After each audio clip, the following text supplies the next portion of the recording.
Hi, everybody.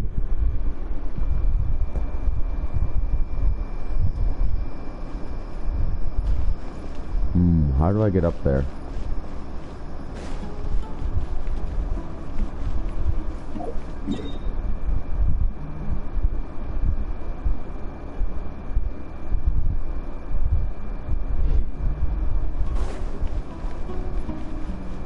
Gotta get up there first. Take it easy.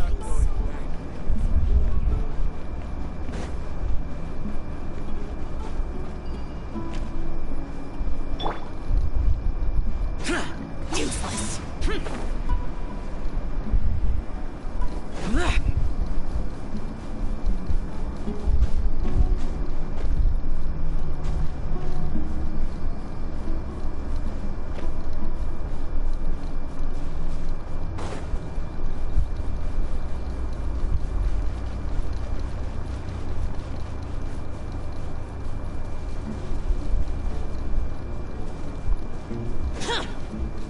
Sealy. I'll follow the Sealy first.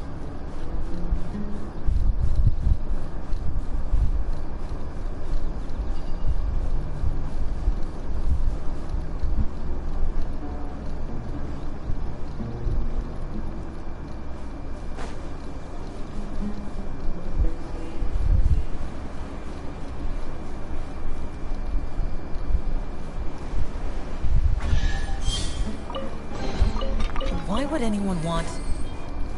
forget it. It's not my concern.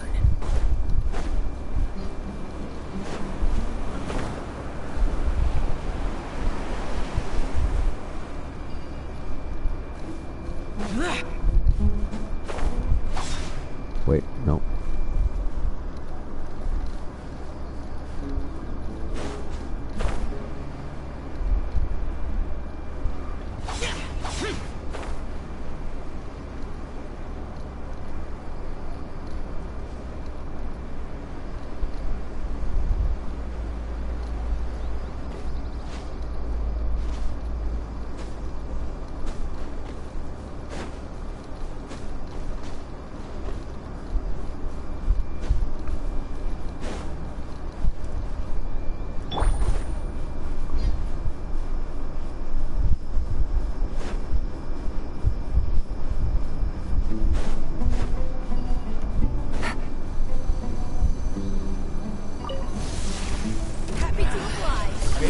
Lucky today.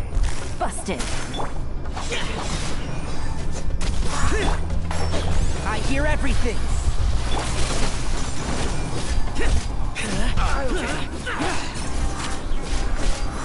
Useless.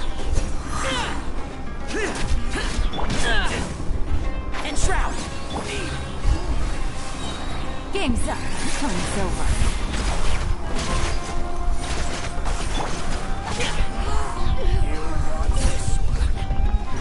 Lament! Worthless! Here! Worthless! Let's nip that in the bud. One with the force. Quietly now. We'll meet again.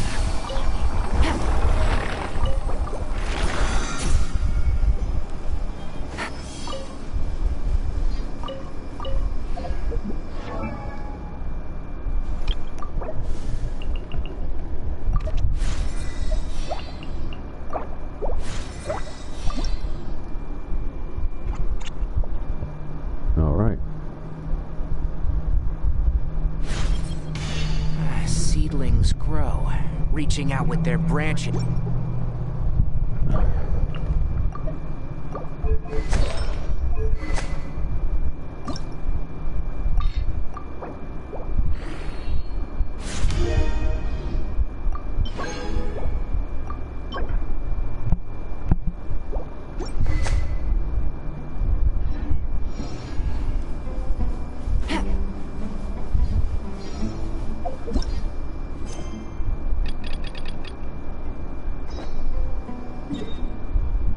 Alright. I'm ready.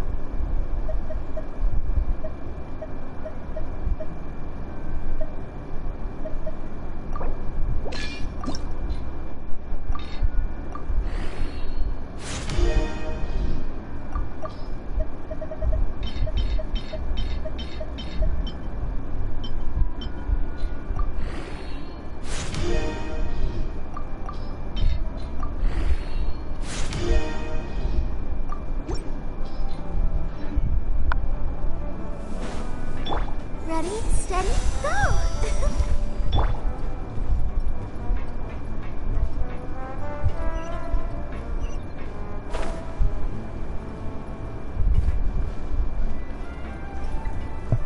Let's do this. Yep, there's the room, and it's empty and waiting for us, as promised. Navia is such a good person. Now that the serial disappearances case has been solved, no one's going to come after us for anything. Even without Silver standing guard, we can just completely relax. Why don't we stay and rest up here for a while? Even machines in Fontaine need to stop and recharge now and then. Oh, come on! This place isn't that bad. Oh, fine. Remember that detective story Paimon read before? Well, the author is about to release a new book, so Paimon wanted to buy it as soon as it came out and have a quiet place to read it. Oh, of course. It's agreed. Come on, let's get some sleep. We'll need to be up first thing in the morning to get in line and buy a coffee.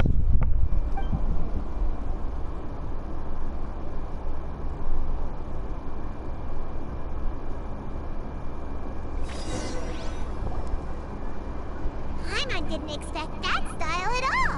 Even though it's a detective novel, it's also like a social documentary. Whew. It's actually pretty good. No! Paimon just spends a bit more time sleeping than you, that's all.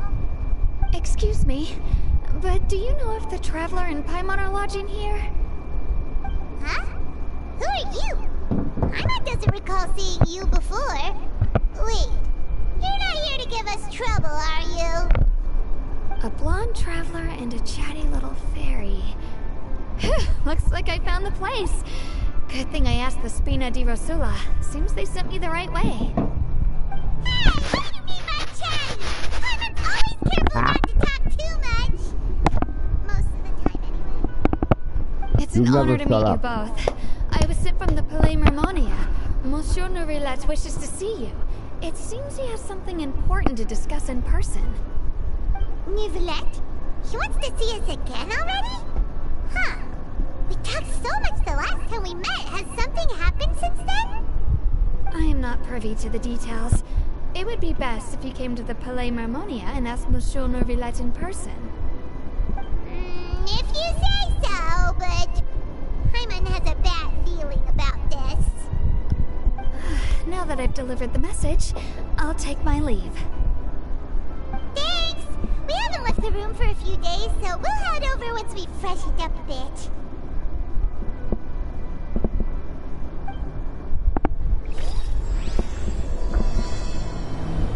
Alright. Aw, doggy. Look at the little golden retriever here. Aw, look at him. I want to pet him. Genshin, I need to pet this dog. Before I go, I'm gonna switch out my weapon up real quick.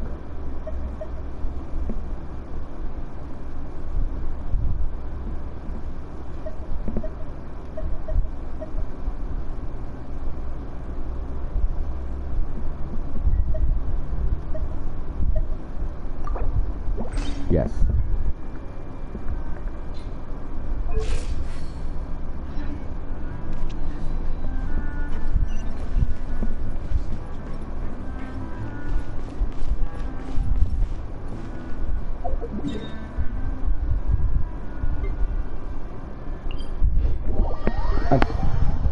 I think I have a few hydronculi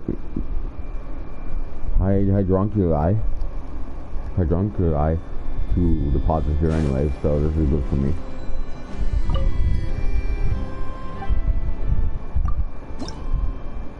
I have 2.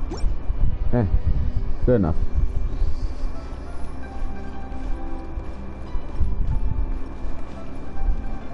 I want to check my Kainari's current stats.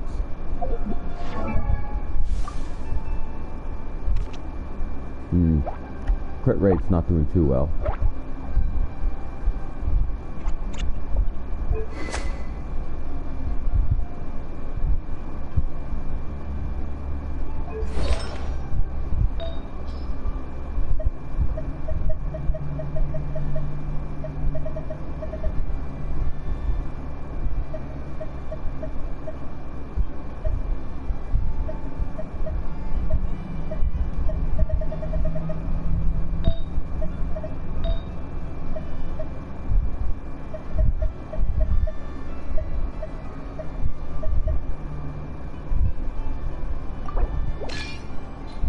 There we go.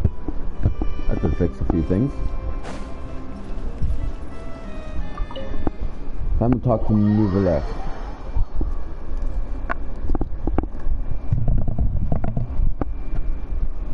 If you're wondering about the crunching, I have popcorn right here with me.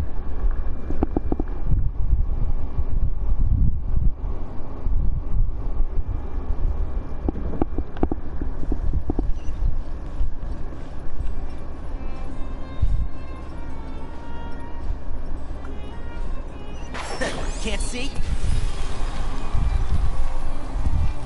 That is literally a gas grenade of sorts. Anyway, what do you want, Nouvelle? Nouvelle!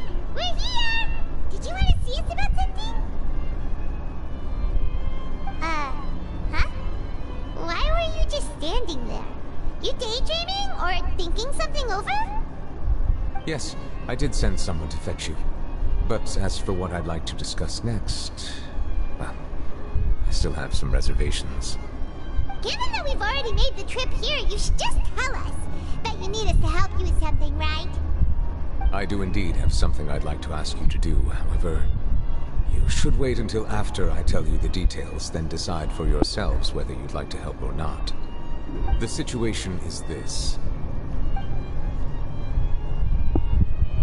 It has come to my attention that the Snezhnayan Harbinger known as the Knave wants a diplomatic meeting with you, correct? I heard that she was originally from Fontaine, but for her to suddenly arrive here and abruptly request such a meeting like this, I sincerely advise you to refuse her invitation outright.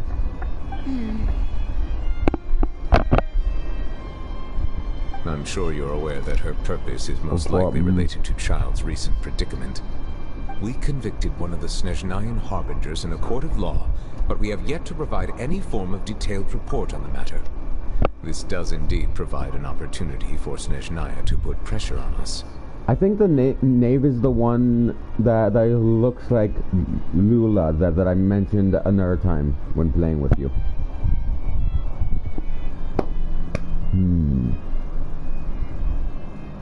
She has white and black hair.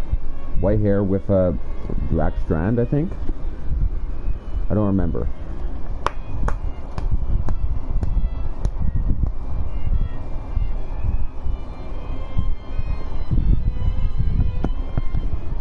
What I do know is Child does not like her at all. So yay. So that's something to I believe be we should afraid of. adopt an evasive stance until we can provide a proper explanation and have a preliminary plan on how to deal with the matter. No, we shouldn't. I think we should agree to the meeting. Oh? You are a fool.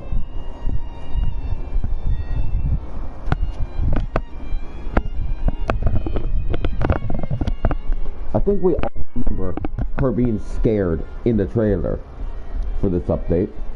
So we all know where this is gonna go. You brought this upon yourself, Hydro Archon. I can never remember your name. Well, you see... Faruna. We are the ones that owe an explanation.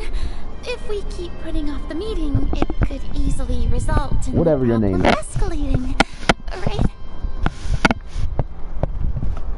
It's like a fight between two friends. If they don't agree to see each other and talk in person, isn't it possible that the friendship could end entirely? Though diplomatic relations between Fontaine and Snezhnaya could be considered as friendly, it is only superficially so. You wouldn't go so far as to say that our nations are friends, as you did in your example. It was just an analogy. An analogy, okay? Moreover, even if we were to talk in person, if we don't have sufficient information prepared, it is quite possible the result wouldn't be restored relations, but a complete falling out. I don't think we should overthink those possibilities yet. Even if the logic of the divine is not immediately apparent, its wisdom will only be revealed with time. This girl is such a brat. you'll be at the meeting. If any problems do pop up, you'll have no problem navigating them. I must clarify that interacting and communicating with people outside of court is not my cup of tea. It seems you think too much of me. But more importantly, when did I agree to join the meeting with you?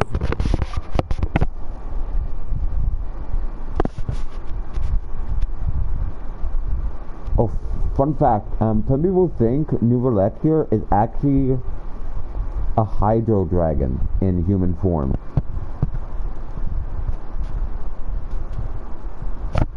Like what?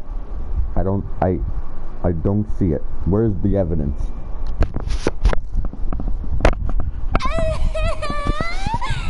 You mean you won't come? No, that won't do. I can't go to the meeting alone. You have to accompany me. I must take you with me. Ha ha ha! Brat! Lady Farina, could there be something else regarding this matter that is being kept from me? No, not at all. Look, I am the Hydro Archon of Fontaine, Focalor, the god of justice who is loved and adored by many. So I only hope that justice will be served in this matter. Don't overthink it. I'll go find someone to arrange.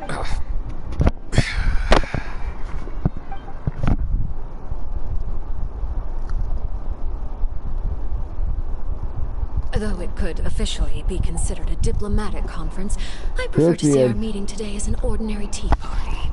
Yeah. Oh, it's gray and black. Her hair is gray and black. I assume you see it the same way, Miss Farina? Farina.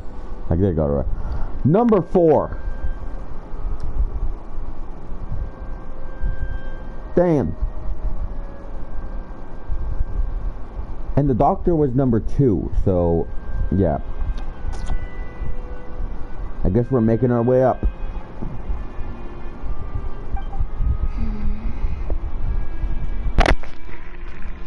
Lady Farina? Yes, that's right. Just like you said, a tea party. I should thank you for providing the pastries. They look delectable. To make this tea party even more lively, I've invited someone else to join us today. Let me check who number 3 was.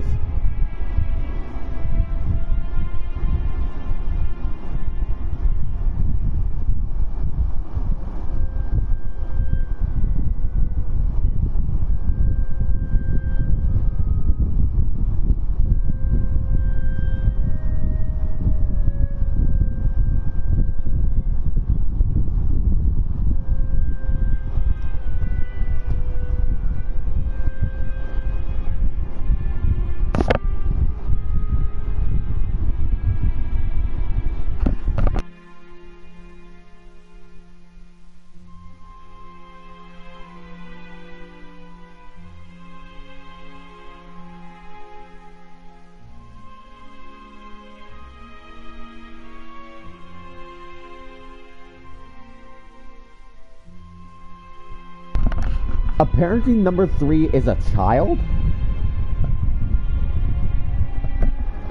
Excuse me? And child is afraid of her.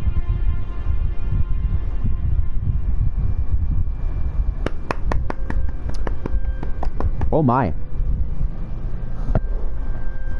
To the point where he actually is afraid to fight her. Child afraid to fight somebody. What? I'm scared. I'm actually kind of scared.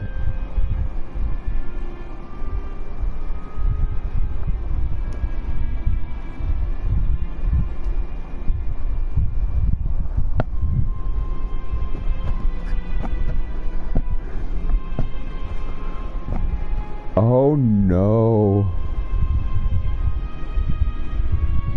Thank God. It's a pleasure to meet you, Monsieur Neuvillette. I was born in Fontaine, so naturally, there's no need to introduce the nation's revered Eudex to me. Hello. The pleasure is also mine. First, I would like to thank the two of you. I'm often away on business outside of Fontaine, and I'm told that the children of the House of the Hearth have been well taken care of by you. Also, her eyes are creepy. Just complete red X's in her eyes. Look at them. That's terrifying. I don't want to fight her. I'm scared.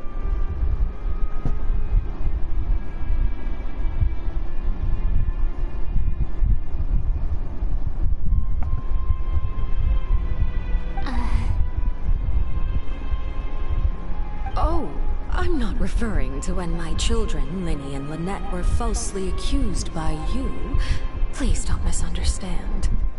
The children of the House of the Hearth are often misunderstood, perhaps due to the reputation of the Fatui. There's no getting around that. All I meant to say is that Fontaine has been stable in recent years. The people are well off and the children lead happy, fulfilled lives. What's wrong? What are you on about?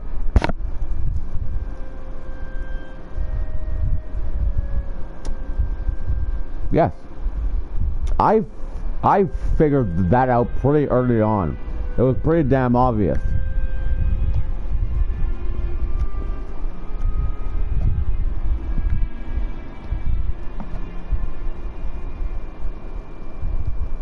Well, adoptive, obviously, I think. Though they refer to her as father? What's up with that? So, yeah, there's something weird going on there, so... That is something truly worth cherishing, and no one wishes to disrupt such peace. Now then, you have come regarding the matter of child, correct? Well, yes.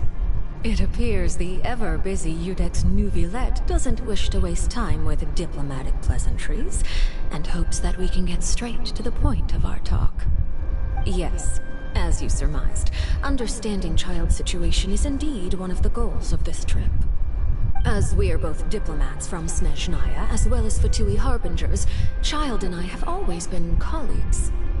Were anything to happen in Fontaine, each of us would serve as the other's attorney to resolve the issue. So now, in my capacity as his attorney, I request that Child be turned over to Snezhnaya. We have a responsibility to cooperate with Fontaine and resolve what has happened to him together. The rules governing attorneys only apply before a trial has concluded. Since a verdict has already been rendered, we see the case as settled. I apologize for being unable to grant your request. An outright refusal. Very well. I respect all the rules of Fontaine's courts, just as I respect you as Chief Justice. Okay, why don't we back up a step? Excuse you? This is getting concerning. I'm getting kind of worried. Is this gonna get out of hand? You don't need to transfer Child to us. I only request to enter the fortress of Meripede to see Child and confirm his condition. It's not like you couldn't even manage to fulfill a simple request like that. Right, Miss Farina? Oh, so she's the manipulative type. Oh, dear God.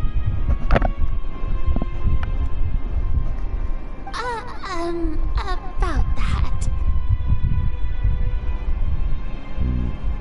The fortress of Meripede has always been completely autonomous. Even we have no authority to interfere there, and diplomatic issues do not suffice as an excuse. However, if you absolutely must confirm the situation of the Harbinger, I have a proposal.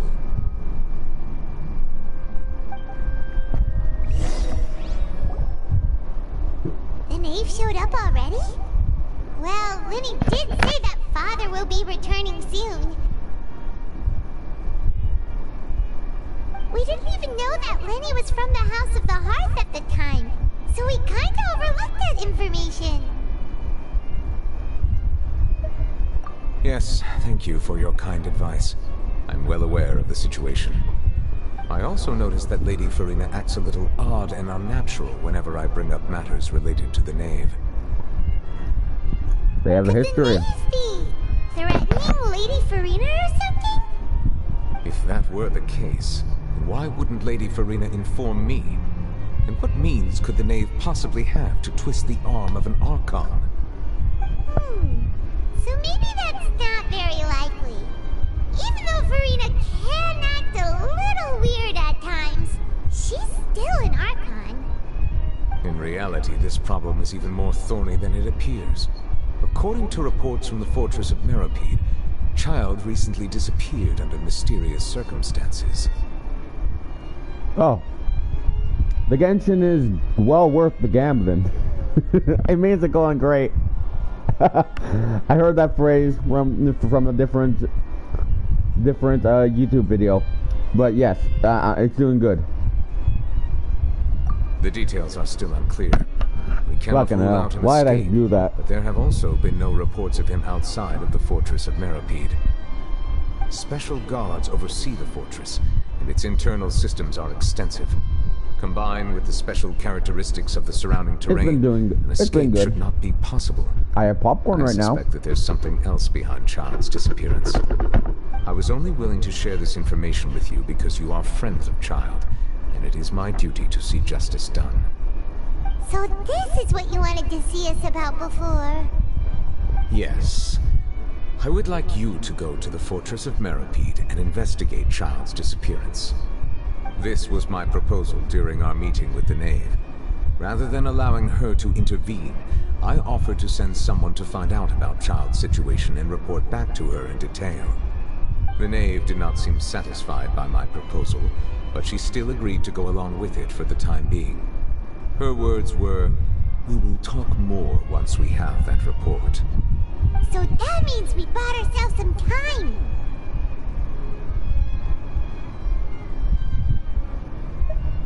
Firstly, you're already acquainted with Child. Your eyes may discern relevant details there that others would miss. And secondly, is the consideration of the unique nature of the fortress of Meripede. Isn't it just Fontaine's prison? I would not define it so crudely. The fortress of Meripede is not affiliated with the court system of Fontaine on paper. It has always existed as an autonomous entity. Early in Fontaine's history, criminals were punished with exile, not imprisonment. Even today, sentences against convicted criminals still include exile, just as before. The fortress of Meripede may seem like a prison, but it should in fact be regarded as a gathering place for exiles. Yeah, all we do is dispatch guards to keep watch and help maintain security, but we have no right to get involved with any other matters. Although I do have a personal relationship with the administrator there, neither myself nor the courts have the right to be directly involved with the investigation, no matter how serious the grounds. Oh, Paimon gets it now. That's why you need us to conduct our own investigation as a third party, right? Ha! Prisoner homeless shelter. I will arrange false charges against you so that you may secretly investigate inside the fortress. Oh, that's the funniest thing I've heard all day. This will save us a lot of unnecessary trouble. Thank you. So, thank you for that one, Slurpee. To accept my proposal.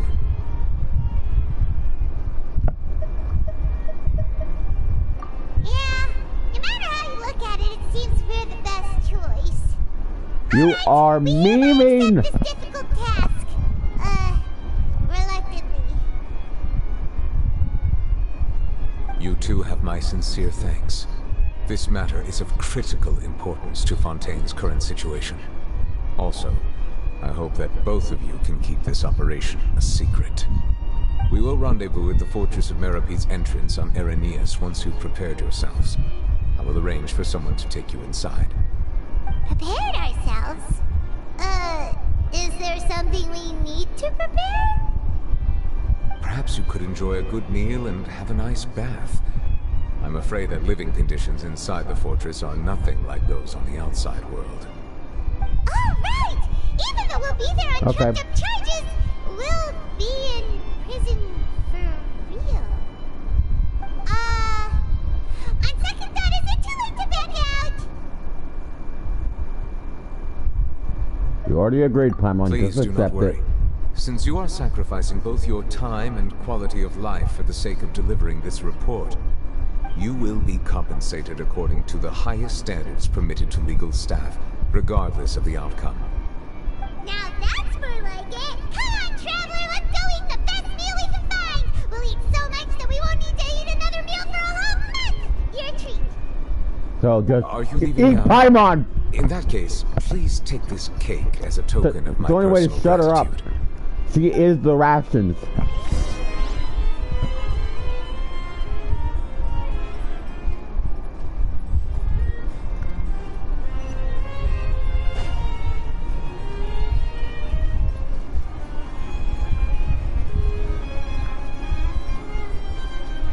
Hello? Hello, good sir.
Other chests in here? Keep up.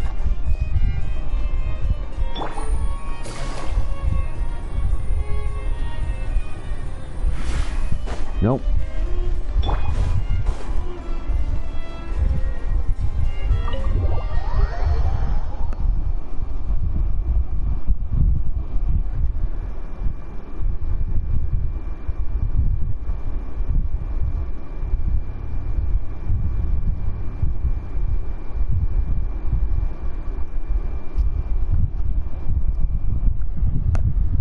Oh, some of the NPCs don't have voice lines, so yeah.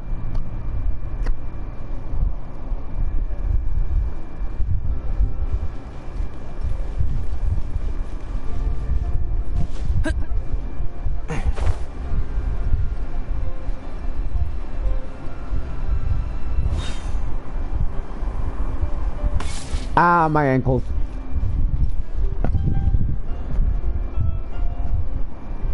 Hold on. Low battery. Ah! Gotta grab my charger.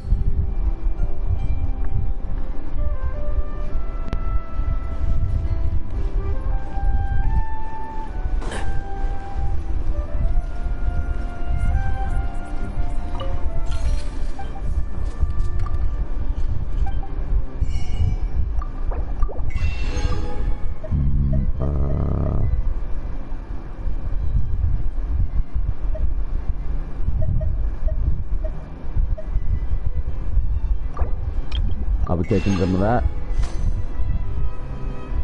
Thank you, good sir.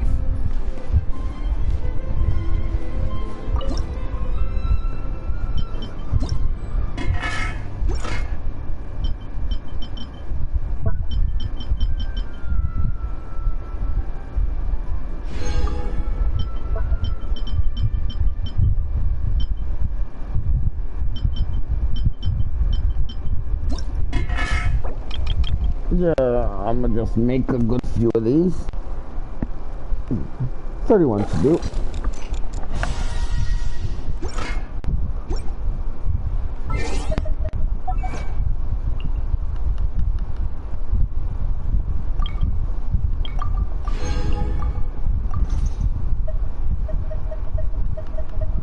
Look at how much stardust I have. How many hours?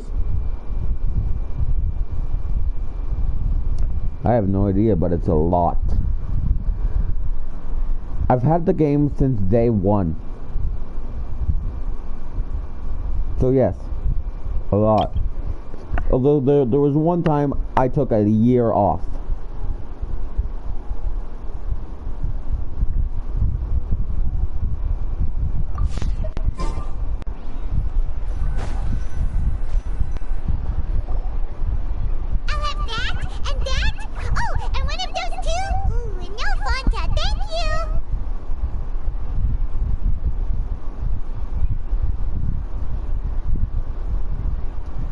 And yet I still don't have a single Archon.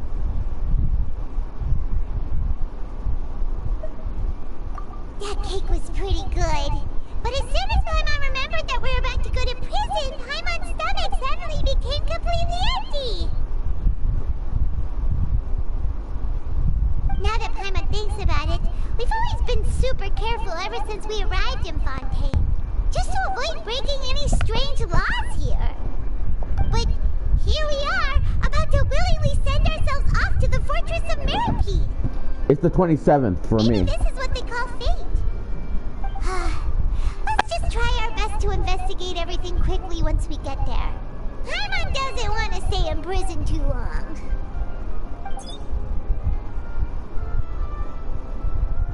Oh, what is that I hear? Is it the taste of a breaking story? Hey! You can't hear a taste! And what are you doing here, Charlotte? Oh, don't remind me. I invited an eyewitness to a case to eat here, and I was planning to get some great material out of him, but he didn't even show up. Calm down, calm down. This is nothing new. As a journalist, you should be used to this by now. As long as you can score some juicy tidbits from the traveler, you might still be able to recover the cost of the meal. You know we can still hear you, Charlotte. Charlotte. Never mind. It's nothing. I just heard you mention the Fortress of Mirapede. You didn't commit a crime, did you? Please tell me all about it. No way! We would never! We're just going there to...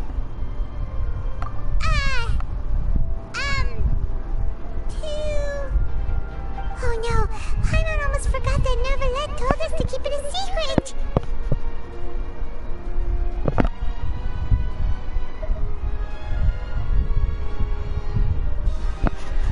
Huh? You're being arrested for that? Oh. But now that I think about it, I suppose that's not completely unreasonable. That's pretty despicable, almost as offensive as committing theft. You mean Paimon really did something that serious?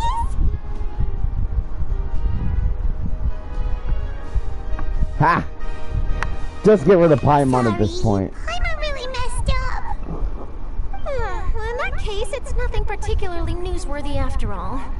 Oh, how disappointing. All right, there's still a chance. Since you're going to be at the Fortress of Mirapede, would you be willing to help me gather some material for a story? About that, Paimon doesn't think we'll have any time. Oh, it's nothing difficult. All you have to do is think of a way to get some time face-to-face with the warden of the fortress. He was awarded the honorary title of Duke in Fontaine. Sounds really cool, huh?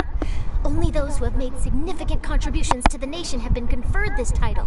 It's incredibly rare. On top of that, the Fortress of Mirapede has never been under the jurisdiction of the courts.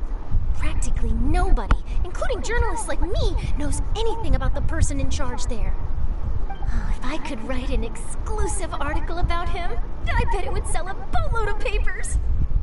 You make it sound easy, but it really depends. Of course, I wouldn't ask you to do it for free, so this meal is on me. Alright, you got a deal. We'll do anything you want. Paimon, no! Settled. The food should be here any second, right? Huh? Wait, just how much did you order?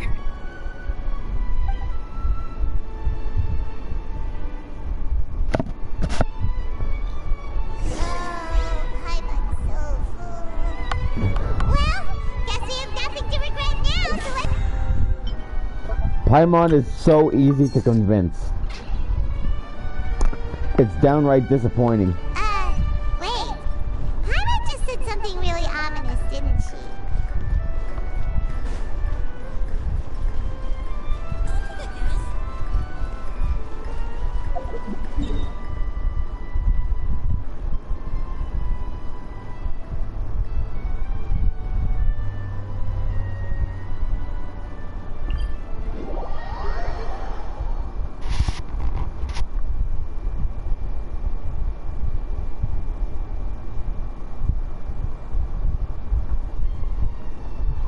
Keep up.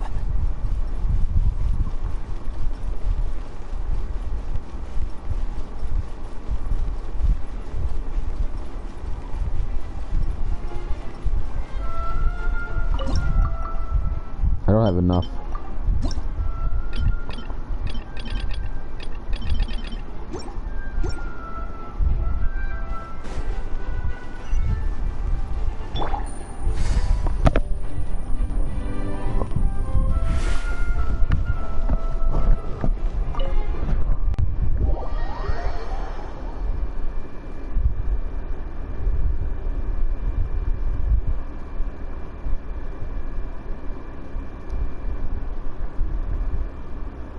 Yeah, Paimon only thinks the first damn stomach. Sometimes I think her brain is in her stomach.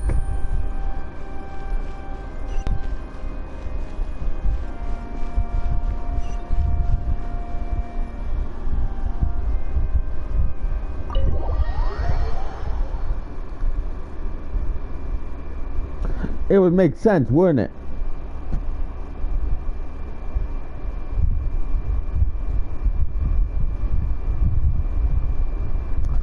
Why did the game make me go in here?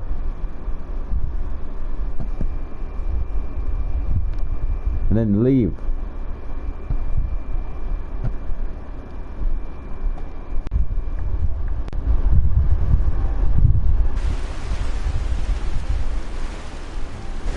Oh, it's under. Never mind.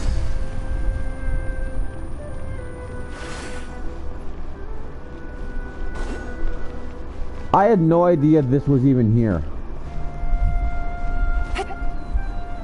Did they recently just add this in?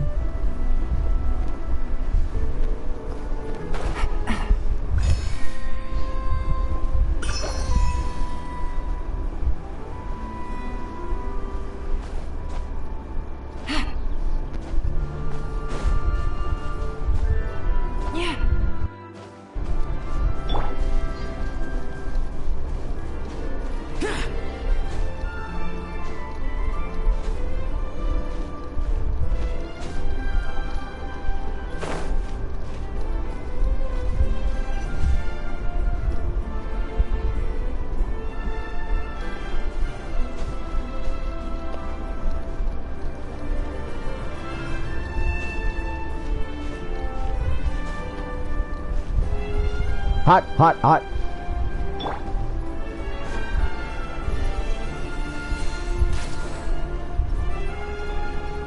I don't know where to pull for him or Hu Tao.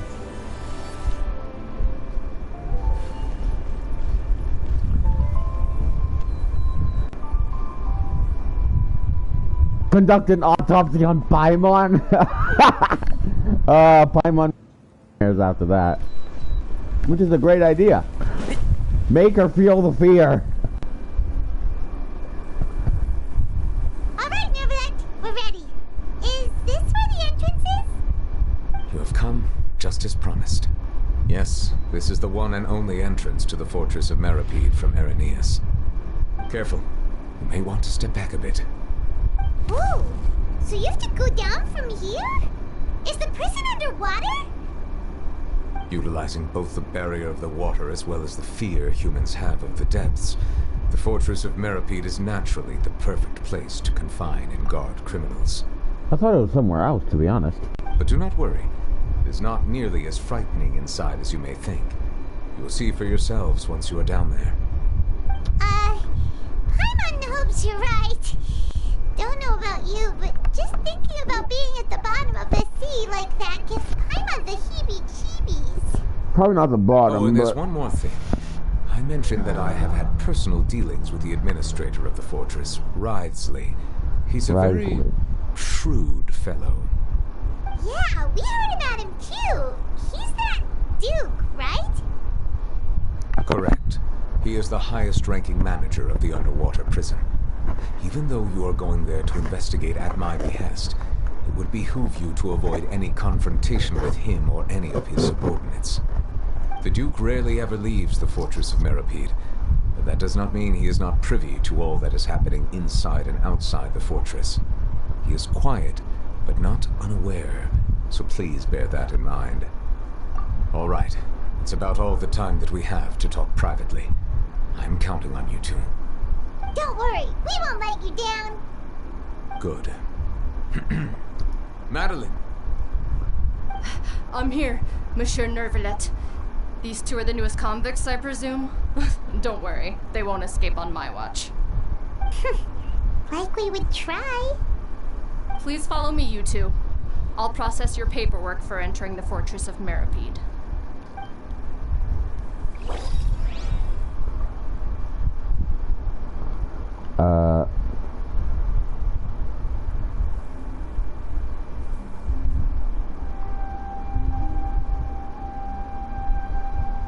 Oh!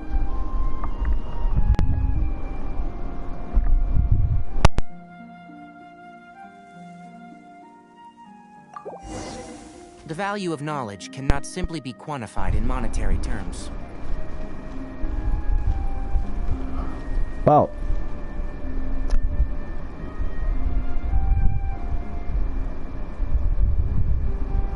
I think not. Keep up.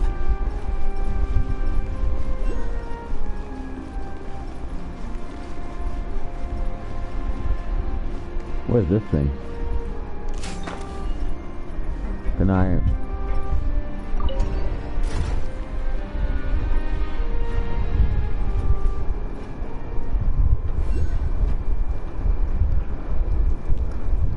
Are we already underwater now? It seems so. Huh. So this is what it feels like to be a criminal in Fontaine. You two seem to be taking this pretty well. It's rare to see convicts in such a good mood.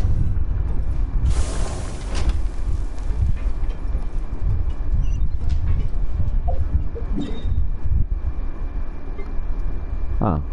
To be honest, I thought the prison would have been somewhere in this area.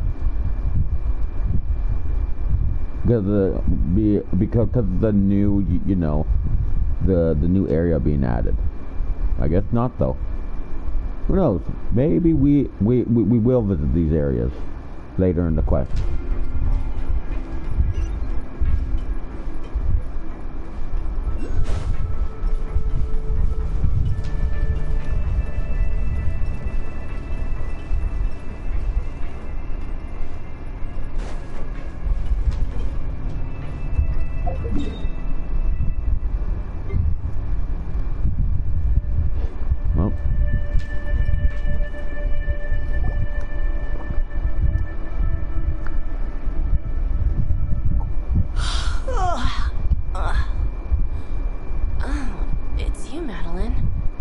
They make you make the trip down here today. Monsieur Nervalet personally requested I escort these two convicts. I suppose he was concerned others might not be up to the task. Well now, aren't you the lucky one? Must be nice to be on good terms with the big shots like the Chief Justice. The only people I get to see every day are the new inmates. Well, have you tried service with a smile? Who knows? It might help your professional reputation. Oh! Yeah, right. As if. Every criminal comes through here looking miserable. How can I smile with such a toxic work environment? And even if I did smile at them, the convicts would probably just think that I'm some freak getting some kind of twisted enjoyment from their pain. Oh, she's got a point. Well, I've finished transferring you. You two will register here, and Marette will guide you through the remaining procedures. Yep, I'll take it from here. You head on back to that bright and sunny world above.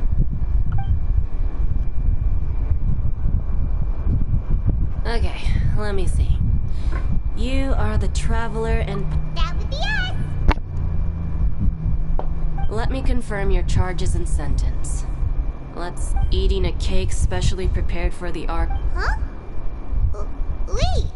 Just looking at the charges, it seems you two are... And considering how fond Lady Furina is of sweets, this crime is tantamount to trying to assassinate the Hydro Archon herself.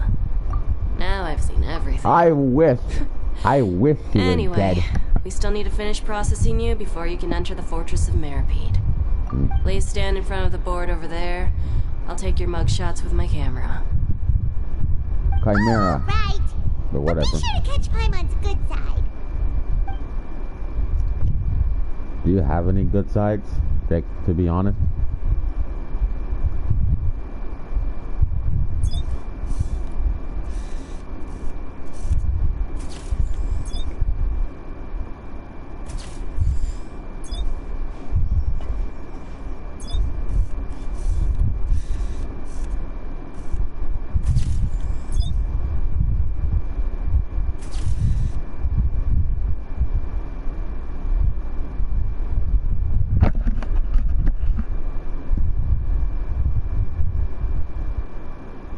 And we're done.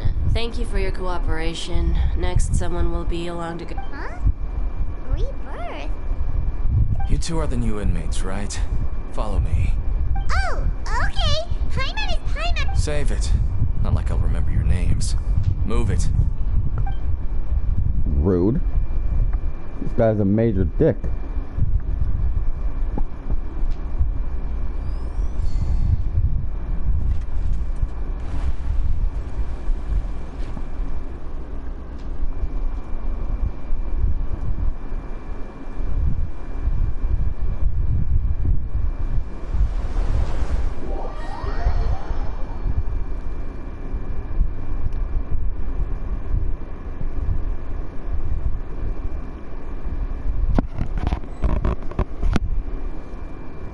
Looks like we're gonna be stuck here for a while. Oh yeah, we're underwater now. Where's all those elves though? So, are you one of the guards here? Is there anything we should be careful of?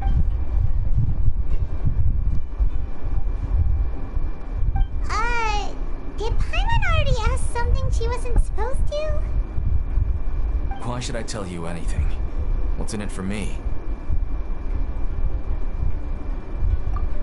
This is exactly why I can't stand you fish. I wouldn't even be doing this if it weren't for the credit coupons. Credit coupons?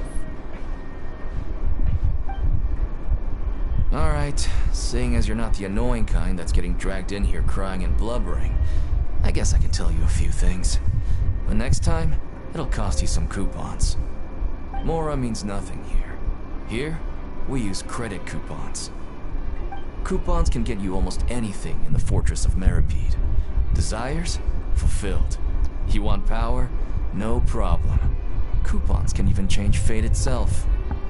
So, credit coupons are a currency that can only be used here? It's not as simple as that.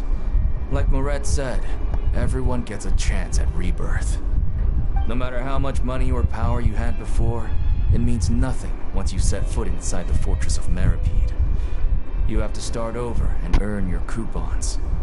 Everyone starts from the same place, and you have a chance at a new, less terrible life. I guess that's the real purpose of the coupons. They symbolize true fairness and true justice. And this is also exactly why so many criminals choose not to return to the outside world, even after they've served their sentence. Oh, so that's what the Fortress of Meripede is like. Huh. Paimon was under the impression that it'd be more like a prison. It certainly ain't all sunshine and roses here, but it's also not the worst place to be. You'd better take a good look at the scenery now. It'll be the last chance you get for a while. After being away from the sunlight for so long, even the terrifying depths of the sea start to feel like home. It just stops feeling oppressive, you know? Oh, I'm actually an inmate like you two. Welcoming newcomers is a job I've picked up to earn some extra coupons.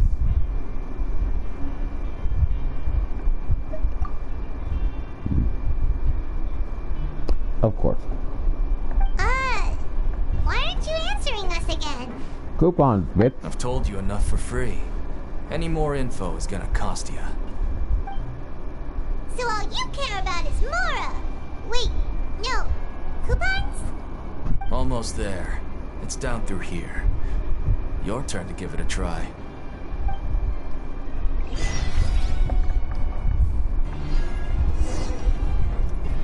This is basically just a glorified aquarium.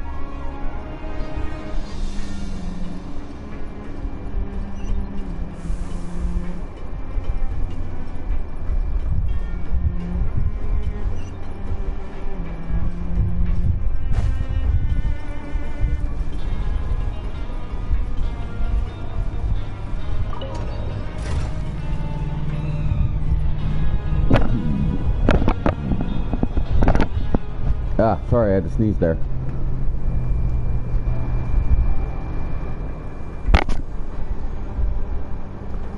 We're still going down.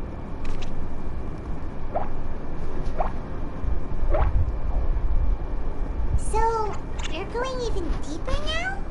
Just how deep down are we? It's like a metaphor for your previous life, isn't it? Our lives weren't that bad. Don't be afraid to make mistakes. It's all part of the learning process. Why did I know he say that in this situation?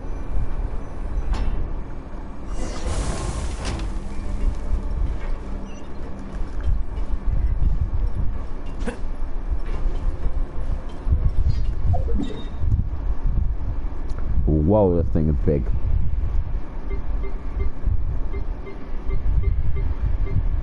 This thing is big. This is a big boy.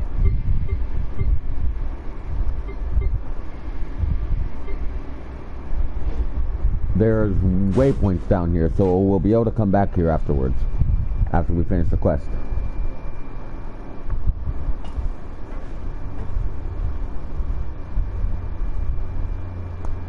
So this is the actual entrance to the Fortress of Maribed? Huh. I thought It looks like there are messages. other new arrivals, too. Oh, they sure don't look happy. Maybe we look too relaxed for fresh oh, right. We're on someone else's territory now.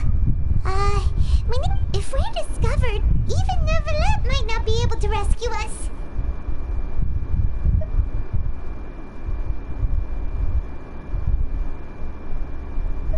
Hey! Don't scare Paimon! Oh, Paimon! Look, I don't really know you, and I have no idea what kind of crime you committed, but... Someone important? Now's not the time to worry about that. Anyway, it's over there, so... You just go on over there by yourselves.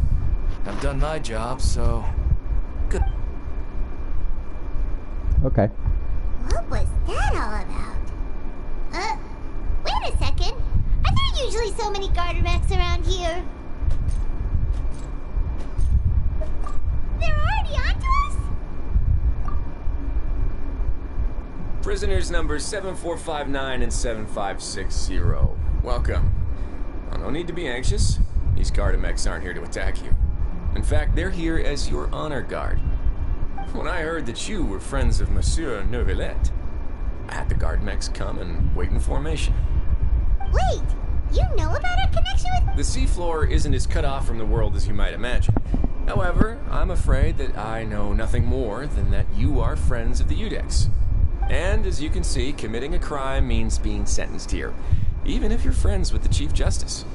Quite fair. The Duke! Greetings, Your Grace. Lovely weather today, isn't it? Oh, greetings, my good fellow. Well, I'm willing to imagine that the weather is as good outside the sea as you say it is. How great it would have been if only the Fortress of Maribed had been built on the coast, huh? It would have been so convenient to enjoy a nice chat in the sunshine. My profuse apologies. So this is the Duke.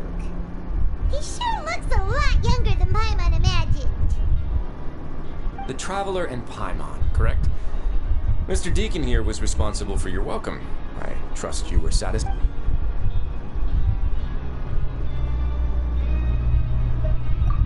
Outstanding. Well, Deacon, I recall we discussed fate during our last What the work chap? meeting. I believe that fate will reward all those who take every Who says aspect of their chap work in nowadays? life seriously. Whatever. When you return to your bunk, you'll find the guards have issued some extra credit coupons to you. Oh, thank you. Thank you, Your Grace. Oh, and you too. I can't believe you gave me such praise. If you need anything in the future, anything, please, come find me anytime. No credit coupons necessary. Well, I believe that concludes the introductions. We've already taken enough time here. Deacon, if you would. Yes, Your Grace. I'll take my leave now.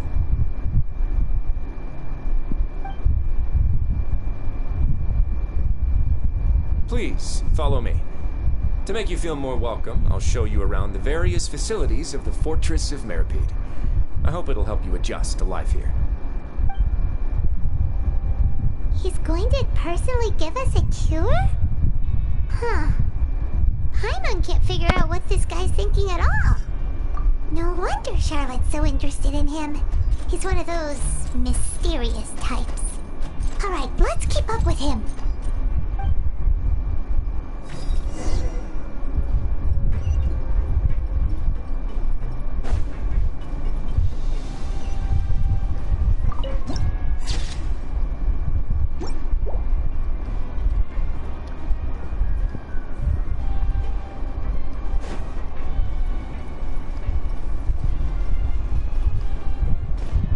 Okay, the waypoint's up higher, so I'll just wait till I get closer to it.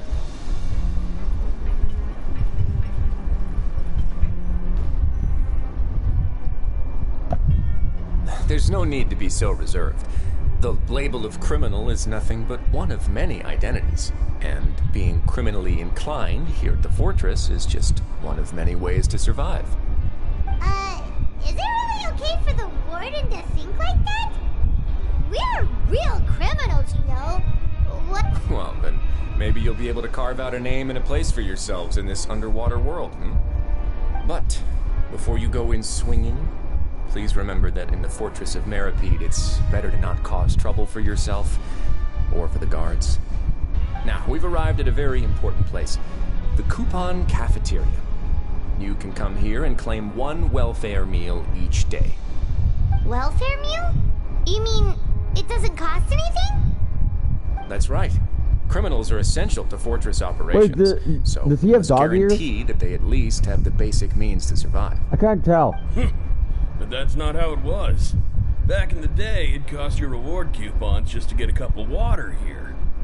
For fish like you who just arrived with nothing, you'd have to go to work hungry until you earned enough coupons to eat. It was only after His Grace became the administrator that we got the free meal rule. Now everyone gets a square meal every day, even no-good slackers who've never picked up a wrench in their whole lives. Nobody starves to death here. In the Fortress of Meripede, credit coupons are the only currency, and everything must be purchased. In some sense, you could say using the coupons is a form of trade. But trade is always conducted by people. So if we want trade here to prosper, we need everyone to work hard and live their lives. If nobody could even afford a meal, then the whole fortress would be up in arms. That would only make things more difficult for me. So, rather than saying that we're giving everyone a free meal here, you should say that everyone's hard work has improved the living conditions in the Fortress of Meripede. Your Grace's reasoning is correct, but what I said is also true. Whatever the case, hard work is rewarded here. You'd be hard-pressed to find anywhere else as fair and reasonable. Right! Paimon sees your point. By that logic, this place doesn't seem so bad after all. Oh, wait, no. We shouldn't drop our guard so quickly. But it seems the... Let's continue this way.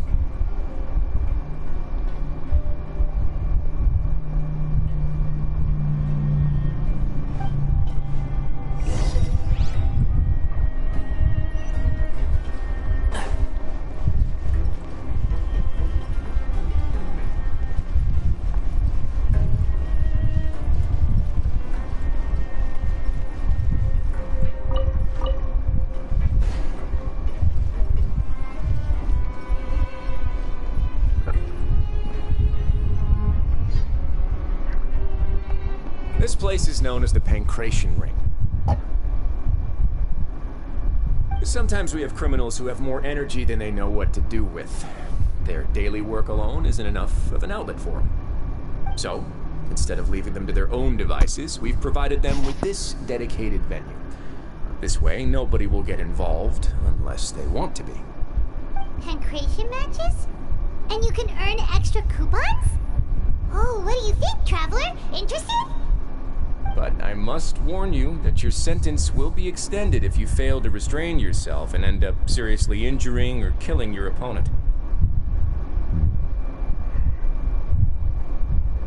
So, did you set this place up too?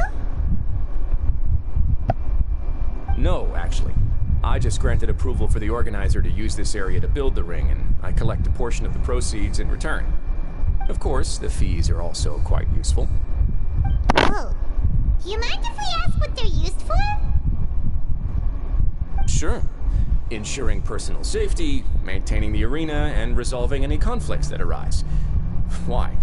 Are you interested in how to manage a pancration ring? Oh, no. I was just wondering if that's how you paid for everyone's welfare meals. A reasonable guess. I see you have a talent for entrepreneurship. Oh, you hear that? Paimon has a talent! So we can start a business here? That is something you can discuss between yourselves later. Let's move on for now. I can't tell if that's a cryo or animal vision. I need to get a much better look.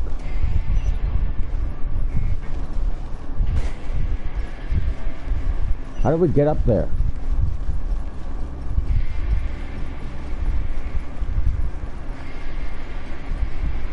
Oh.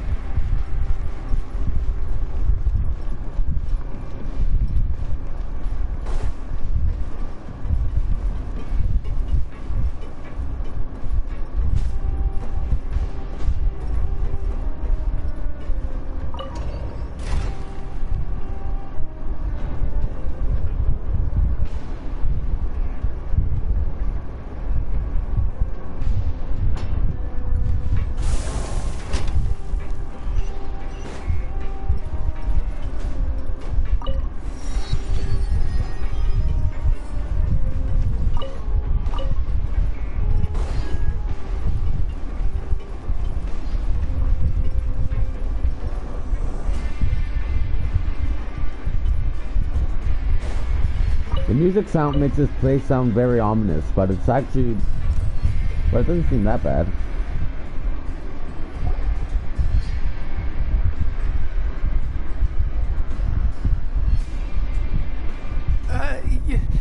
Your Grace. Good morning. I mean, good afternoon. No, wait, what time is it again? What time indeed? Time waits for no one, so it's best to keep an eye on it.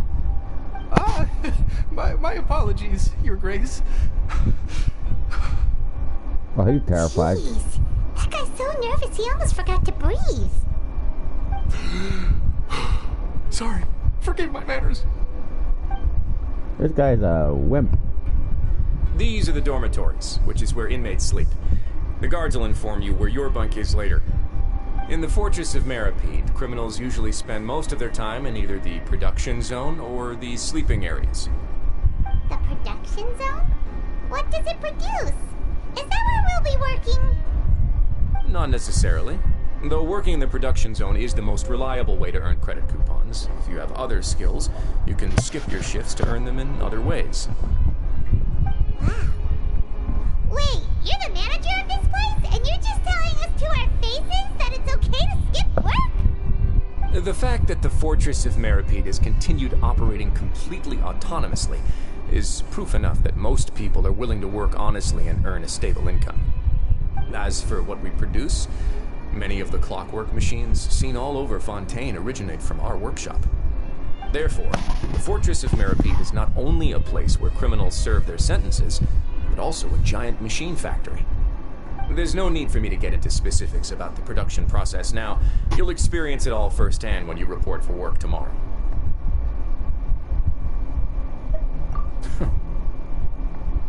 Let's move on. The tour continues over this way.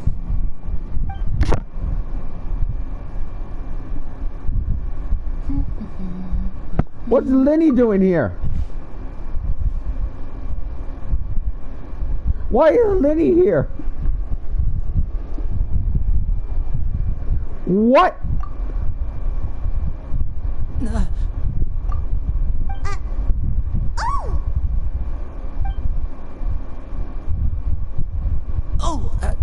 You really scared me there. I didn't expect to see you here, Your Grace. I thought maybe I was so tired from work that I was starting to see things. The only thing you should be seeing is the work in front of you. Stay focused and keep up the pace. Oh? Is something the matter? It's nothing. Paimon's just worried about how hard we'll have to work tomorrow. What is Linny doing here? Where'd he go? He just dipped.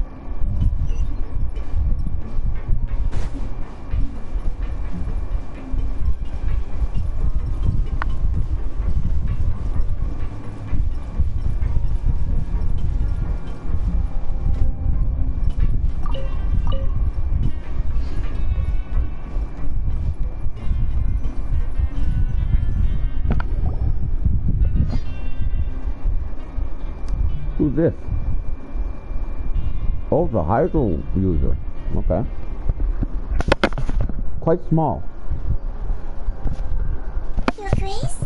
What are you doing in the infirmary at a time like this? Oh no, you didn't injure yourself, did you? Not yet, unfortunately for you. But thank you for your concern, Sigewin. Sigewin. Then you must be here for those two. Allow me to introduce you. This is the infirmary, and Sigewin here is the Fortress of Merapede's head nurse. Hello, so she's definitely a healer. They call me the head nurse, but I actually handle all the nurse-related work all by myself down here. Since you seem to have some rare downtime with no patients, perhaps you could find the time to join us for dinner? Oh, then these two must be some important convicts. Sure, I'll join the welcome party. Thank you. Your presence will be the pièce de résistance for today's tour. The pièce de résistance? Fucking hell. Oh, so the tour part is over now? I believe I've already covered the primary aspects of life here in the fortress. As for your work, there'll be someone else to guide you through the details. Is there anything else? I seldom conduct tours, so why don't you just ask if you have any questions? Well, this is our first time here. Paimon's not sure what to ask. Then let's head back to the coupon cafeteria. Maybe a meal will help you think up some questions. You should at least try to be excited. Our free meals are actually pretty good here.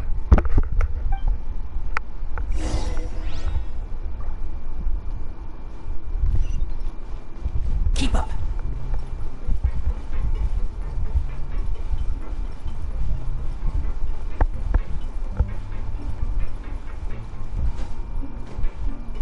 Yeah.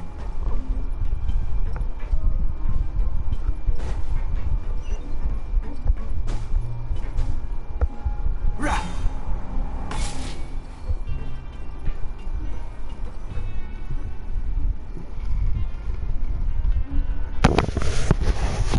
What do you think of the food? Does it meet your expectations? Wow, it looks delicious! Neverlet made it sound like living conditions in the Fortress of Meripede wasn't very good. Who would have guessed that criminals get to eat tasty food like this every day? Oh, isn't that the meal box that only super lucky people manage to draw? Seems like you two are quite fortunate. It actually has nothing to do with luck in this case. I had a word with Walsey, so you didn't have to draw lots like everyone else. Oh, you mean the meals are random? Yes, what you get to eat depends completely on your luck. You could say that it's a distasteful little game that Chef Walsey likes to play here in the cafeteria. Paimon knew it! If criminals got to eat tasty food like this every meal, the crime— Excuse me, did I hear you mention Nervulette just now? I've been wondering how he's doing. Is he busy with work? Has he been taking care of his health? He seems healthy no matter how you look at him. But he works so hard all the time. Sounds like he hasn't changed a bit. Looks like you can stop worrying so much, Sigewin. Oh, that's good. But I still feel like it's been too long since I've heard any news about him.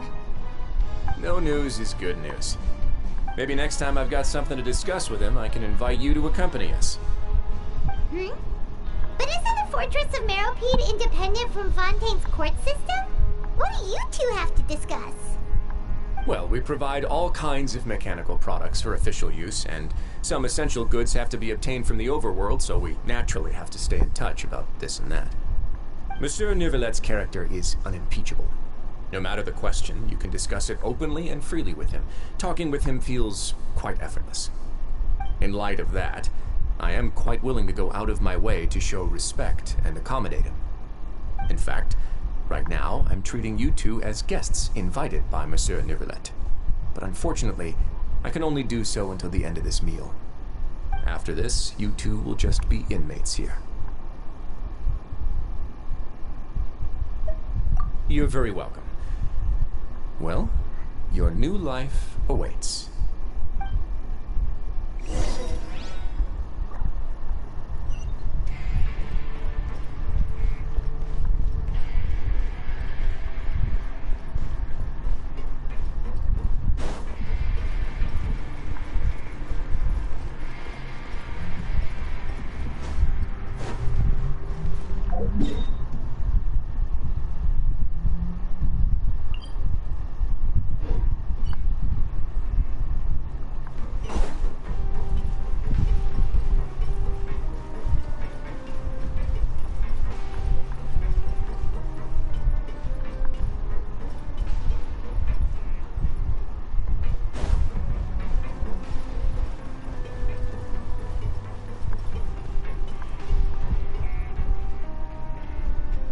Traveler in Paimon, right?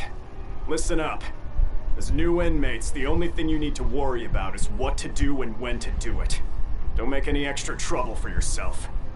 Your bunks are right over there. Follow me. Well, this guy's, bitch. Guy's, quite rude.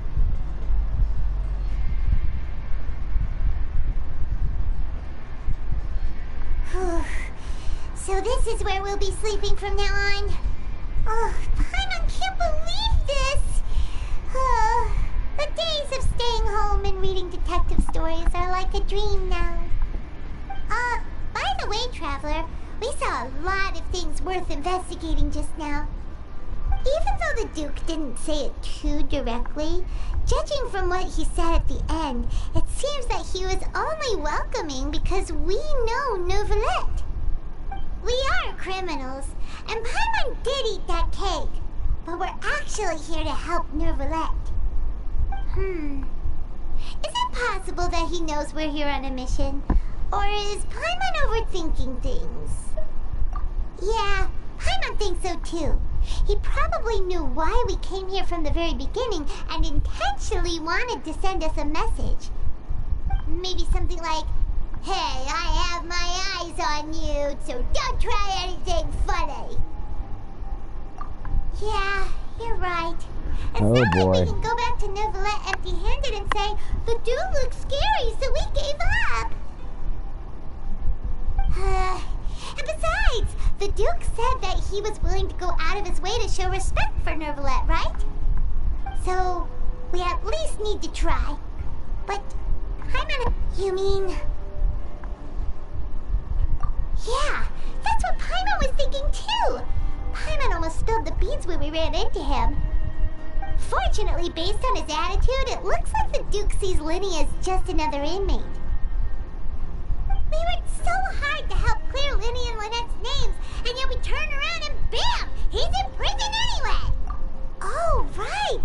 Linny and Lynette are from the House of the Hearth. They work for the Knave, so they could be here to investigate too! Huh? Oh, it's a card! Paimon didn't notice it earlier. It looks like a magician's prop. Lenny must have left it here. He's in prison and still doing his little tricks, huh? Let Paimon have a look. It was nice to bump into you again. Let's catch up in the production zone tomorrow. What in the world? It's written like he's greeting a buddy on the street. Paimon thought he'd write something important. If you say so, we can ask him what's going going on tomorrow. Let's get some rest now.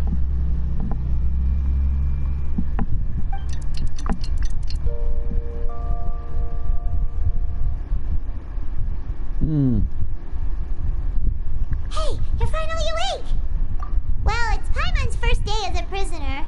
Last night, Paimon dreamed about getting interrogated by the guards until Hey, come on! It's just a dream, okay? Paimon wouldn't really squeal. Maybe. You are hopeless. Hey, lazy bones! What are you still doing here? If you don't want to starve, then get yourselves over to the production zone. Sorry! We're going right away!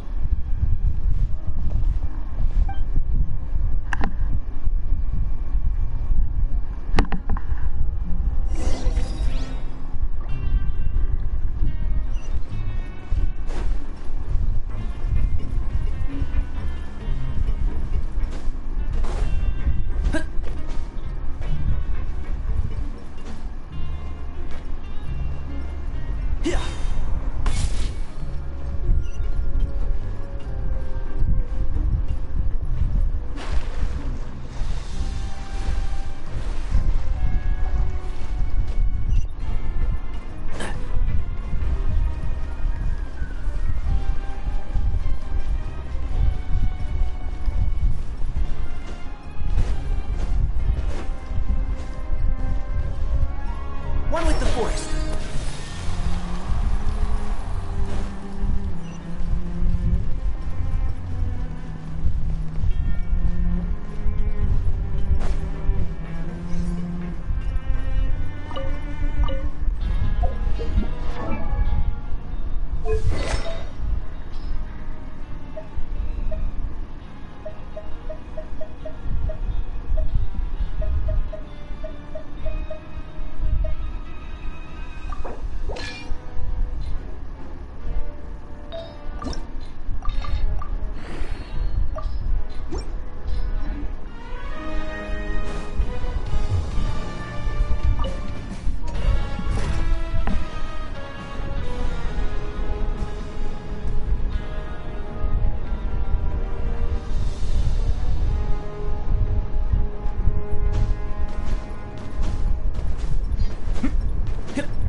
You must be the catch of the day.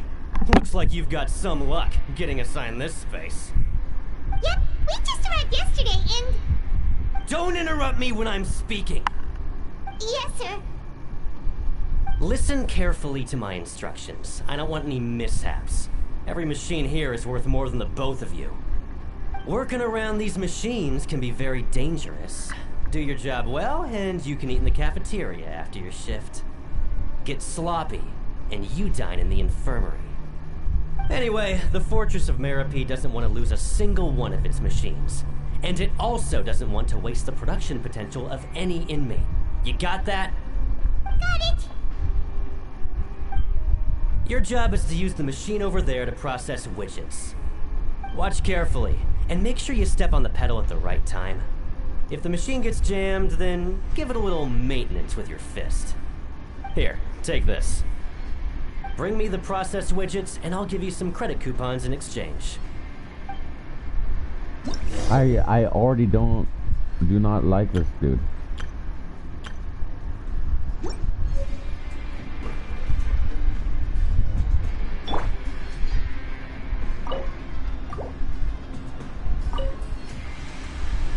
So if the machine gets jammed, you just need to attack it to fix the problem.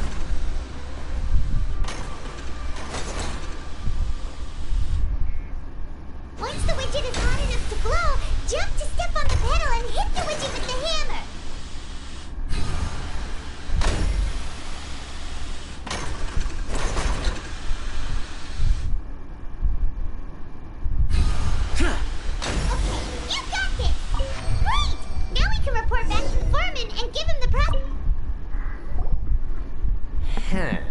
This one is tolerable. Though, since the processing is done by machine, the product is all pretty much the same anyway. Alright, I'll pass you for now. And we'll count up how many credit coupons you've earned.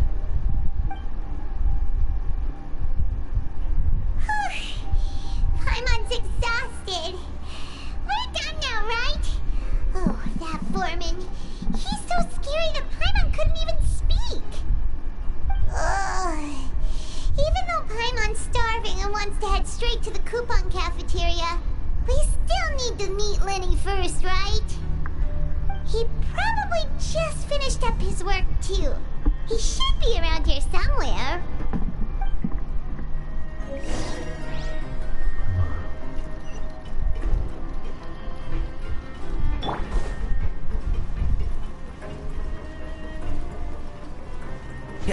Lenny? Mr. Magician? Where are you? Oh, this had better not be some disappearing act. He doesn't seem to be around here. Let's try looking somewhere else.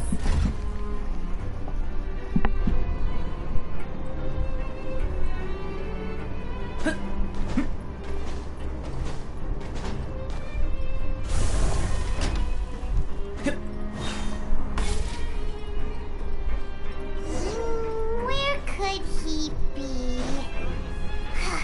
Did he decide to slack off and sleep the...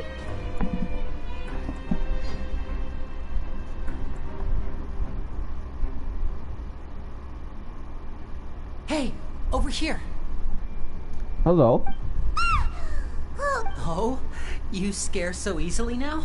Is there something worrying you these days? Oh, you little... The only thing we're worried about was trying to find you. Sorry. Come over here and keep it down.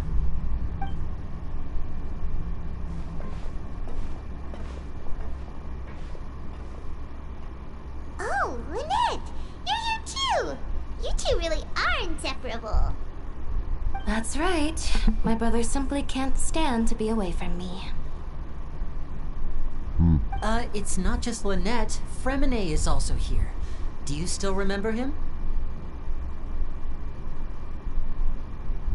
Oh, you mean that diver from the House of the Hearth, right?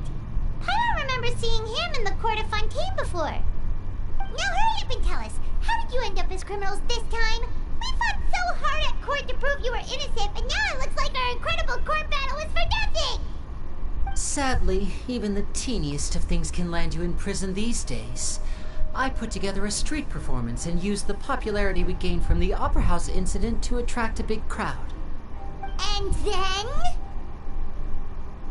Next, I invited several audience members to participate in the show. And then, with the entire audience watching, their wallet suddenly disappeared. My brother was charged with theft, and I was charged as his accomplice, having assisted him in his crime. It really isn't that bad.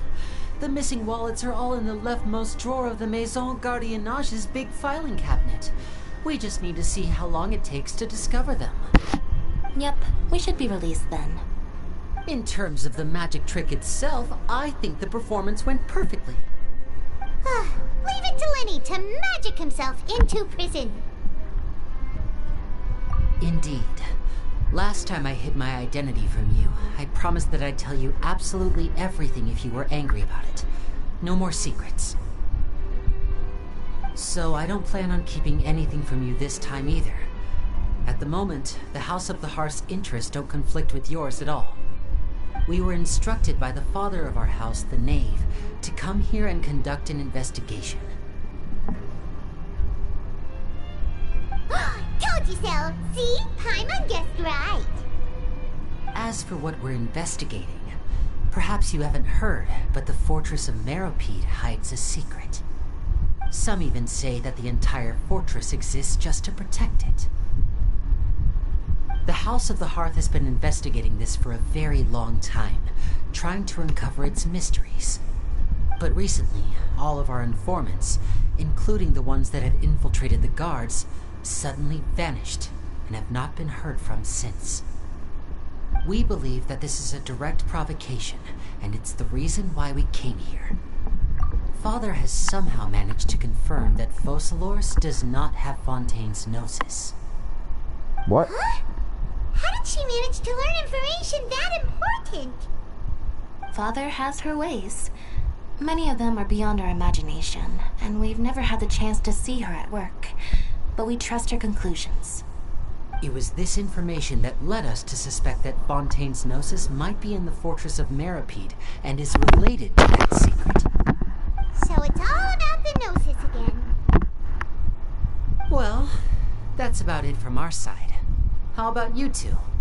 Did Monsieur Nervulette send you here? Bingo! The maid has been applying a lot of pressure. She wants to know what happened to Child, so we came here to investigate. Traveler, are we allowed to tell them?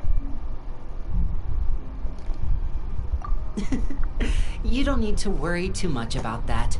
She's just asking for a report on Master Child's predicament as a means of pressuring you. Father used this situation as a pretext to negotiate with two high-ranking officials in the court of Fontaine. She actually just wants to be able to make concessions on this matter for gains elsewhere, almost like a bargaining chip.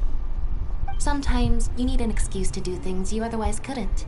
And a harbinger is more valuable than you might imagine. Of course, it's not a complete farce. If we do manage to find out what happened to Master Child too, then diplomatic relations with Fontaine could improve, and Snezhnaya might even be able to adjust its stance a bit. Is it just Paimon, or does it feel like we're the only ones who actually care about Child's situation? The relationship between the Harbingers must be as bad as ever. I wouldn't go that far. Father just has different standards than we do when it comes to what can be sacrificed for an advantage. By the way, I have a suggestion. Why don't we team up? Even though we have different objectives, we're both here to investigate the fortress of Meripede. It would be more efficient for us to work together. As you know, the House of the Hearth has many reasons to seek the Gnosis, but our highest priority remains resolving the prophesized crisis. You can trust us on that.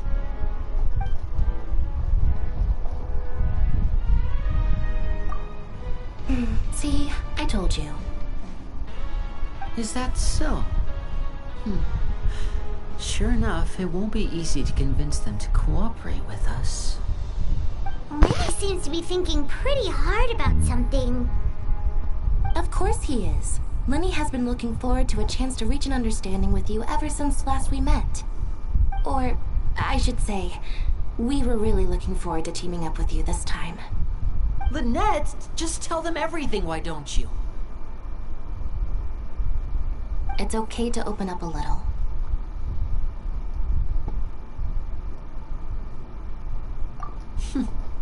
Very prudent of you, and consistent with your behavior since we first met.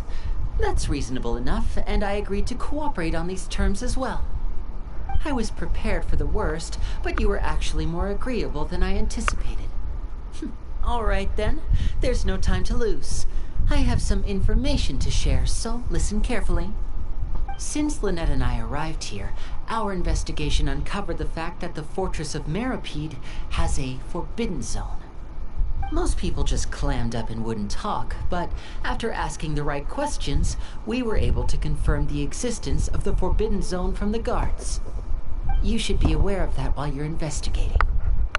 A forbidden zone? Oh, could that be where Child disappeared to? You're right, we'll definitely keep that in mind. Good. That's the most suspicious thing about the fortress that we know of so far. We have a few other unanswered questions, and we'll be investigating those as quickly as we can. Anyway, I hope you find our information useful at least. Oh, look at the time. You two must be hungry.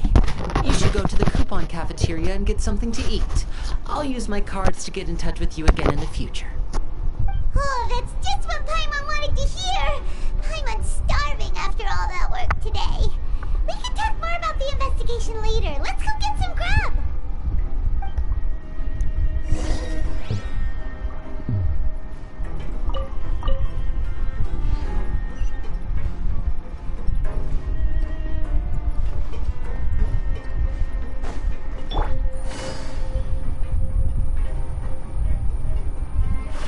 Take it easy.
Take it easy.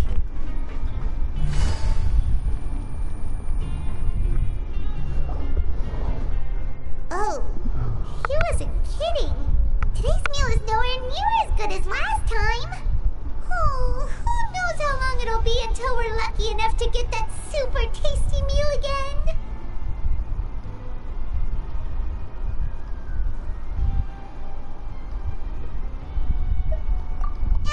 Forget about it then.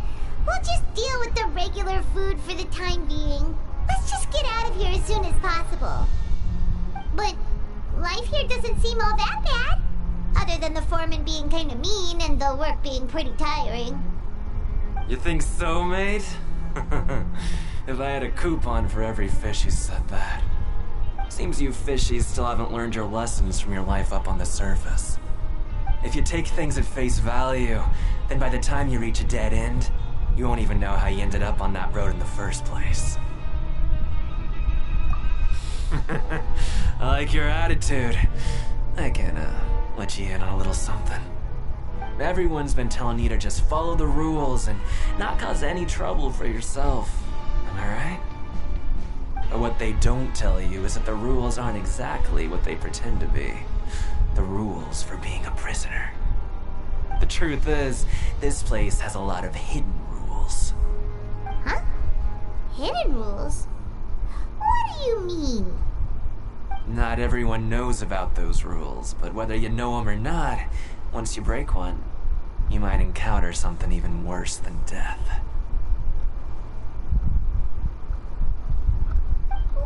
Really? Oh, now you're really scaring poor Paimon, don't— Of course. And I'd say that just disappearing would be one of the better outcomes. Oh, you mean that if there really are hidden rules, then Child's disappearance might have— in that case, would you tell us some hidden rules? Come on, mate. This is valuable information. Paimon understands, but we don't have many credit coupons yet. Yeah, I know. Not like I'm going anywhere. Just come talk to me after you've saved enough. Moreover, you're new fish, freshly caught, and completely out of your element. What'd be the point in even telling you anything before you've gotten a handle on your new lives? Come and find me once you've been here longer. I'm usually around the Rag and Bone shop. Just call me V-Doc. Bye-bye now.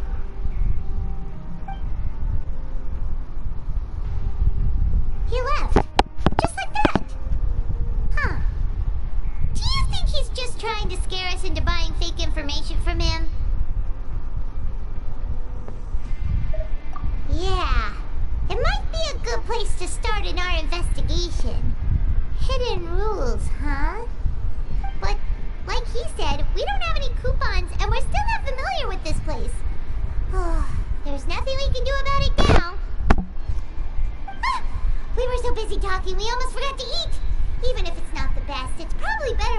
uniform. Come on, dig in before...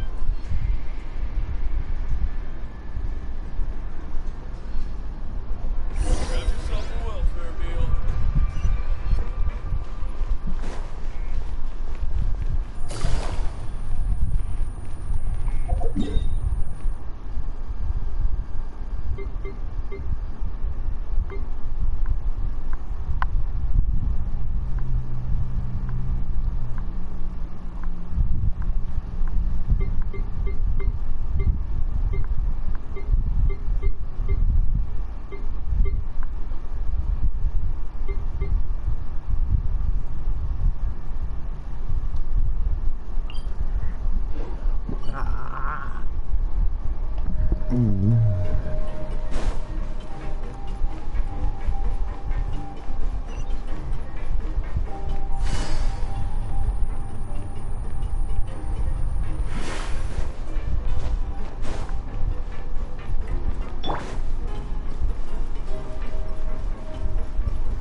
So Paimon just confirmed with the guards that our shift is set for every morning, and we're free to do whatever we want all afternoon. But it seems like most of the other inmates choose to continue working through the afternoon to earn more credit coupons. Oh, and they also said that you can use coupons to skip work in the morning and free up your time. They weren't kidding. Credit coupons really can be used to do anything here. Paimon's so tired. And we'll need to wake up and go to work in the morning. Without any credit coupons, it's not like we can really do anything else. Nighty-night, Traveler. Paimon hopes we can keep making progress on our investigation tomorrow.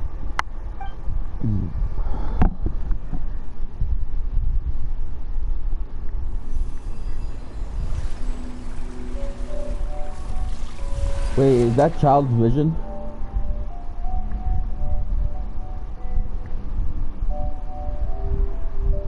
Oh.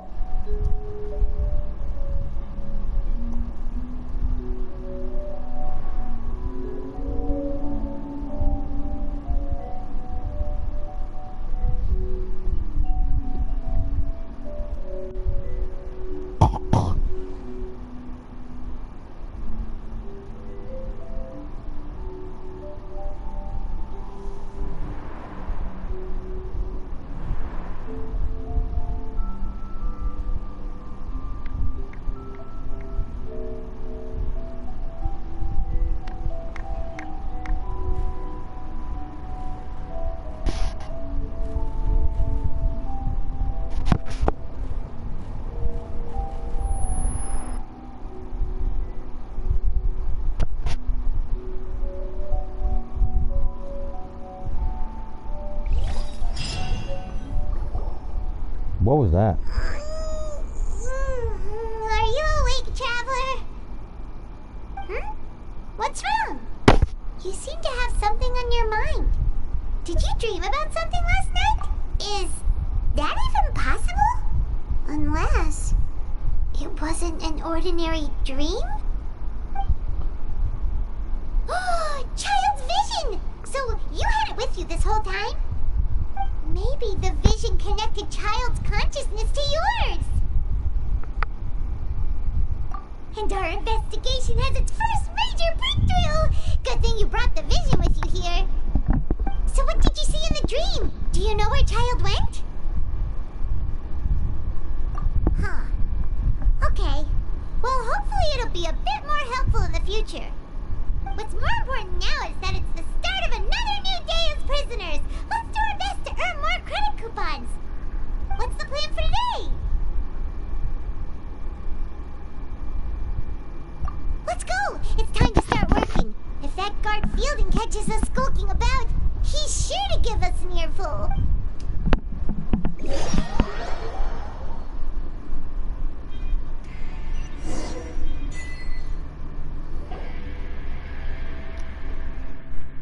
Look who decided to show up. Get your butts in gear and get to work. Time's a-wasting. Good, here you go. Remember to give me the widget once you fit...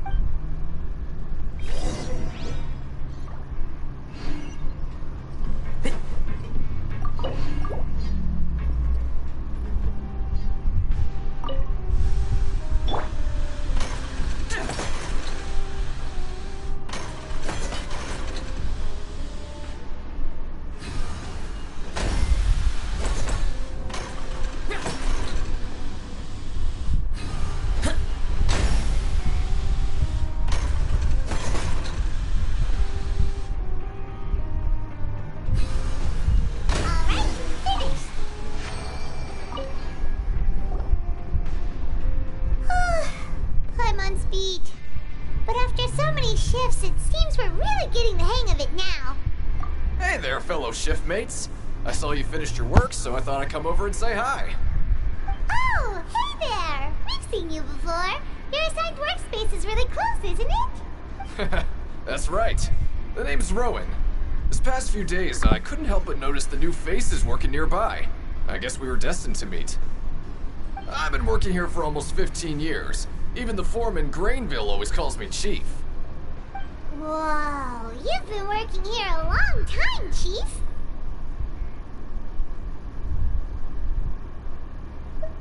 Hey, not so loud. If there's anything you'd like to know, just ask me. I know the work here in the production zone better than the back of my hand.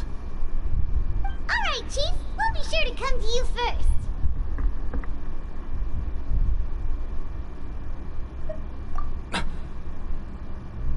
Did you just ask about the... Pretty sharp for newcomers. You've already heard about the rules, huh? Who'd you hear it from?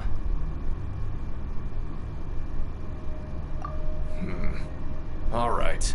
Seeing as I'm the one who came over here, you're already calling me Chief. I guess I can tell you a little. Truth is, you two keep working like this, you might be putting yourselves in danger. Huh? Wait, there's even a rule about that? What would have happened if you never told us about this? Well, it's usually not that easy to break one on accident. The conditions of the hidden rules are usually pretty specific. But once you do break one, bad things happen.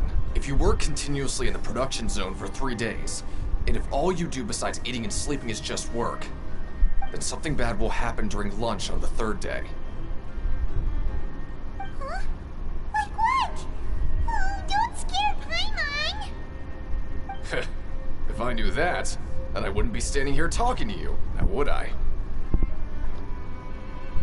You mean, even you have never tried working 3 days like that before? There's actually a legend about this rule. They say that there was a worker who worked way harder than me. He was both efficient and eager on the job, and most other workers couldn't hold a candle to him. One time, he tried to test his limits and worked as long as he could. Then during lunch on the 3rd day, he disappeared into thin air, as if he'd evaporated. Later, some people went and asked some of his past friends about him, but they said, never heard of the guy. What the? How could that happen? Unfortunately, we were assigned different production zones. I never saw for myself what he looked like. Wait, are you thinking that it was... Huh? Oh? You... Listen, kid. This ain't the kind of thing you should be curious about. Let me tell you, you're better off forgetting about it and looking after yourself. Now I kind of regret ever telling you. Yeah, I agree with Chief here. Do you really want to try? Alright, if you insist.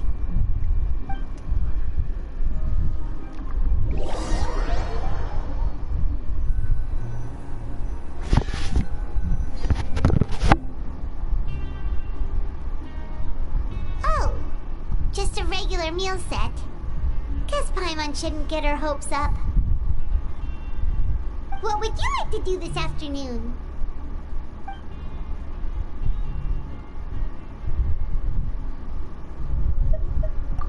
Yeah, Paimon felt like some of the people here were a little strange the moment she saw them.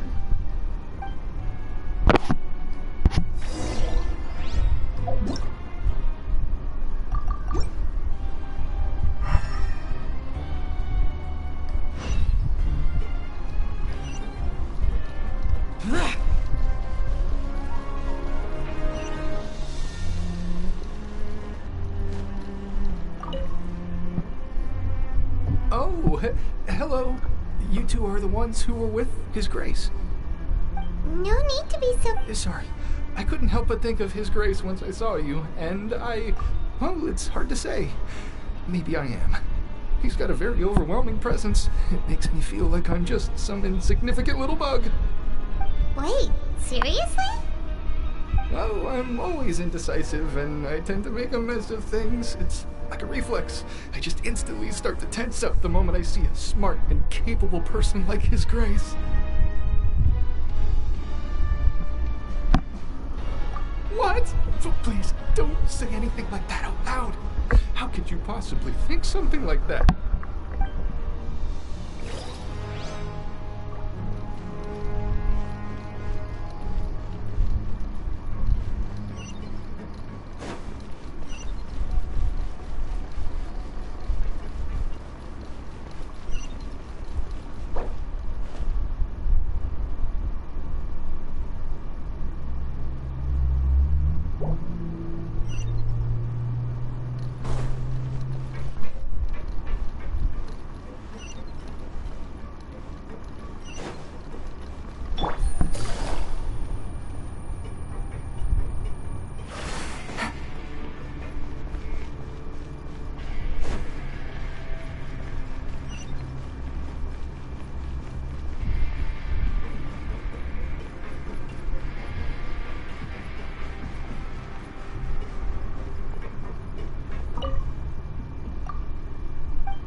Take it easy.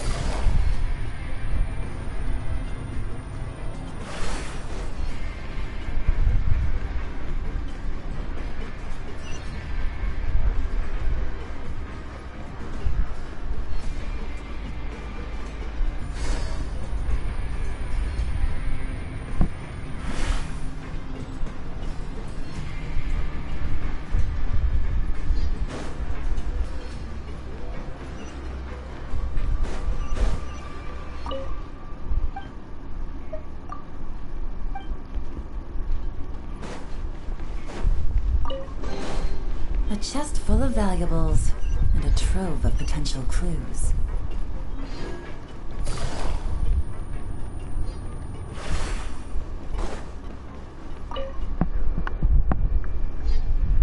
Oh, wonderful.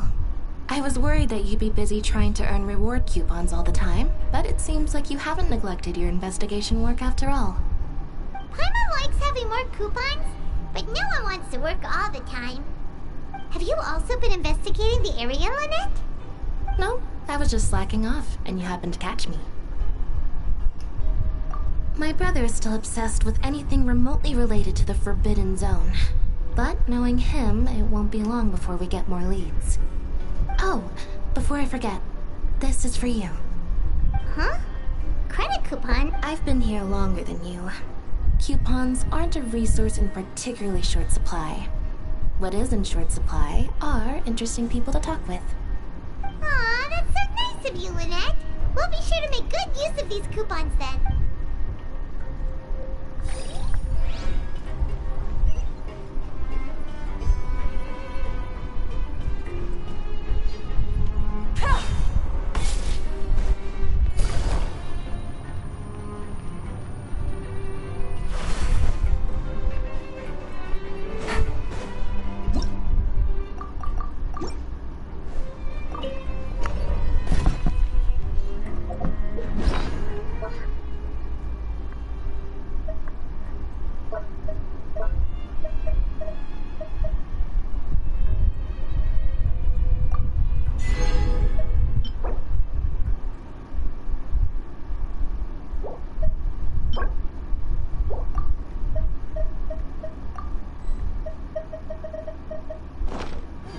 Good roll.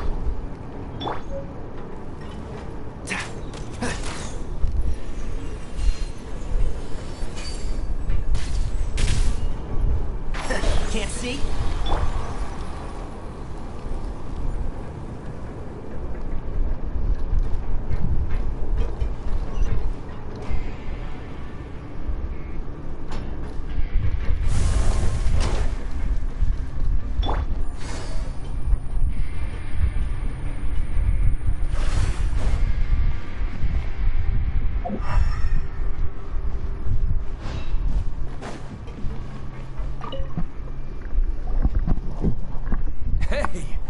the Traveler and Paimon.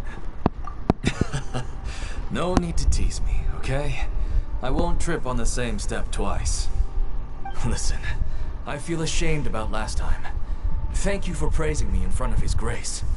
Huh? No! But when I was welcoming you, I didn't do anything but give you the stink eye. Come on, I insist. These coupons are nothing compared to getting the attention of His Grace. I won't take no for an answer.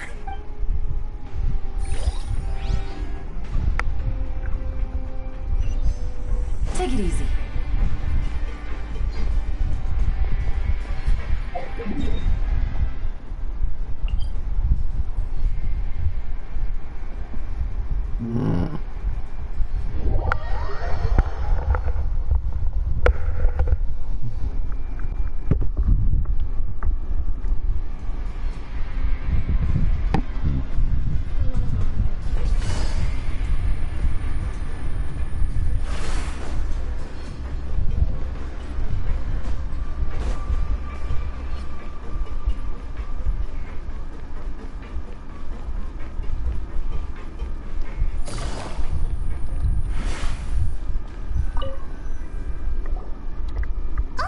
You want to stop investigating and go rest?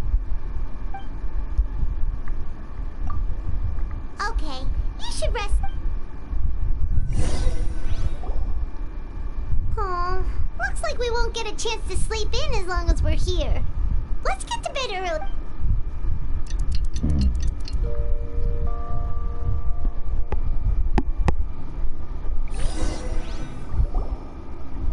Oh, Paimon doesn't want to get up. Paimon still feels completely exhausted from yesterday. What do you have planned for us?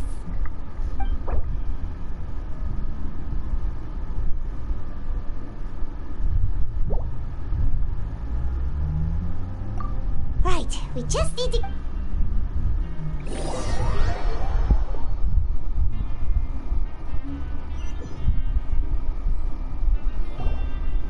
Look who decided to show up. Get your butts in gear and get to work. Time's a-wasted. Oh? What's with suddenly wanting to work so... Sure. Let's...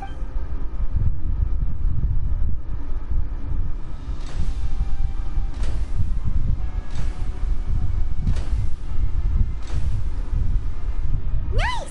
We did...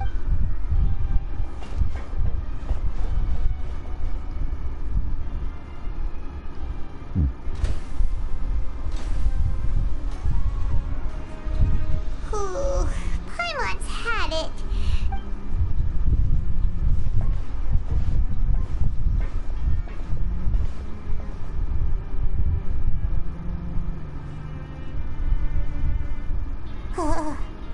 That's it. Paimon doesn't even have the energy to talk anymore. Is it time to eat yet?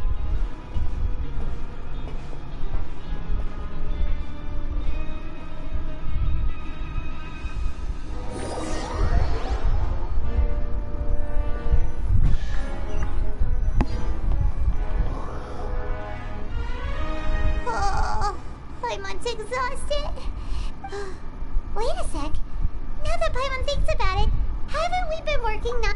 Oh, Paimon feels but it doesn't seem like anything's changed at all. And we made it to the coupon cafeteria safely. Are the so-called hidden rules only a rumor after all? Well, there's no use to just guessing all day. Paimon's stomach has been grumbling the whole time. Let's just eat already. Paimon wonders what we'll get today. Maybe we'll get... Wait! What? What in the world is this? Is this stuff... meat? But it looks and feels so bizarre. What kind of chef would make food like this? What do you think is going on? Is this the bad thing that Rowan was talking about? No, stop right there. Paimon gets what you mean. Just, hey, isn't that Woolsey over there? He must have made the food. Hey, Woolsey, have a moment? What is it? I'm about to go report the numbers for today's free meal, so you'd better... It's about the meat in our... The meat? Oh, that. Looks perfectly... How could this be? Ugh. What should we do now? Wolsey wouldn't even give us the time of day. Is he trying to hide something? The plot thickens like a fine soup. Yeah, looks like we have no other choice. Paimon was positively famished a minute ago, but now she's lost her appetite. Impossible! What would you like to do this afternoon? Since we have time now, let's focus on investigating some more.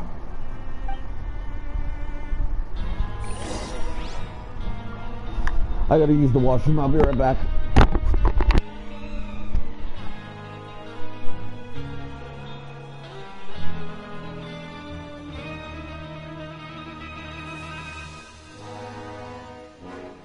Grab yourself a welfare meal. I got a new letter from an informant. Looks like the situation has changed again.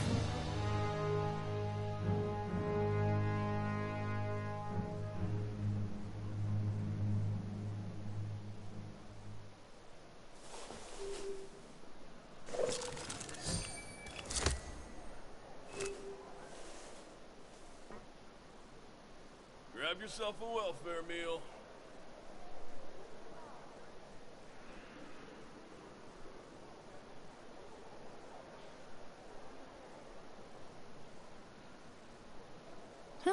Good roll. All right, maybe I'll take one more day off and knock out the rest of the work once I'm feeling up to it.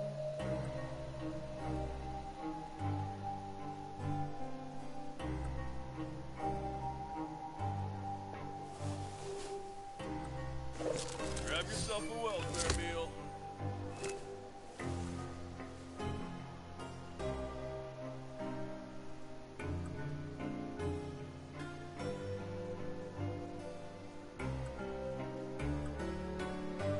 I got a new letter from an informant. Looks like the situation has changed again.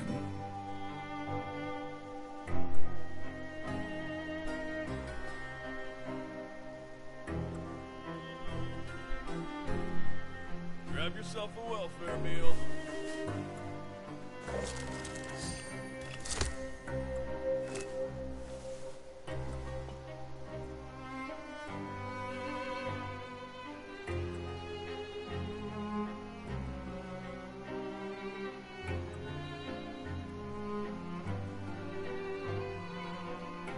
Grab yourself a welfare meal.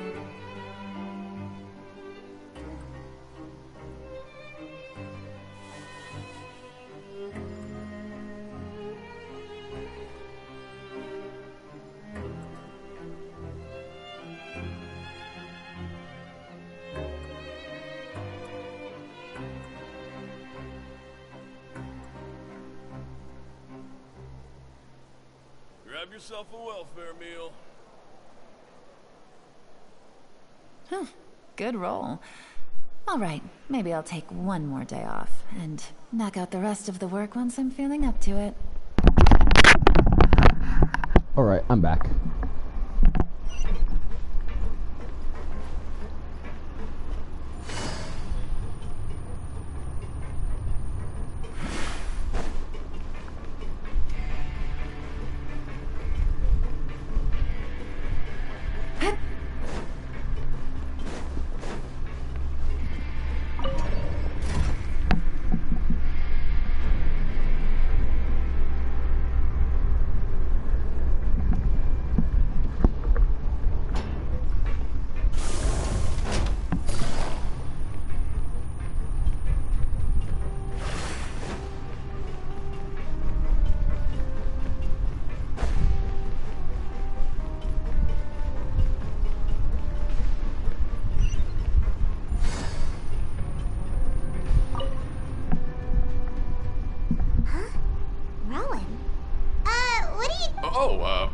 I was injured a bit just now.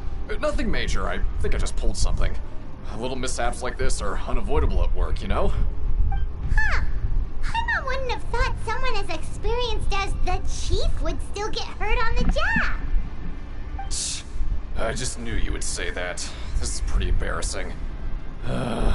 Where is Siegewein when you need her anyway? The one time I need to make a quick trip to the infirmary. Oh, you mean she wasn't in the infirmary? Yeah. The rumors say that there's never anybody in the infirmary in the half hour before lunch, and nobody knows where Siegewein gets off to.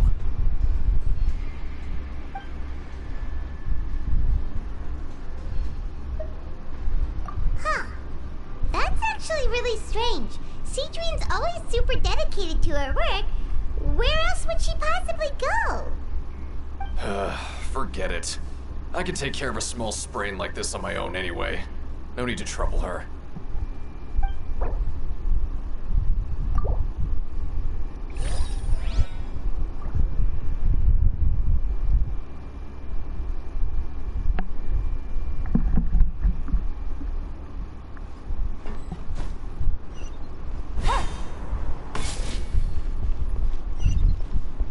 I went the wrong way.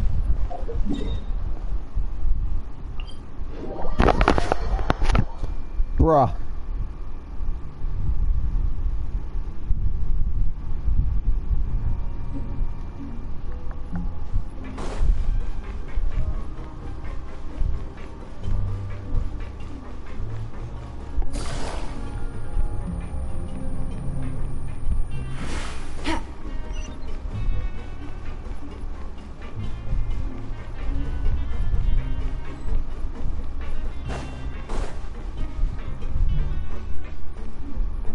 This?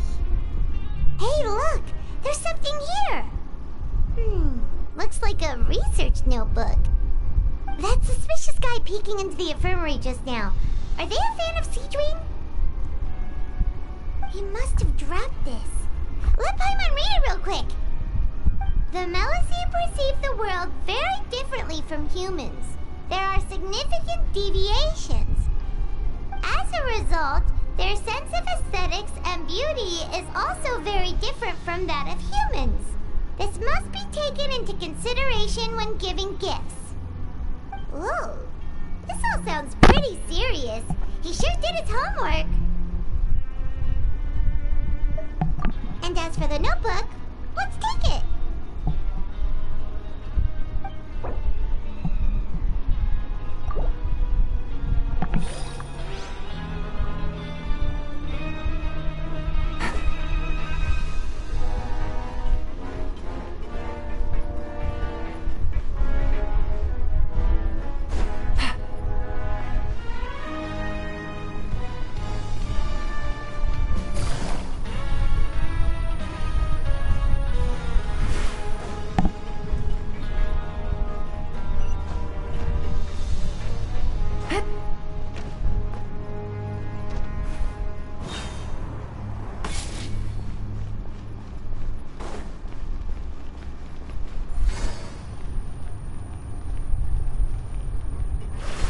Take it easy.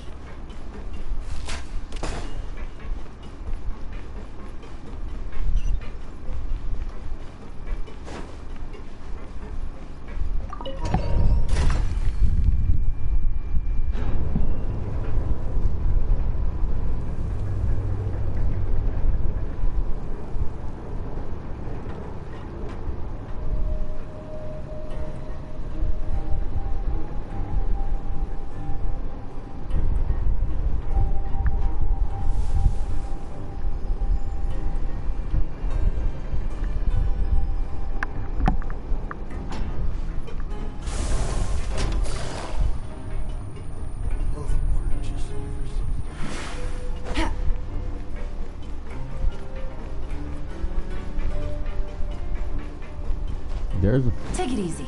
There's a way to go down even further.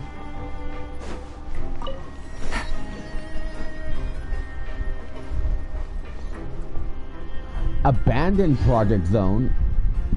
Okay.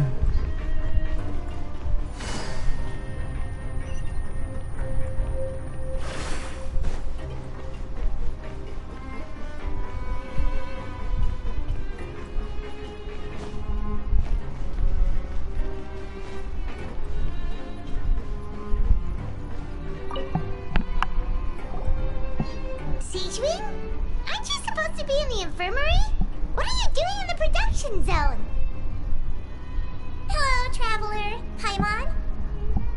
Everyone's usually busy around now, and we don't have any patients to look after in the infirmary. I thought I'd come here and enjoy the sight of everyone hard at work. Enjoy? What's there to enjoy here? It's really worth watching. I often stand here and observe everyone. Humans are just so interesting and adorable. I like to watch your expressions while you work. Are you talking about pets or people? Oh, I can see why you think that, but you shouldn't jump to conclusions. See, we Melazines are a different species, and we see the world very differently from humans. It's very easy for me to observe everyone's condition. All it takes is one look, and I can tell which workers are exhausted. Wait, Melazines can see that? Huh. That does sound useful for being a nurse. Yes, running around tending to everyone's health is very fulfilling. But I'd much prefer it if you're all happy and free from exhaustion and pain in the first place. Take care of your body, make sure you eat well. Always rest when you're tired from work, and don't push yourself too hard. We'll definitely take care of ourselves. Thanks for the reminder.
We got some strange meat in our lunch.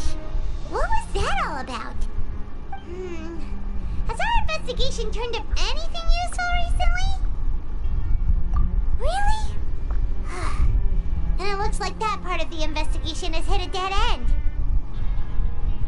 Well, we'll keep searching for more clues tomorrow. Good night, Traveler.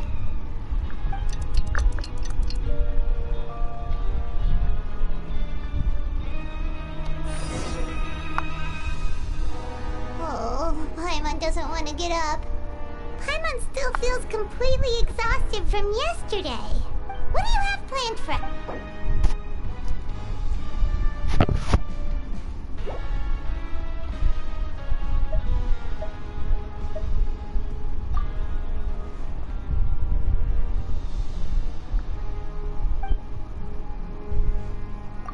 After working here so long, we're really starting to get the hang of it.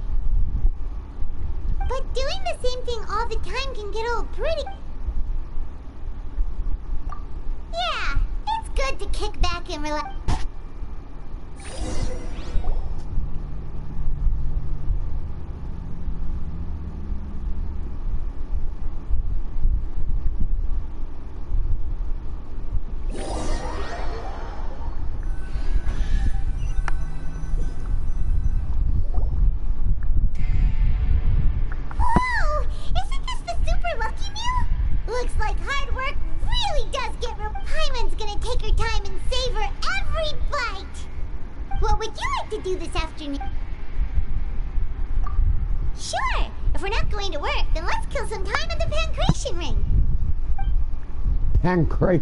Pancreas!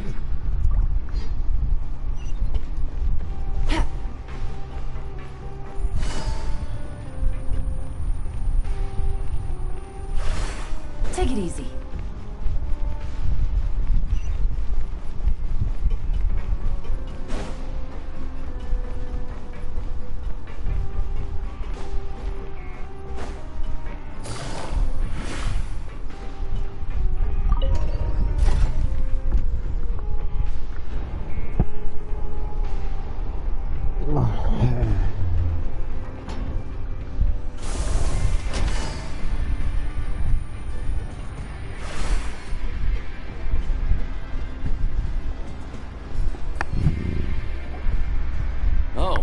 must be the Traveler, huh? Sorry, mate, but competitors as strong as you are prohibited from participating. I don't make the rules, mind you, but I was given very specific instructions. Even convicts value their lives, don't they? I hope you can understand. But we have a game here that'll let you show off your strength, and you'll even earn some credit coupons in the process. What do you think? Interested? And if we lose the game, will it cost us credit coupons? Of course. That's the cruel reality facing every competitor in a place like the Pancration Ring. Okay, great.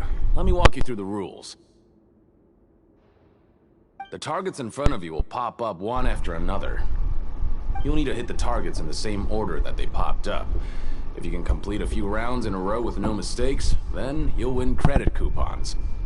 The second you mess up the order, you'll lose. Game over. The game costs 300 credit coupons to have it go. So, you up for it? Thanks for your patronage, mate. Now, let the game begin.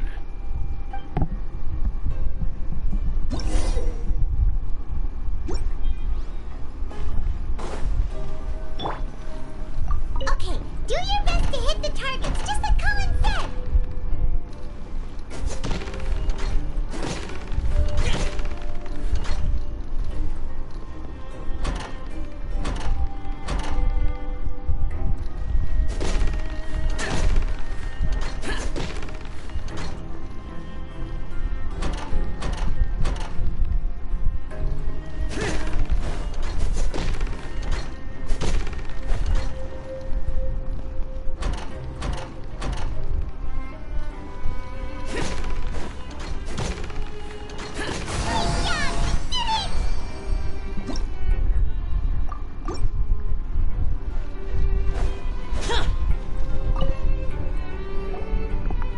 Your strength really shouldn't be underestimated.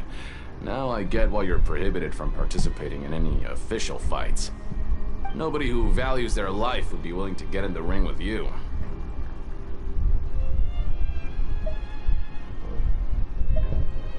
However, you two haven't tried betting on the outcome of a Pancration match yet, have ya? Just go talk to Rusimov. Buy a ticket for whichever fighter you think will win.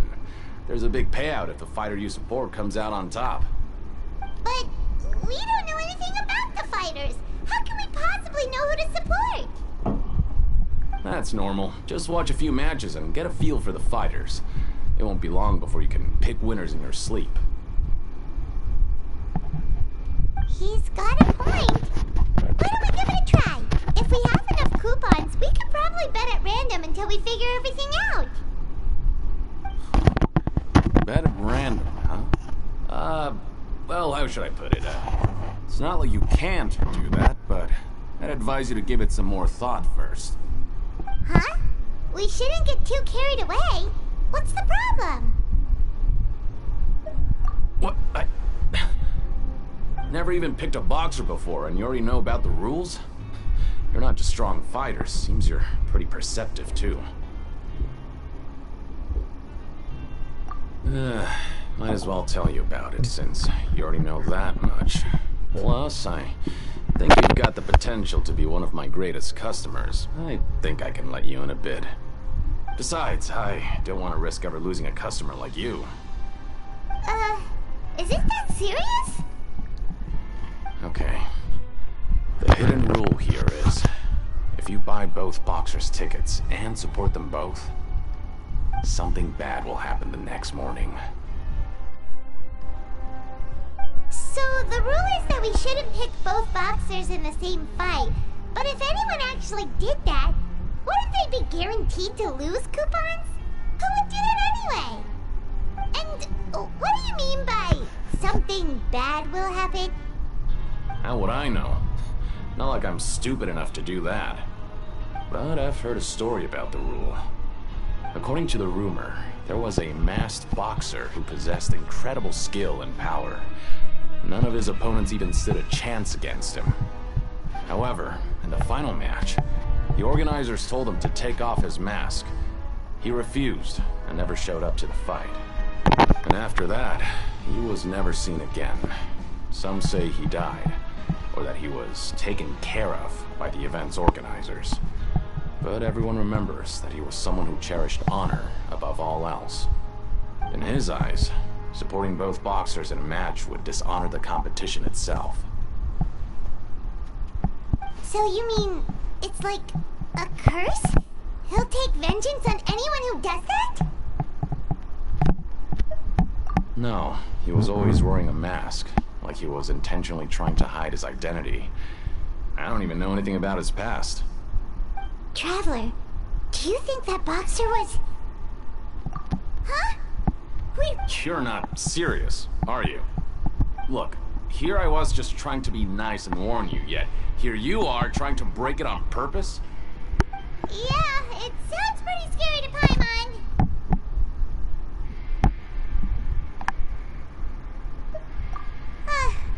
Seems you've made up your mind. Betting on both fighters will set you back about 3,000 credit coupons. If you have enough, then go ahead and give it a try. Just don't come running back to me if something happens. We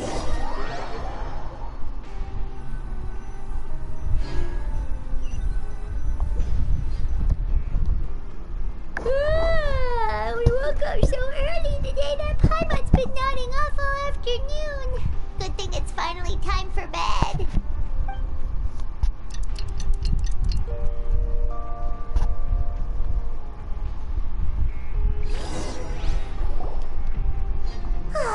The dawn of a new day. Paimon feels like we're getting used to life as convicts. Is that a good thing or a bad thing? What do you have planned for us?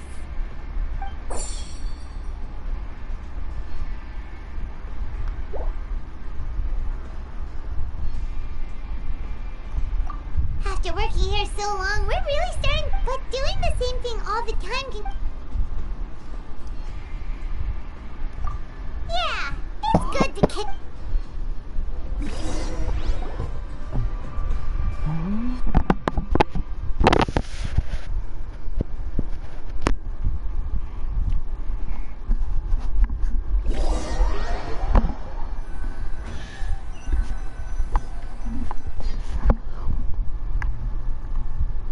Oh, just a regular... What would you like to do?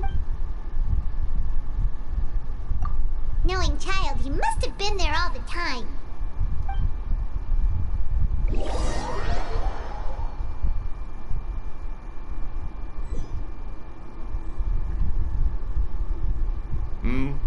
Are you two here to buy tickets? Who are the boxers? We have the reigning champ, Le Grappler, versus a contender from the Eastern Prison Block, Demon Horde.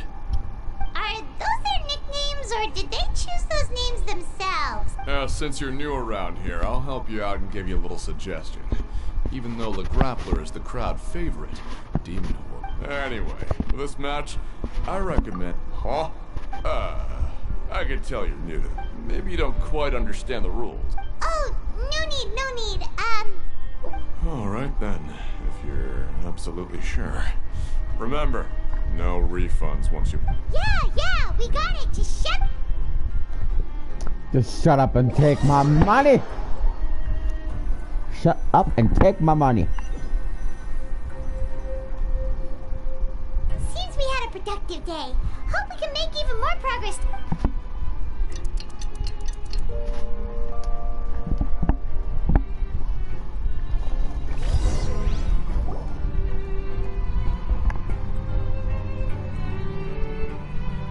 Hey, Traveler, Paimon. Package here for you. The next time you buy something, go pick it up yourself.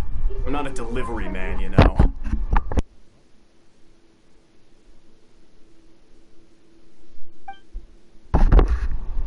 Huh? A package? For us? Did you buy something, Traveler? Paimon's not quite awake yet, so why don't you go take a look? All right! Yesterday we broke the hidden rule and bought tickets for both boxers. Oh, maybe this package is the bad thing that Colin said would happen. Huh? Paimon suddenly feels wide awake.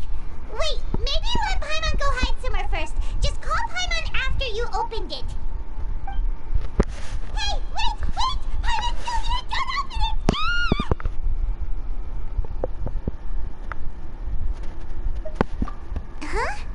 What is it? Are you okay? Let Paimon take a peek too. Oh, it's just a small bottle. But the color of the liquid inside looks so wrong. Almost like... Alright, that's enough of that. No need to say it out loud. Paimon already knows what you're trying to say.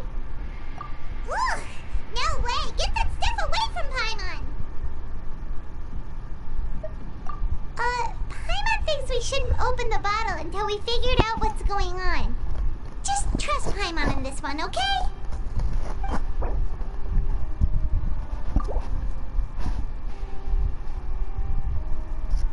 What do you have planned for us?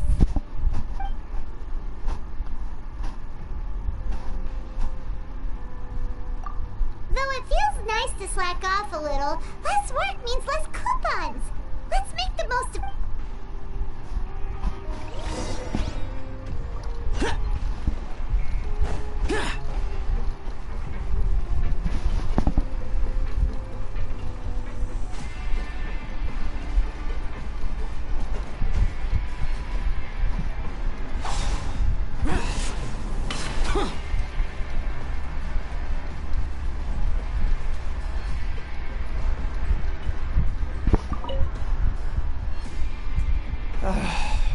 If there's no way to send it all out, maybe I'll never get a chance to look.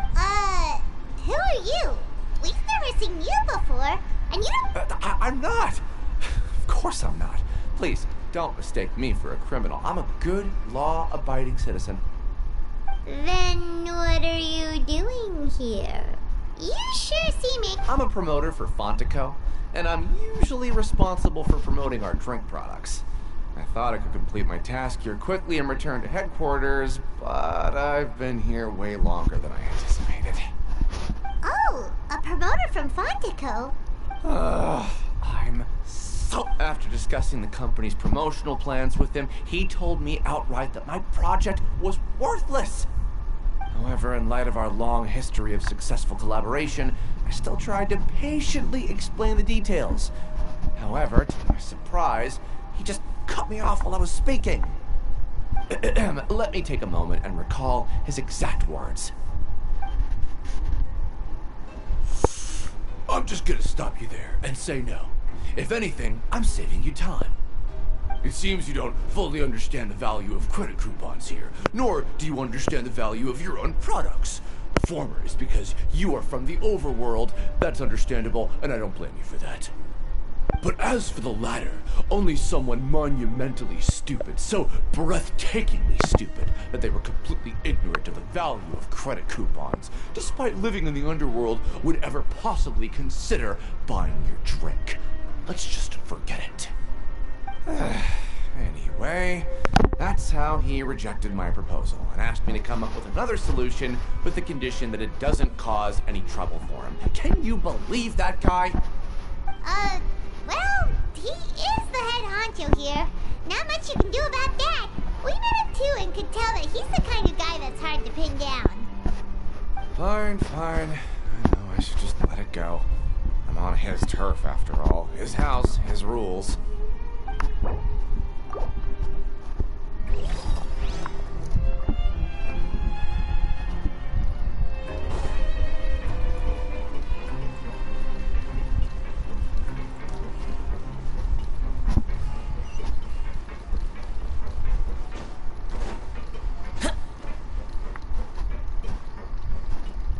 Useless.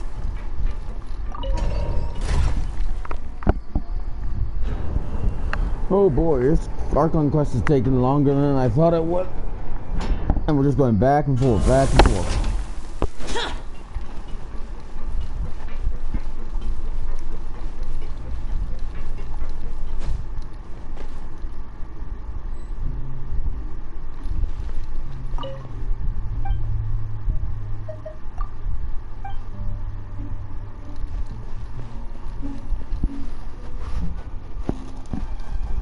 Hey, what are these papers scattered all over the ground?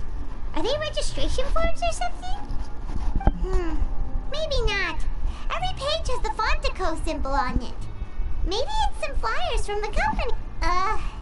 Okay, if someone catches us, they could accuse us. Oh, you're right. Guess there's nothing to worry about then. Let Paimon have a look here. Without assistance from the Fontaine Research Institute, development of the new product has been slow, and some researchers on the project have voiced concerns. We have no choice but to let the new product undergo the first phase of promotional trials without a designated name or packaging. We will adjust the direction of future development according to feedback. We have decided to only conduct closed, small-scale trials for the time being. Sure doesn't seem like anything unusual. The company is just trying to develop some new products besides Fanta.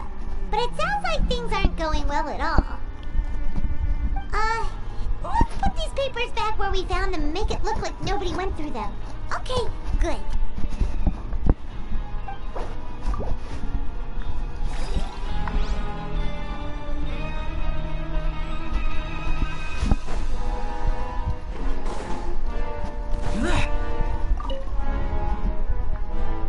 Hey, I heard you crazy fools really did it.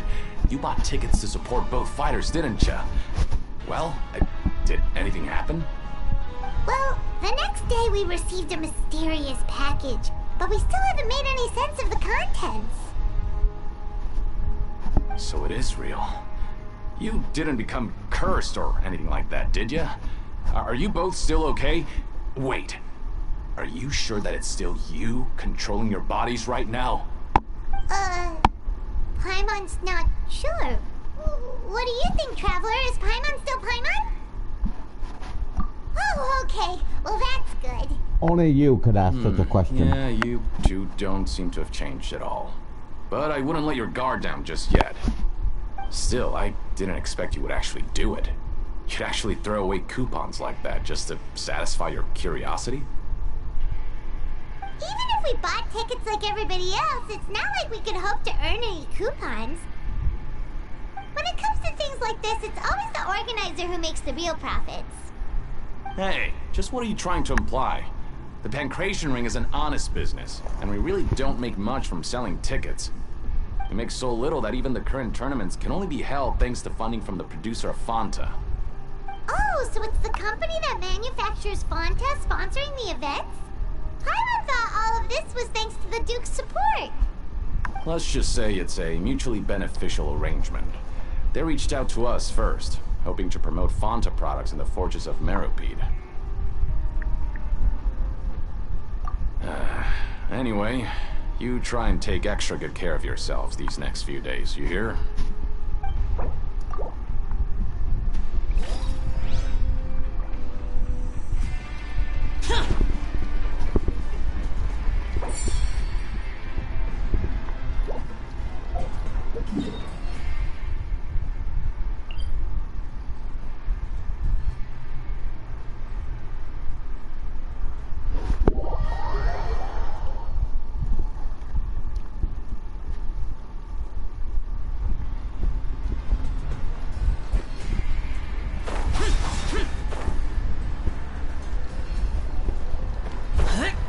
Worthless!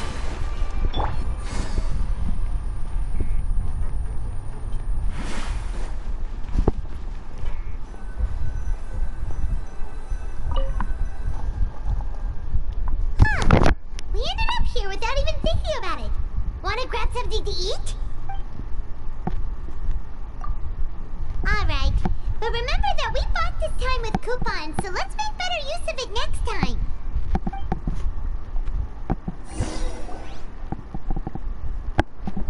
Whoa!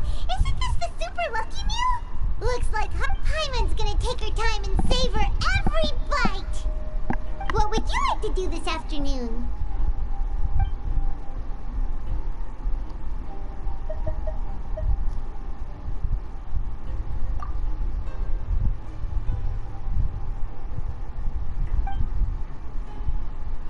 After working here but doing the same thing all...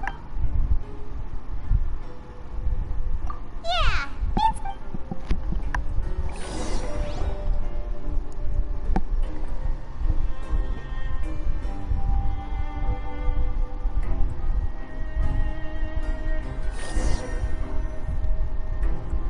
mysterious box? A bottle of crimson liquid? Paimon still doesn't know what to make of it. Do you have any ideas, Traveler? Really? Then it looks like that part of the investigation led us nowhere. Well, maybe we'll have better luck tomorrow. Good night, Trap. I think we're just going in a complete loop.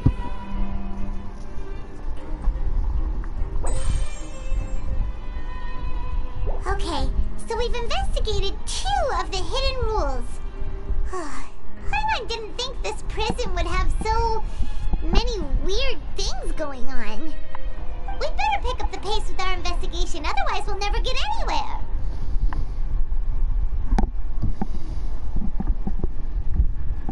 Yeah, let's skip work for now.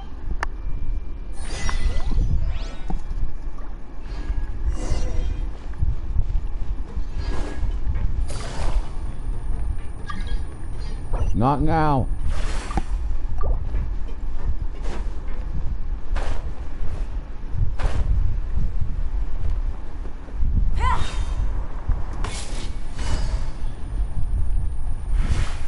Hey, isn't that Vidoc over there? Huh. Is it...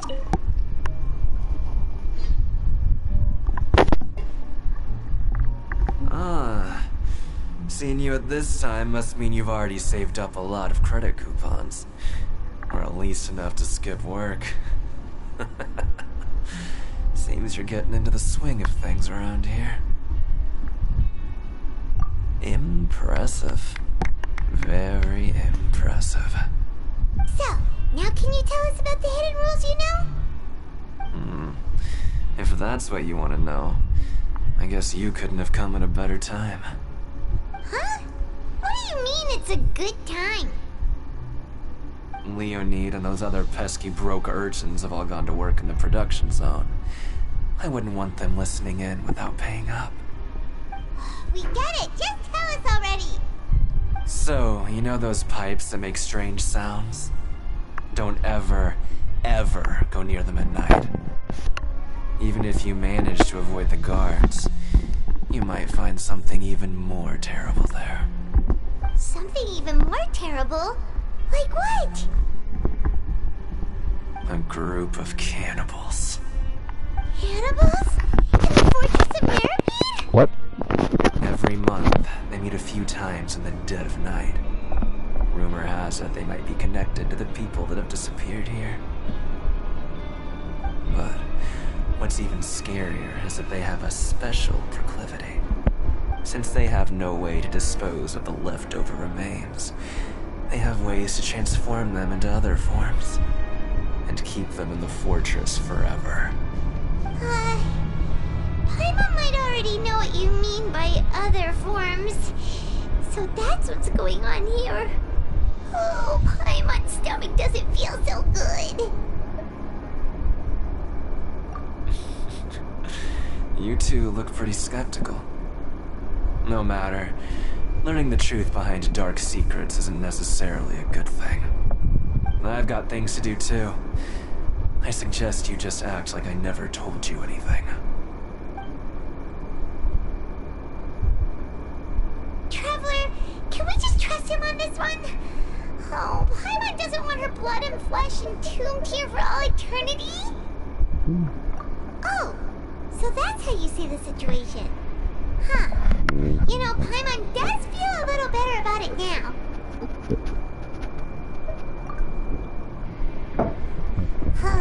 When will all the secrets end?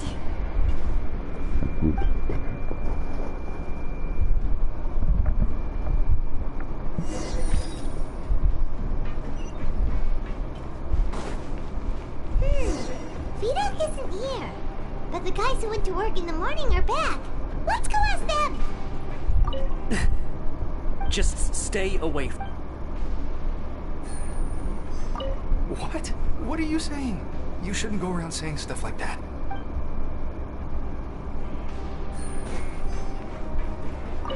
What are you talking about?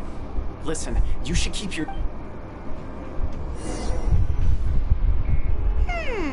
Their attitude sure is suspicious. suspicious, like they're trying to avoid us. But if they're being so obvious about acting weirdly, do you think they might just be trying to lure us in? Oh, this is all getting way too creepy for Paimon.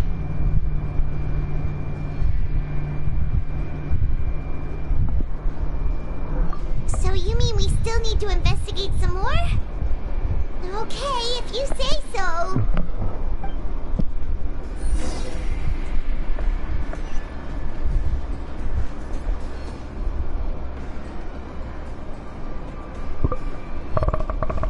Oh, sorry, I had to burp there.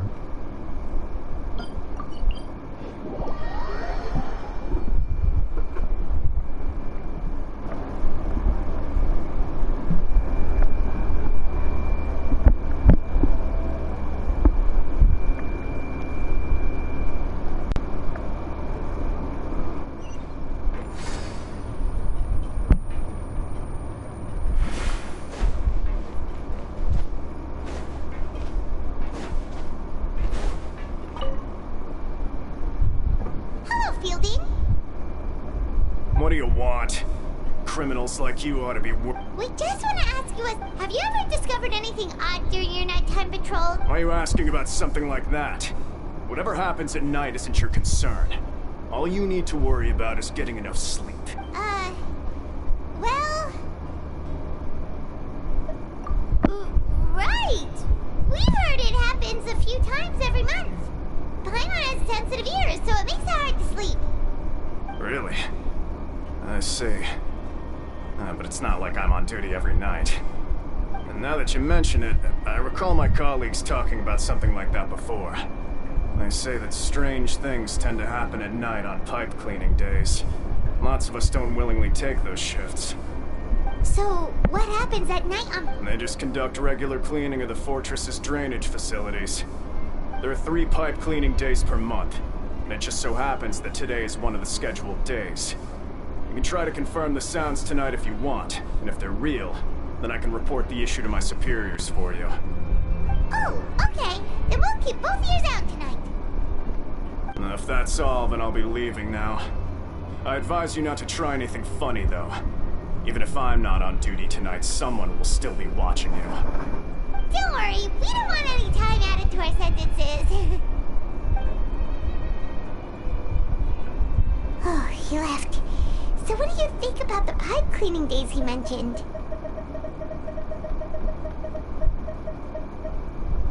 Right, both are a possibility. But Fielding did say that tonight is a cleaning night. I knew you would say that. Alright, sounds like we'll be up all night tonight then. Paimon just hopes the guards...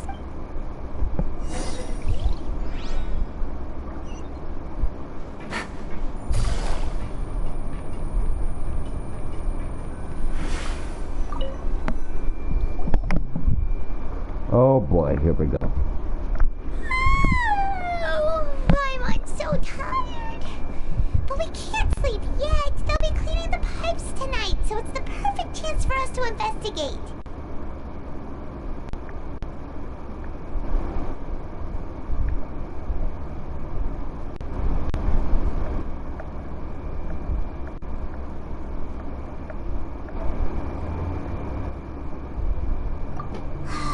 Whatever. Just be sure to wake Paimon if she dozes off. Paimon's worried something might happen if you go alone. Huh? Traveler? Did you fall asleep already?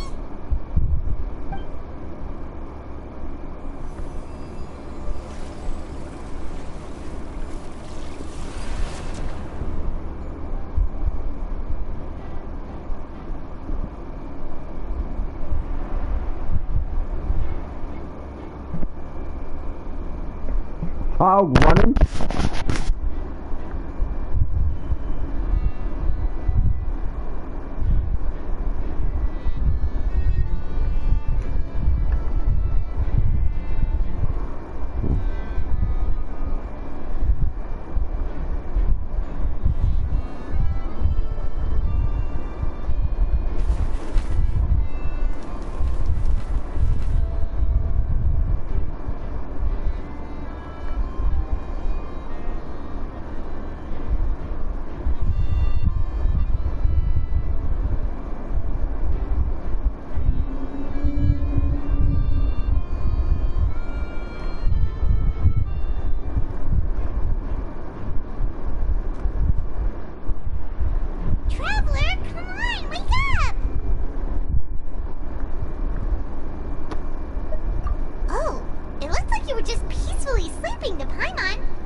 get moving. Just be careful to avoid the patrolling guards.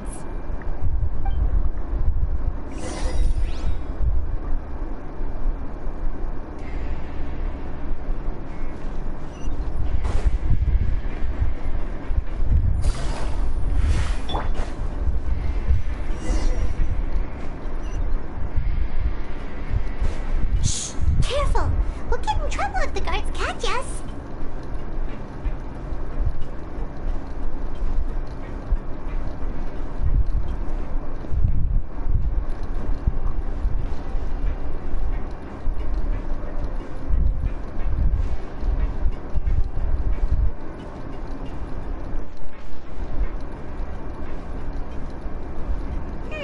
This should be the place.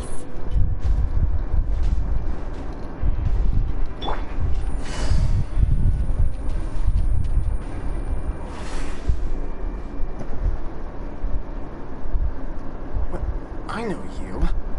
You were the ones... Huh. You've got guts showing up here. You'd better leave now. Ain't nobody coming here to save you. What'd you say? Yeah, so what if they were? If you push us, we can make those rumors a reality at any time. Hey, what's the point of all those rumors? I don't have to tell you anything. If you turn around, go back to the dormitories and act like you never saw anything... Yeah, scram. Nothing worth seeing here. Huh? What did you say? Isn't that exactly what Boss said when he left? Hey, do you know our boss? Oh, we had no idea our boss was such a big deal. He always kept his identity a secret. So, did he have you come here to find us? Oh, so your child's crew here? Seems like he had no problem fitting in.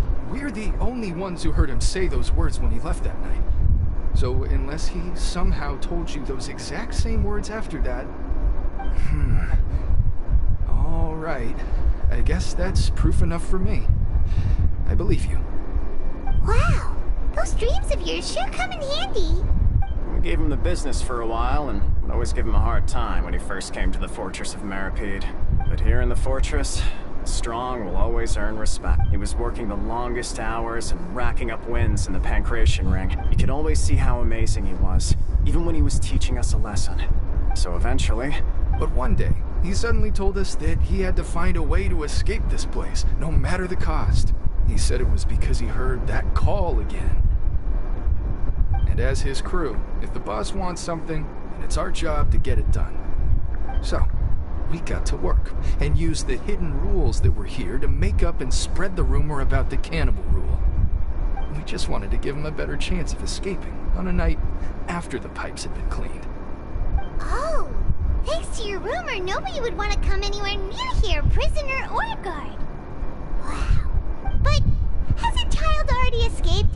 Why are you... Because as far as we know, the pipe he went into isn't actually an exit. It should be a dead end. It leads to an abandoned factory area, and even if there were a way to escape from there into the sea, we're still way too deep. No one could ever reach the surface alive. But Boss still insisted on going in. It's like he was obsessed about it. So we told him that we'd pretend as if he never existed while he was gone. And that if he wanted to come back, he should wait for nighttime on a pipe cleaning day. That way, we could meet him here and help cover the whole thing up. So you come and wait here through the night a few times a month just because... Yeah, but it's been so long now. We already know in our hearts that he must have managed to escape somehow. Is it also possible... Nothing could ever defeat Boss or slow him down. That's one thing we know for sure. Okay. Kinda was just brainstorming possibilities. Alright. Keep quiet and follow us.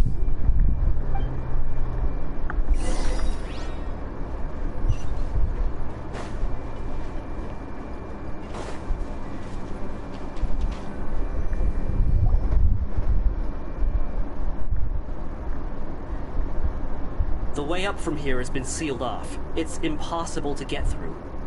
Boss left by going down from here.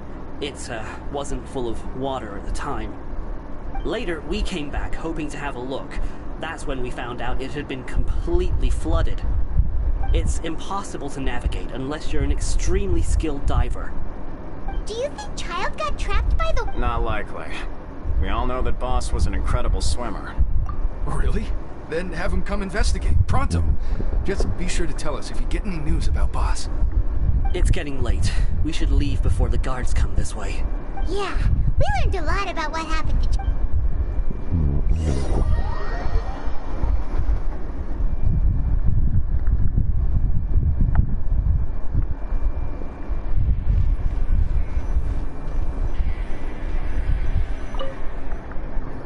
Oh boy. We finally learned some key information. Seems all of our investigative work has finally started to pay off. When you said you knew a diver, you were talking about Firmament. Why is Child like this? What was he doing? Fortunately, though, it seems like it's only a matter of time now now that we can finally relax. I'm starting to feel super sleepy. Let's try to get some rest while we still can. Nighty-night, traveler!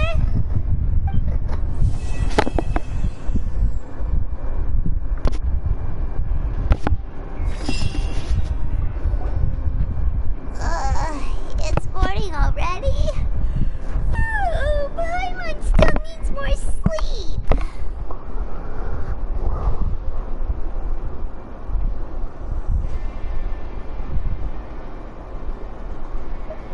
Huh? Wait, look over there! Isn't that... It's one of Linny's cards!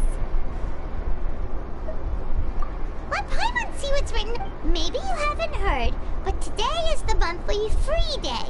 Everyone has the day off today, which makes it the perfect time to do some investigating. It's been a while since we last talked. Have you been making any progress lately? Let's meet at our usual spot in the factory area before lunchtime. I have new information.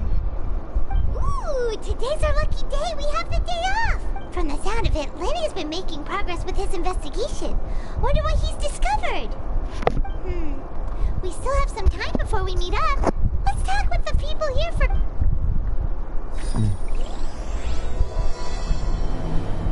Cataclysm.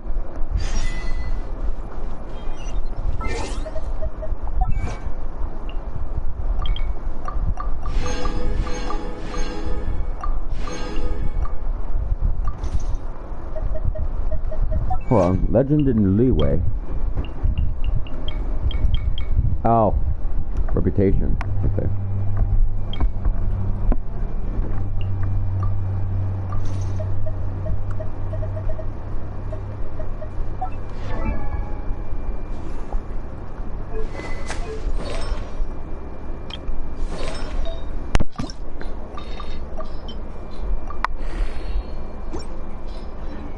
Okay.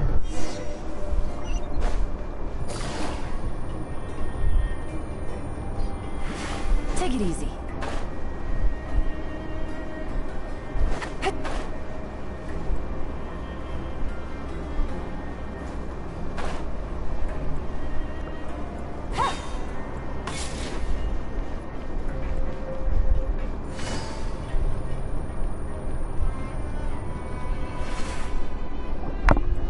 Hey, you over there?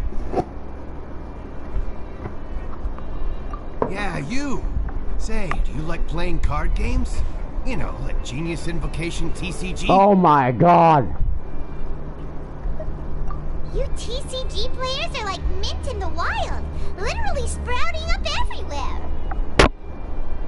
Hey, come on now. What's wrong with finding fellow Invocation aficionados? Anyway, What even is that word? All right.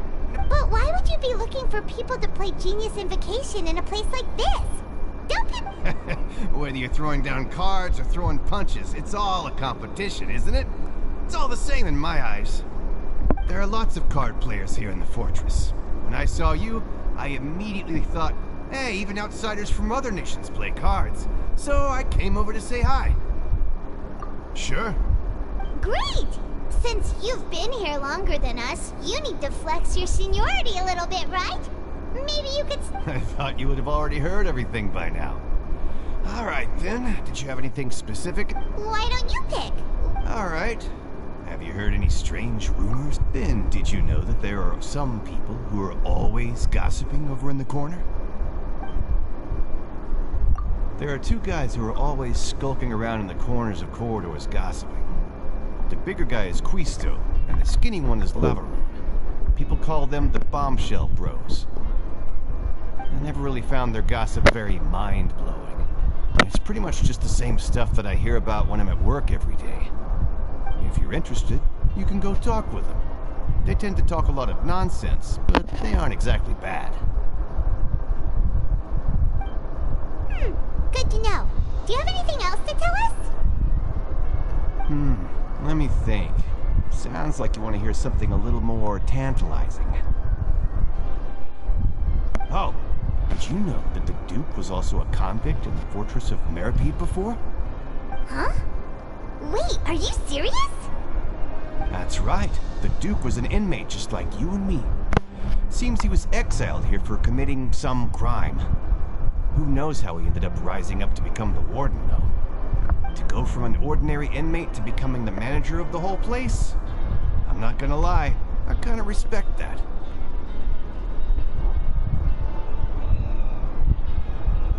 A forbidden zone? Sounds like something that someone just made up.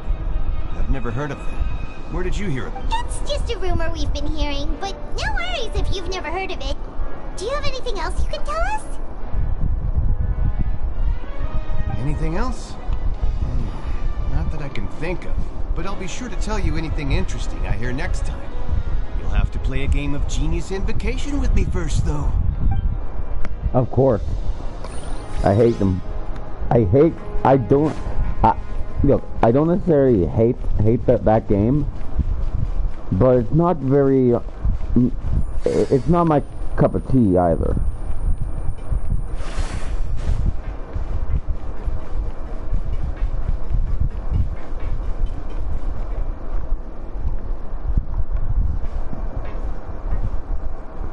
There's a group of people over there.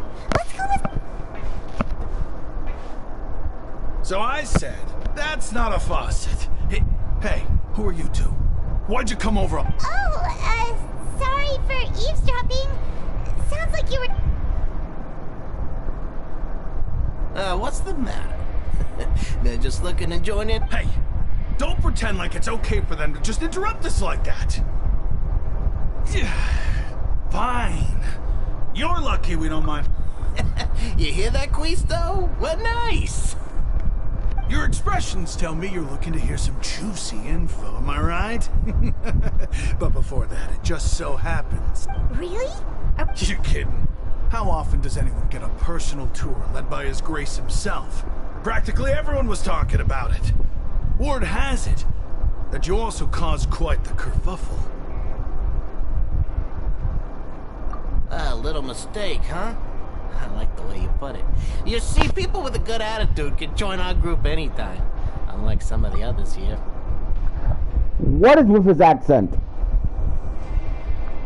I don't say I hate it, but it kind of makes me uncomfortable sometimes.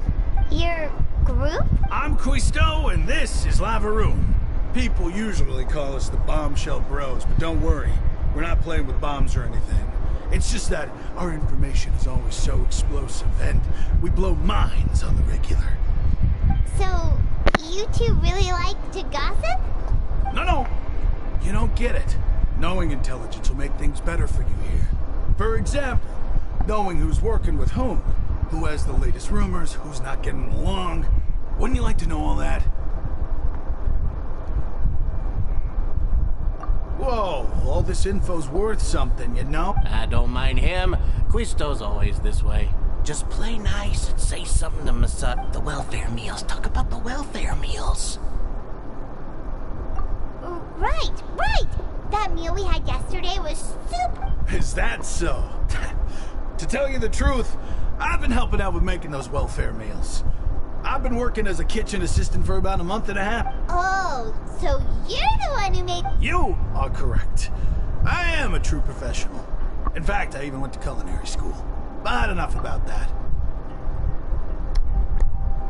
Stroke that ego, why don't you?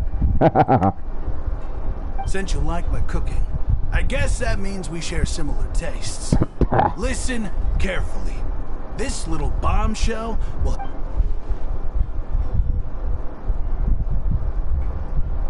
Listen, kids. The power structure within the fortress is quite complicated. The overworlders couldn't care less about us down here. We're basically dogs to them. You've already met the one person here you should never cross, the Duke, Risley. He knows more than you think. And if he doesn't care about something, then he often doesn't bother dealing with it. Those who have the Duke's attention get all kinds of special perks, even better treatment in the infirmary. I know who you mean. It's that Jurier character, right? I don't think there's anything useful about him at all. Why does he visit the infirmary practically every day? Is it normal for anyone to be going in and out of there so often? If you ask me, he's just faking it to get out of work. But did you know that Jurier was a talented researcher from the Fontaine Research Institute before he came here? There's no denying that. I don't care if he was a researcher that could turn dirt into Mora. Once you're in the fortress of Meripede, you're just another inmate like everybody else.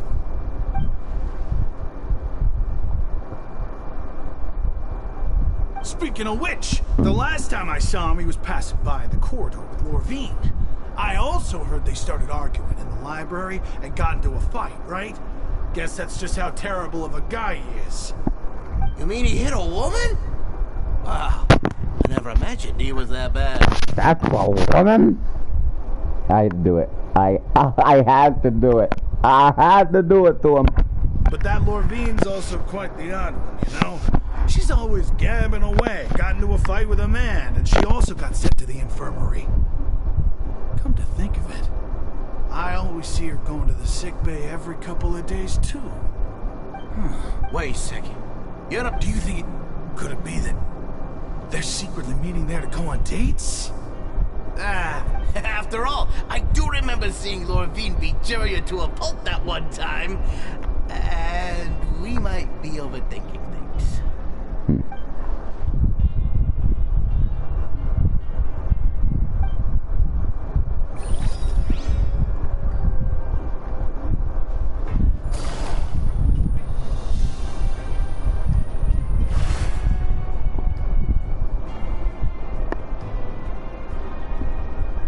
Look, there are some people talking over there.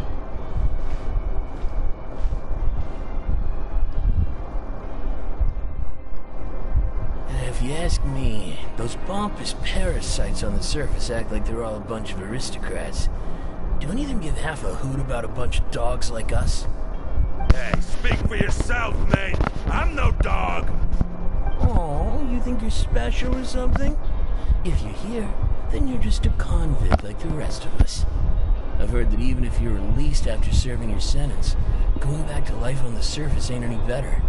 Once a criminal, always a criminal. We're marked for life. I don't buy that. Hey, how cool would it be if the whole world was destroyed by a giant flood and everyone had to start over from nothing? What kind of filthy bilge water are you spewing? I have family up there. You best shut your sewer hole and talk like that. Listen, things ain't so great on the surface, but who says that you have to leave? I've heard that you can still stay here and work even after you've served your sentence. Not bad if you ask me. Who wants to live in the ruddy overworld anyway? And what makes you think they want to hire someone like you? That's one of the great mysteries of the universe, how someone as useless as you is so confident. Whoa.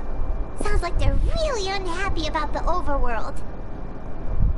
Speaking of which, Paimon never heard anyone use the words overworld or underworld when we were living up there. Is it only something the inmates down here say? That's true. Okay, we've talked to just about everyone, and it's about time for us to go meet Linny. According to the card he left us, we should go meet him in the production zone.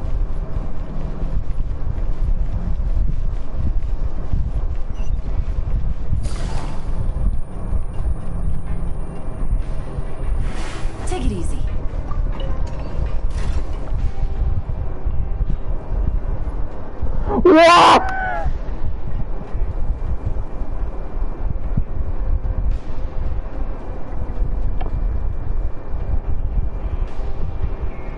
got a new letter from an informant. Looks like the situation has changed again.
Huh?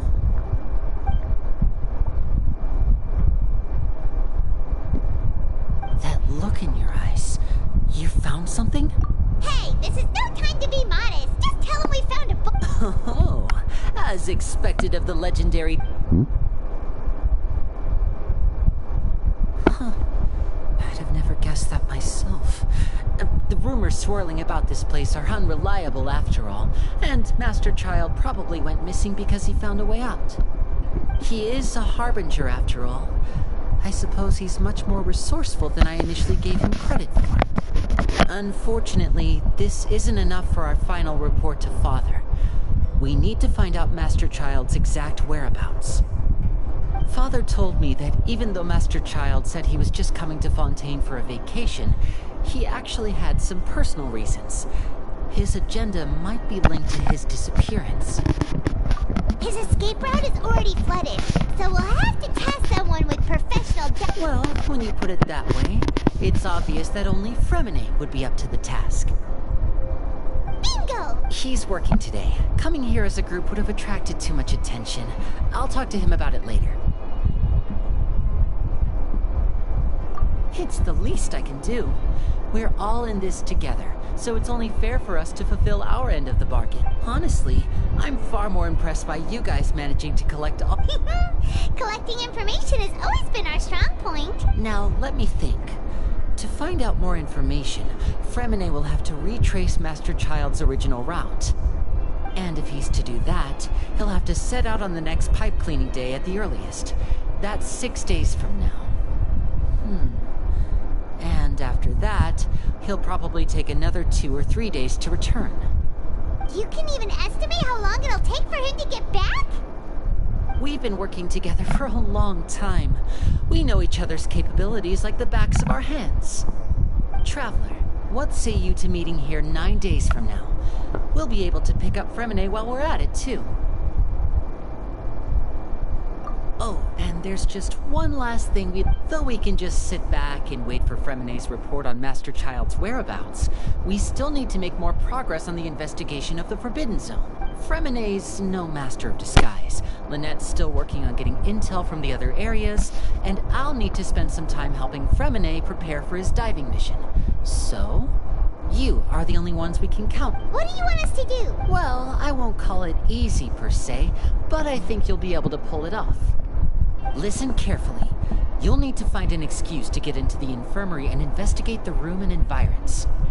You've mentioned several sketchy-looking people always meeting at the infirmary earlier, so it probably has something to do with the secret we're hoping to uncover. You've already met the head nurse, so she'll be less suspicious of you. Investigate the internal structure of the infirmary and any active dealings within, and pass those on to me alongside anything else you're able to discover. But also, there's no need to take risks. Don't forget, safety always comes first.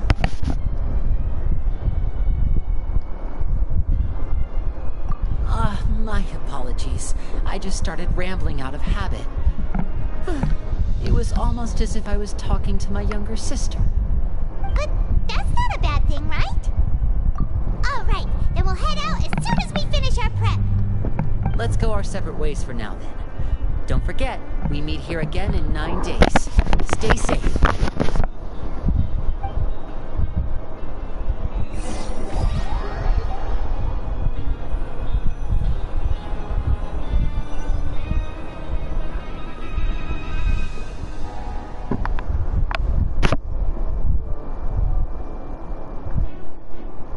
Hey, stay here for now. Paimon will take a peek. There seem to be several people inside.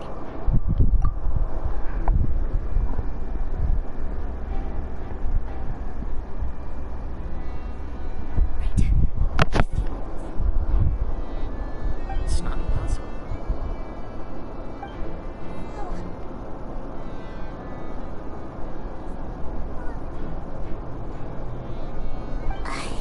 It's a bit hard to understand them from here, so why don't we just try to talk?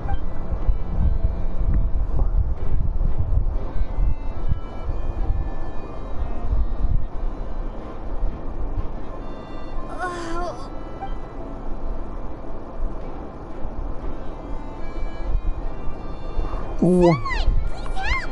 She's sick!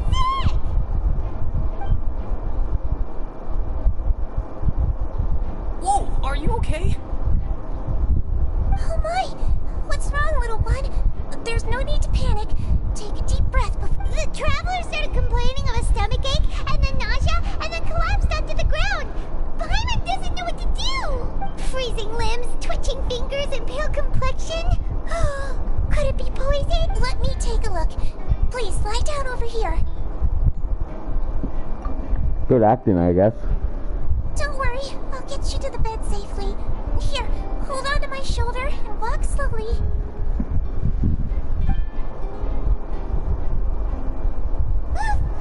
You can do it, Traveler! Don't apologize. You're sick after all. Now, please relax. I'm just going to do a preliminary checkup on you.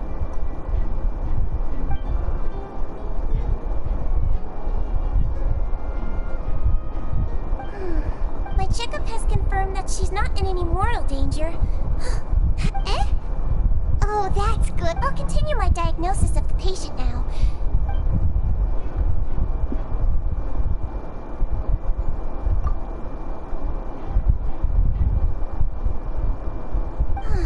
Don't sense serious damage to your organs either. Just... And here? Huh? But based on my initial checkup, there shouldn't be a problem here. How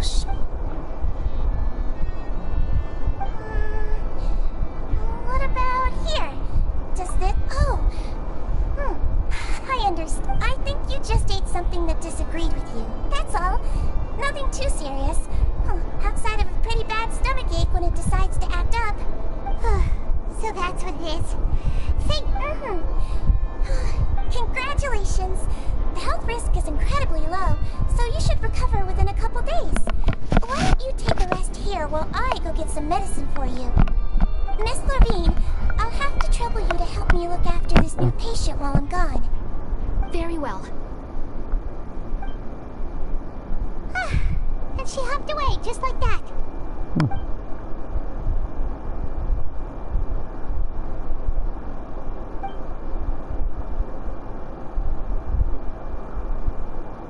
Hello. So how are you feeling now?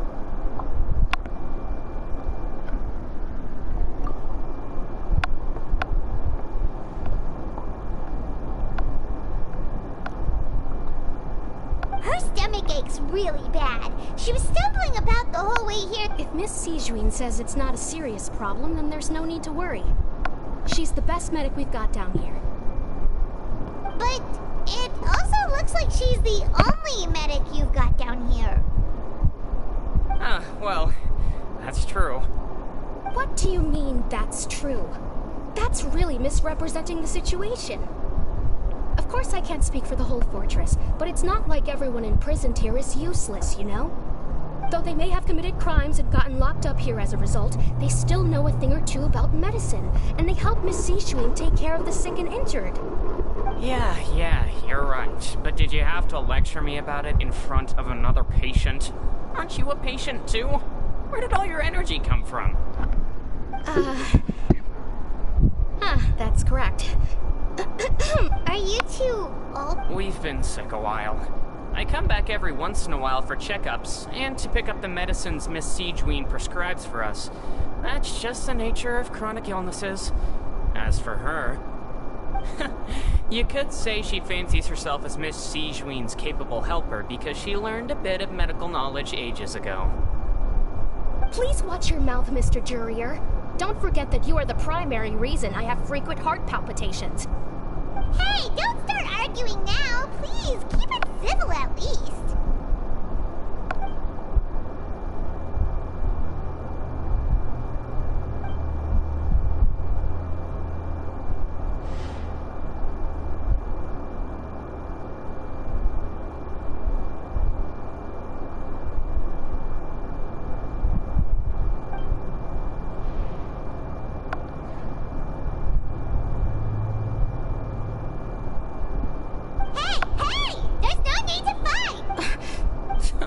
Release.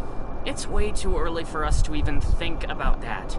And who the heck knows if we'd even be able to continue our previous lives?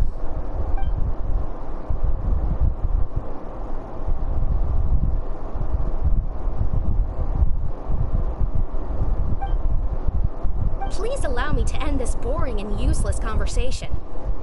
Oh, and Mr. Jurier, I don't want to see your face here again anytime soon. And same to you, Miss Lorvine.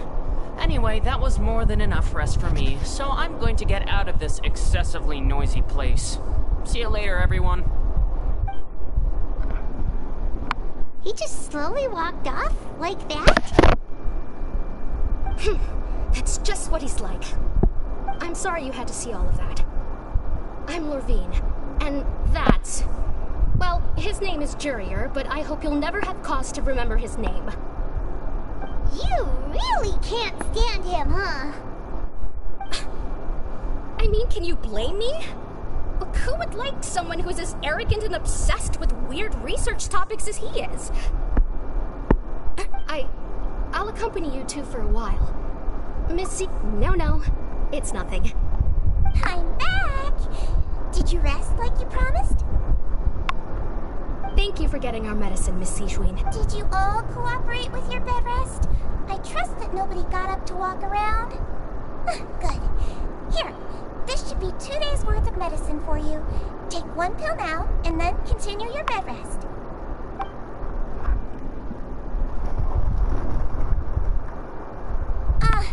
Miss Lorvine, I left in a bit of a hurry just now. Do you still remember if we discussed the color of the pill that you should be taking today? I remember. You said it should be yellow.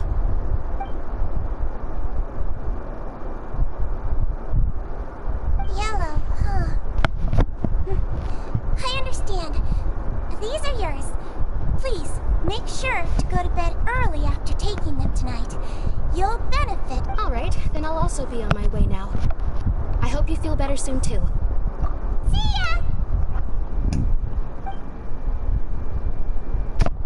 I'm going to fill out your medical record now. You're widely known as the Traveler, right? I just want to double-check a few details, if that's all right with you. Those two made quite the commotion just now, so why don't we let the Traveler rest? Paimon can answer the questions instead. So her primary symptoms are abdominal pain, with secondary symptoms of not... Alright then. Is there anything we should know? No, her base constitution is quite good, so I'm sure she'll recover quite quickly after taking the medicine. Please, make sure to stick to bland or less stimulating foods, and don't stay up too late at night. Got it. Paimon will hold the Traveler to that for sure.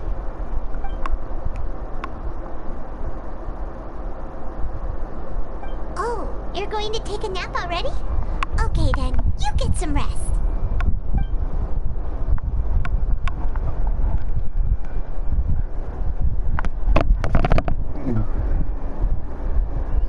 We've been to lots of places together. She may look a bit under the weather now, but she's actually super strong.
Okay, took it a while. Good roll. Alright, maybe I'll take one more day off and knock out the rest of the work once I'm feeling up to it.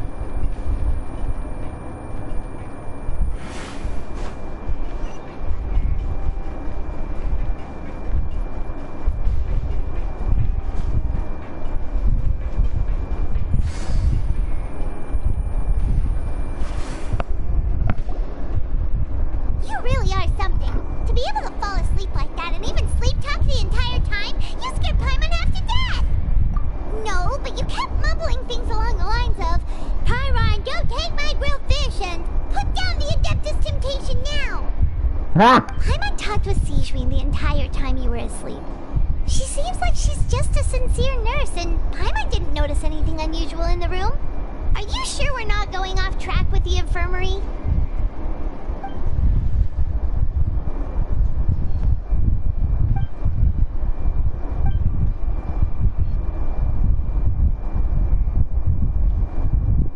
Whoa!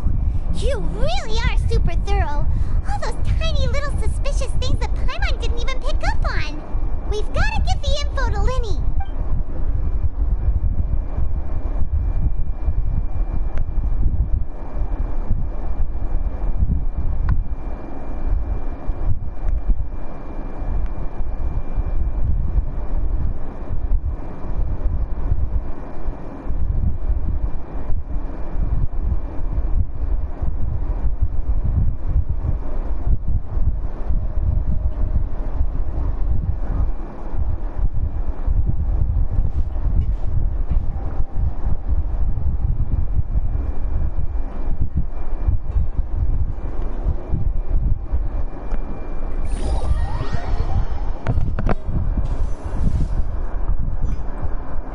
Today's the day! Let's go meet up with Linny!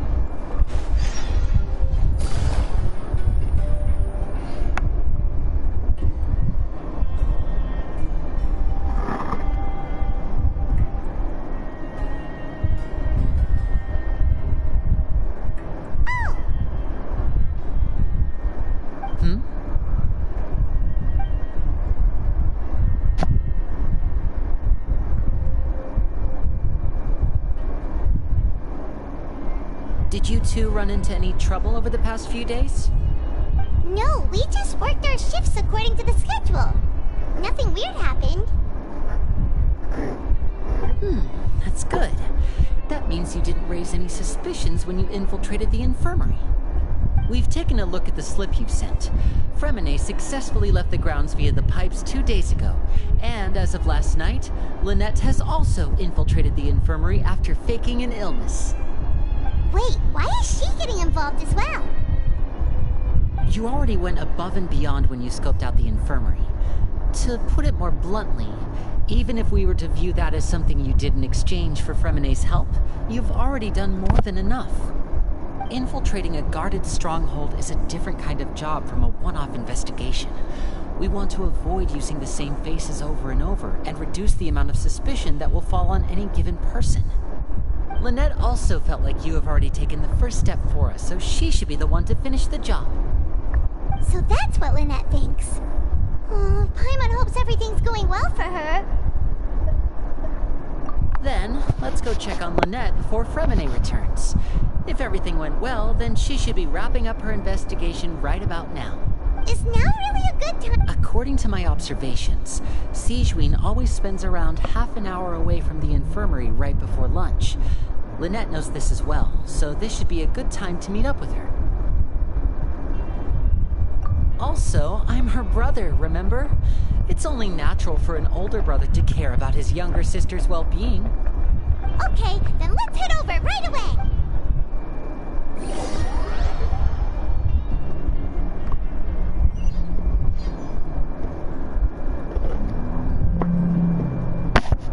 Take it easy.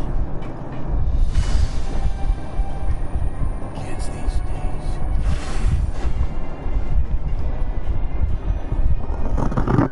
Lynette should be here right now. Huh. Strange. As expected, Sigewinne isn't here, but why isn't Lynette here? No, Lynette rarely deviates from the plan. We agreed that if she were to make changes on the fly, she'd find a way to let me know. Unless... Let's see if there are any clues around here. Okay.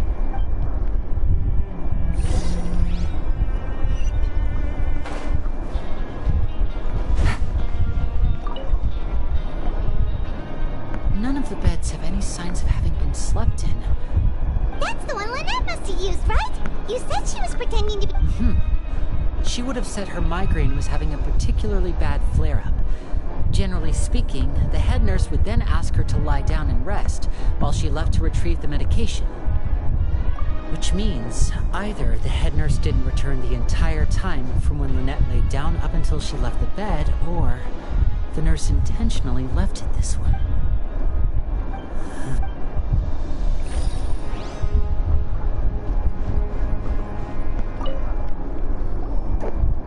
There are some books here and a few files. They all look like medical records. Advanced nursing, how to raise the spirit of your patients. These sure are some interesting books. She even has books on understanding people's motivations and feelings. Is it because she's a Melusine? Or does she have a need to understand her patient's emotional state? Seems quite normal to me. These are skills that would come in handy for a nurse from time to time.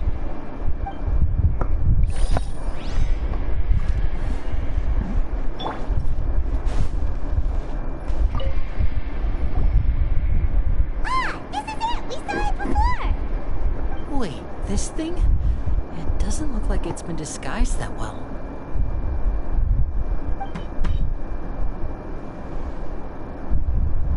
The space behind it is empty.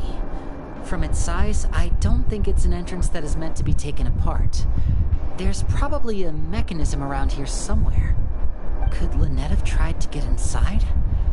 But if that's the case, she would have contacted me for sure.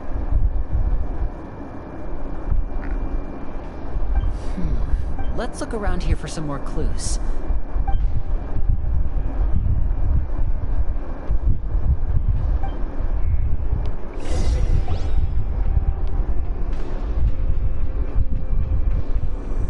Hey, you guys, there's a slip of paper. A slip of paper?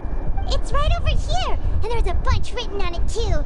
It reads, out of respect for your usual practices, I'll use a piece of paper or card as the medium to pass on my message. This is... Is that all? The back. Show me! Now! That look on you. Would you care to guess where Miss Lynette of the Fatui could be right now? No. Could she... Wriothesley. Did he deliberately leave the infirmary? Wait, you mean he was aware of our goals from the very beginning? But why? We didn't run into any trouble last... Yes, that is a crucial question. Wriothesley, he doesn't do anything without a clear goal or reason. So this means he had no concerns about your activities from the very beginning. You're not from the same camp as us. You were sent down here by Nervulet, so you have no conflict of interest with Wriothesley. We're a completely different story, though.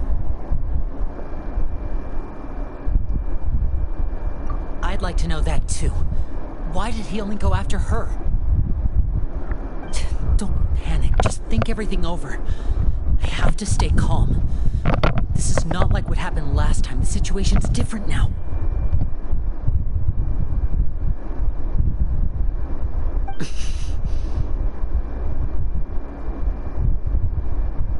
Wait, you're right. Wait, but that means...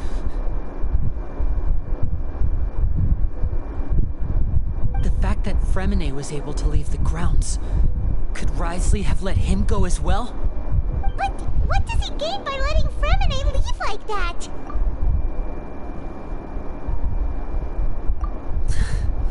So he's challenging me and trying to provoke me, I'm sure of it. We never should have sent out Fremine. We had to go through all that trouble to find an opening to sneak him around the guards and into the pipe, and we even thought luck was on our side. If Wriothesley let him leave on purpose, then he's probably in a terrible spot now as well. Lenny's getting more and more panicked. We have to calm him down. Don't be like this, Lenny. Fremine wouldn't have left if we hadn't told you about Child. That was our fault. No. I'm the leader of this operation, and I'm the one responsible for this team. I was the one who failed to protect them. I'll go talk to Risley. Hey, don't be reckless! Traveler, please talk some sense into him! I simply cannot allow Lynette to be abducted again. I have to go. I'll find a way to get them back. He's rushed out the door! After him!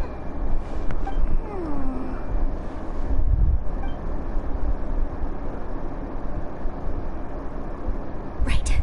I feel like we still have some room to make changes on these details. It's not impossible, but it'll require extensive testing. Is that so? Huh? Someone? Pack everything up. Whoever's outside is eavesdropping. They'll probably come in once we stop talking. Someone! Please help!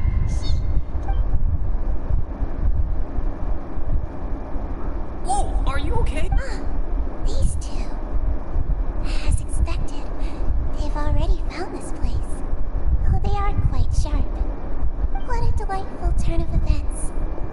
I like smart people, but I also like playing dumb. I like the feeling of being trusted. Oh my! What's wrong, little one? There's no need to panic. Take a deep breath before you begin. You bitch, you had a... Being able to read human expressions is quite the useful skill. Oh, just a... Wait! It's no use, we have to catch up to him! He's already out of sight! How is he so fast? Let's go head him off at Risley's office!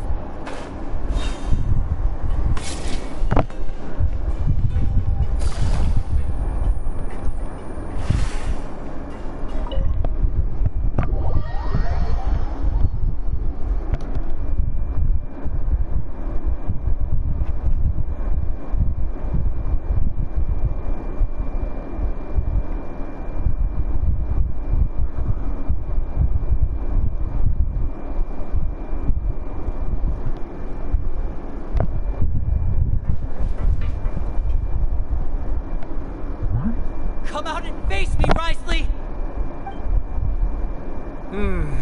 Aren't we at an administrative office space? Why don't you at least try to follow even a couple rules from the fortress's indoor management regulations? What did you do to my sister? I ran into the young miss at the infirmary. I'd heard that she was suffering from quite the migraine, so I decided to invite her over for a cup of tea. I do have some teas in my collection that can work wonders against such an illness. Stop joking around! Where did you take my siblings?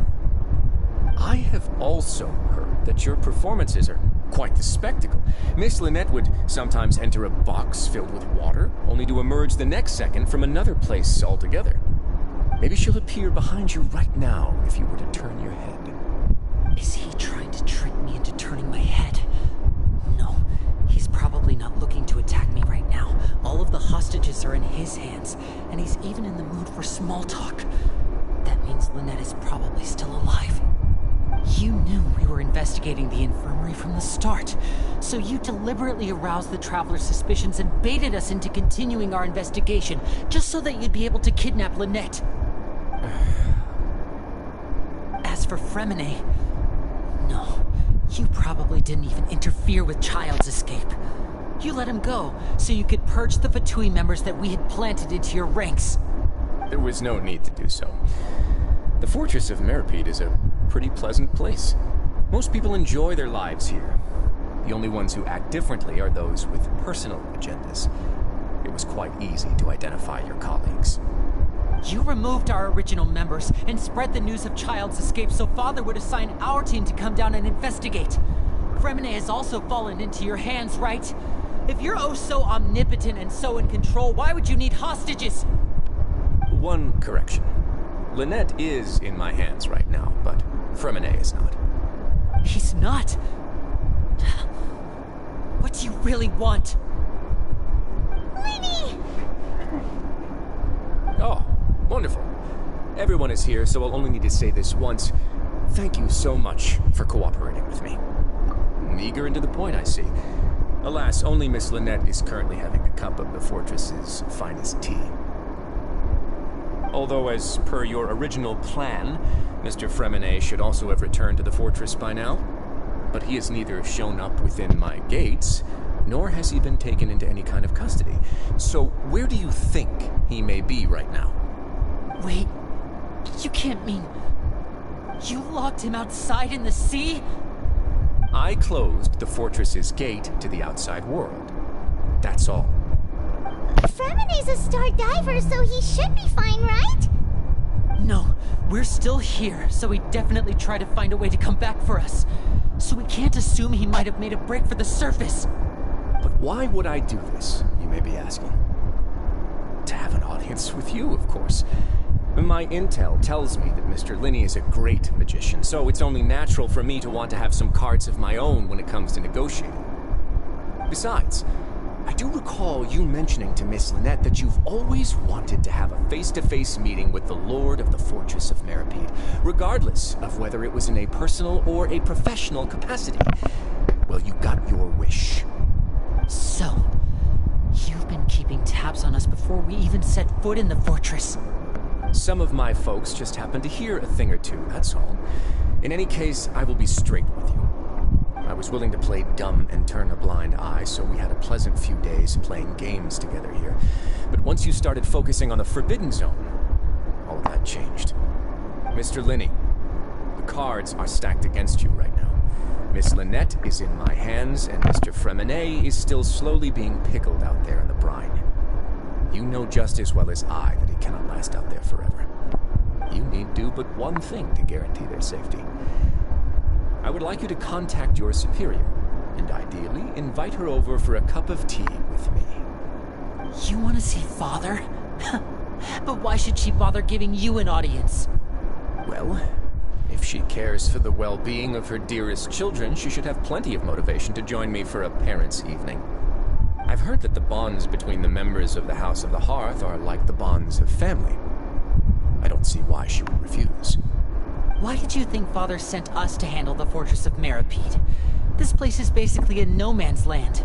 It wouldn't be fitting for anyone as important as a harbinger like Father to come here in person. Oh, I see.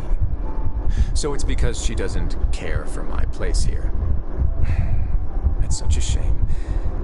After all, I've amassed quite the tea collection. I was looking forward to sharing it with her. Both Monsieur Neuvillette and Lady Farina have already received many samples as gifts. Was this the extent of your master plan to get to Father? No matter how much pressure you may put on me, I won't allow you to use us to blackmail her. You people really are difficult to get along with. All I'm asking for is a face-to-face conversation. Does she truly have no interest in the fortress's secret? Mr. Linney, you have one last chance to invite your father here. Cryo. If you refuse...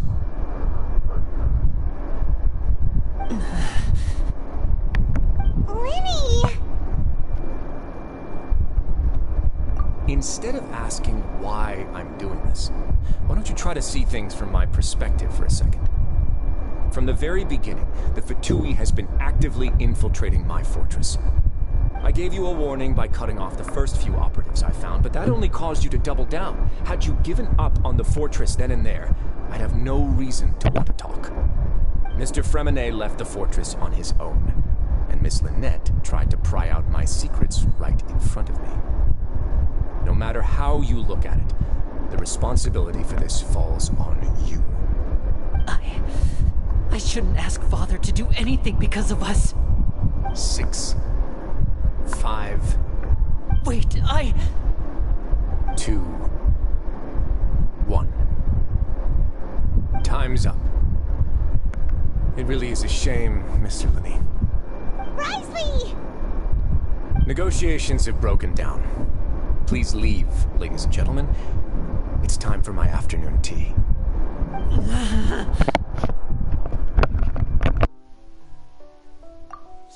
Listen to the Traveler! If you can't talk to Linney, can you at least talk to us? You do realize that I'm only letting you go because of Neuvillette, yes? You're here helping him out, and I've already done my best to stay out of your way. But that doesn't mean you can just do whatever you want. The fortress may be small and remote, but it still has its own set of laws. Then how about this? Those who are capable deserve respect. You've spent quite some time investigating my home turf by now, so why don't you tell me a thing or two about what you found, I'll ask you 3 questions. Answer all of them correctly, and I'll agree to your request. Question 1. Regarding the hidden rules of the production zone, what is the truth behind the one about not being allowed to work for 3 days in a row?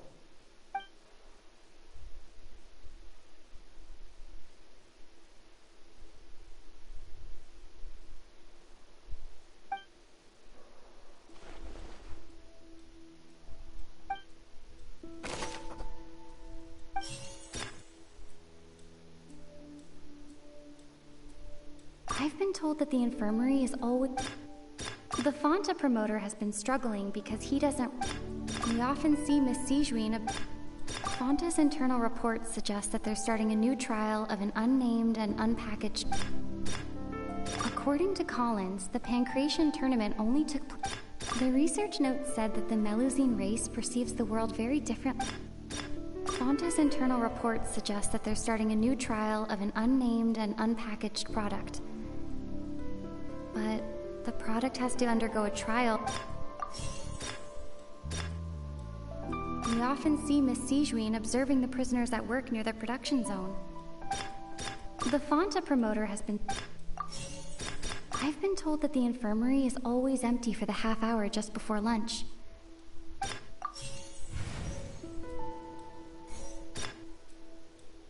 I've been told that the infirmary is always empty for the half hour. We often see Miss Sijuin observing... According to Collins, the Pancration tournament only took place because the Fonta company sponsored it. The research note said that the Melusine race perceives the world very differently from humans. Because of that, the Melusines have also developed a... The Fonta promoter has been struggling. I've been told that the infirmary is always empty for the half hour just before lunch. According to Collins, the Pancration tournament only took place...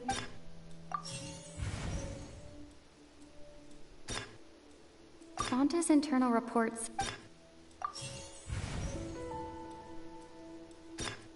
The research note said that...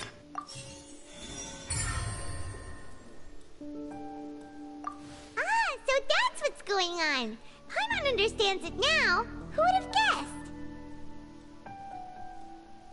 The hidden rule of the production zone. People are not supposed to work 3 days in a row. Why Paimon put the glasses back on? I hate that. Meat in their welfare meal. At first we thought this strange meat must have something to do with the people who disappeared. But in reality, they were all prepared by Sijuin, the head nurse. She often visits the production zone to observe the workers' health and makes a note of anyone who has worn themselves out after 3 full days of work.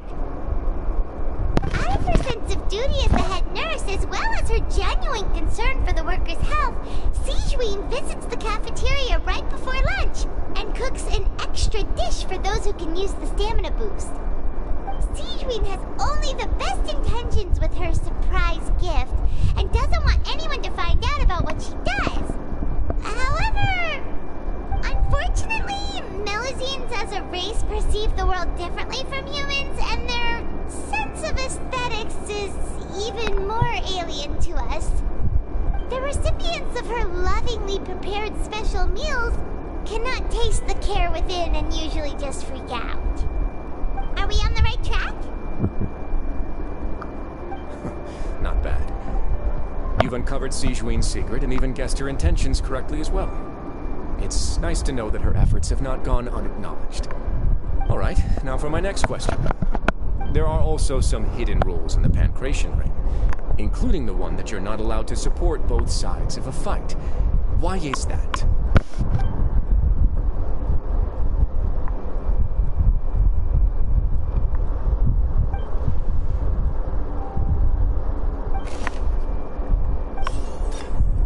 I've been told that the infirmary is always empty for the half hour just... Fonta's internal reports suggest that they're starting a new trial. We often see Miss Sijuin observing the prisoners at work near their productions. The Fonta promoter has been struggling because he doesn't recognize the real value of coupons. Meanwhile, the Duke believes that only idiots who don't understand the value of coupons would spend them on Fonta. According to Collins, the Pancration tournament only took place because the Fonta company... We often see Miss Sijuin observing the prisoners at work near their production zone. Seems like the Fonta promoter has been struck. The research note said that the Melusine race perceives the world very differently from humans. No? We often see Miss Sijuin. According to Collins, we often see Miss Sijuin. The Fonta promoter has been struggling. We often see Miss Sijuin. The Fonta promoter has been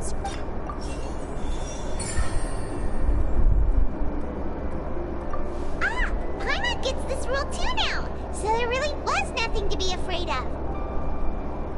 That hidden rule of the Pancration Ring is about how, people are not supposed to bet on both boxers at the same time. And if they do, they'll receive a package containing a strange, blood-colored liquid. People get scared when they see it because they've subconsciously begun to associate it with the missing boxer. But really, it's just a bottle of the latest yet-to-be-named and packaged new Fonta trial product.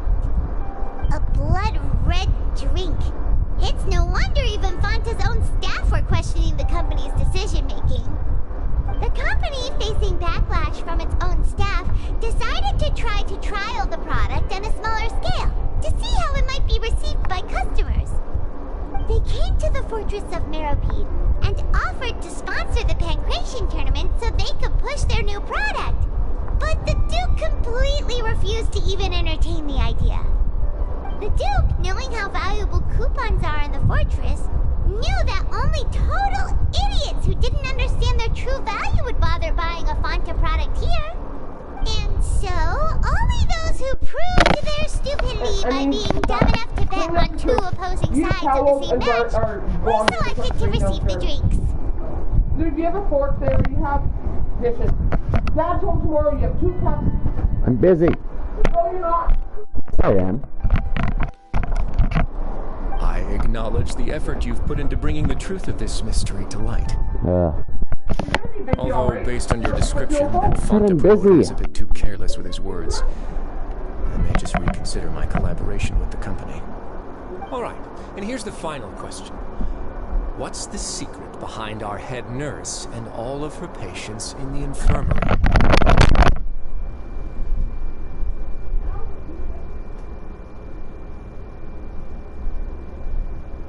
I don't have any towels in here.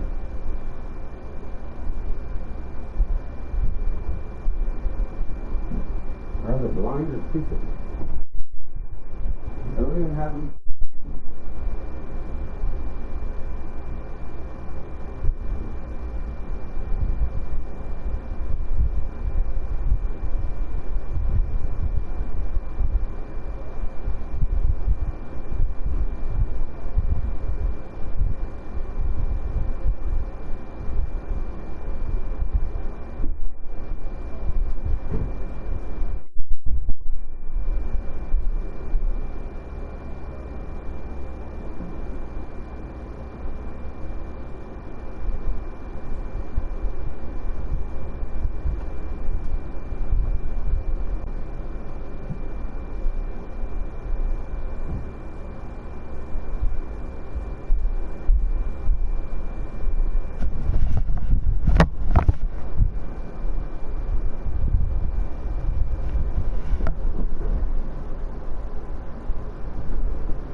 Your cruel and pointless games, Risley! You know that we haven't finished our investigation, so there's no way we can answer the last question!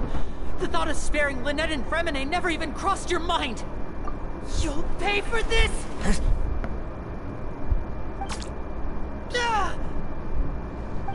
Lenny, are you alright? Oh, close one. I owe you, Siegeween. That was a It was nothing, Your Grace. Siegeween? Though this gun may look like a toy, it's actually fully functional, as I just demonstrated. Siegeween... You... Not at all. I am merely a resident of the fortress, and thus protecting it is my duty. When Monsieur Nervulat asked me to come here, he told me that my job would be to take care of the well-being of everyone here. I am merely discharging my duties. But if you mean what you just said, then isn't Linny someone you should be looking after as well? Isn't he a resident here just like the rest of us? But I really am just doing what Monsieur Nervulat told me to do. Everything I did, I've done to protect them. Had I not, they would be in far more dire straits right now. His Grace knows it too, right? My dear Siegeween, whatever shall I do with you? Would it have killed you to just wait? Well, it's nearly time after all. The way you do things can be truly fresh. What are you talking about? Take me if you want. How touching. Can you just give me one more minute? Don't be like that, Your Grace. All right, everyone, calm down. 2 more visitors will be arriving any time now. I'll go get a cup of tea. Miss Siegeween, I leave Miss Lynette in your care. I believe I hear footsteps.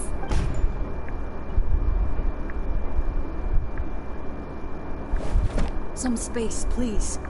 Ah, Miss Clarand. What? My door. Thank you for ruining his door. Fremine...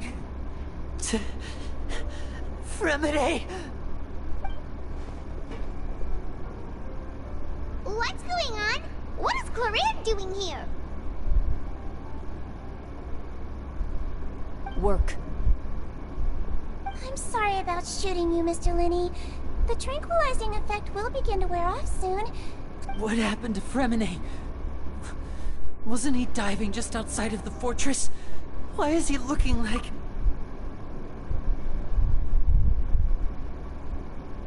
A flushed face, an accelerated pulse. He must have consumed primordial seawater. What did you say? Please, make some space. I'll need to give Mr. Fremine a more thorough checkup. Your Grace, I'll leave the rest to you. I'll talk to Clarand while you get Fremine to where he needs to be. Everything else can wait.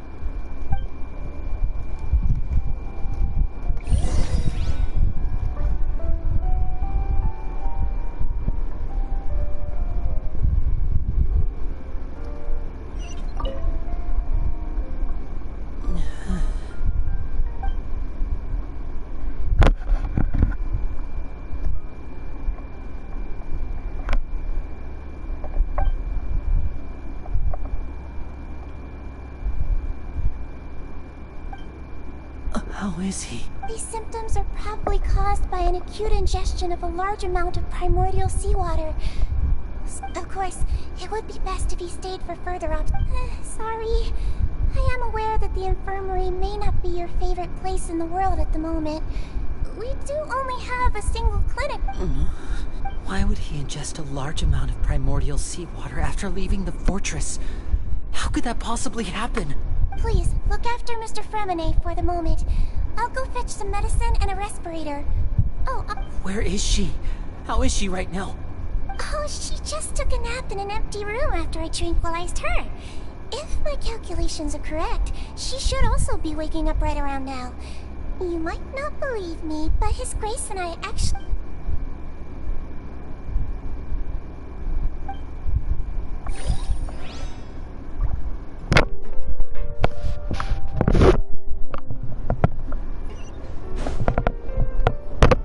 What's that look on your face? I thought I made good time on the way back. Oh, I'm just admiring your punctuality. Had you arrived just a few minutes later, Sigewinne may have been forced to shoot Mr. Linney again. How's the situation out there? The water has changed. It's pretty much as expected. The concentration of primordial seawater has increased significantly. I was only out there a short time, so it wasn't too bad. But if one were to stay for any significant amount of time... well, you can see how that boy's doing. Where was he when you found him? The abandoned zone at the end of the pipes. A good distance into the water. Closer than I thought. He must have recognized it early on and tried desperately to swim back. Locking the door was necessary. I don't think we could have saved two. Well, I did try to convince him that I had my reasons. Never seems to work, though. It would probably work on Neuvillette. He has a knack for picking out who had good intentions, even when the outcomes were all terrible. It's a bad sign if you're having to plead your case to Neuvillette. Want some tea? Not particularly. If you want to drink some that badly, just say so. Fine, I'd like to get some tea. Want me to get you a cup too, since I've already made it? Might as well then, I suppose. Actually, do you have a towel? I would like to dry my hair.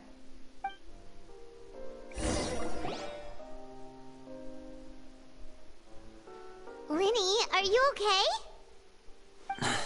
I'll be fine. Are you sure? My hands and feet are still a bit weak, but that... I'm back, everyone. Lenny! Fremine? He'll be fine. But for now...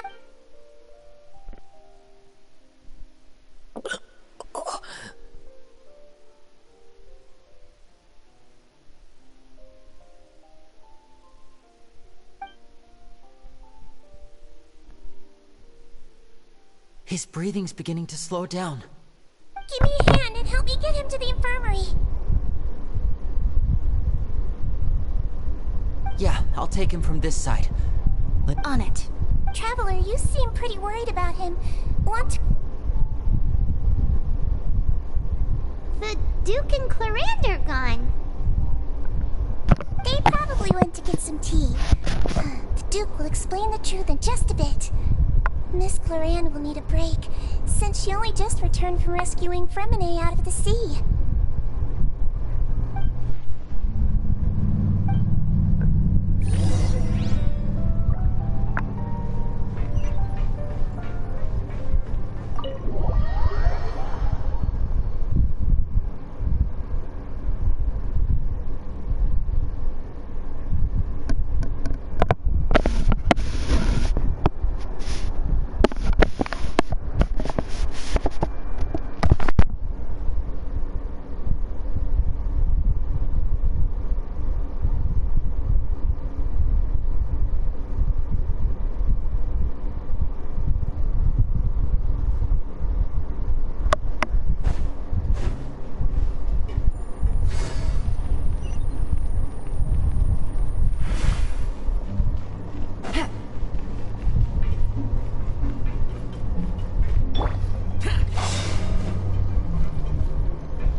He's awake. Fremine, how do you feel? We're all here. The infirmary. How do you feel? Don't... Traveler. Paimon. It's been so long. The sea. There's something wrong with the seawater. Shh, it's okay. We can talk about it after you've recovered. No, listen to me. This is really serious. There's primordial seawater mixed into the regular seawater. I don't know why it's there, but no... Pipes. Right, the pipes. It's all coming back to me now.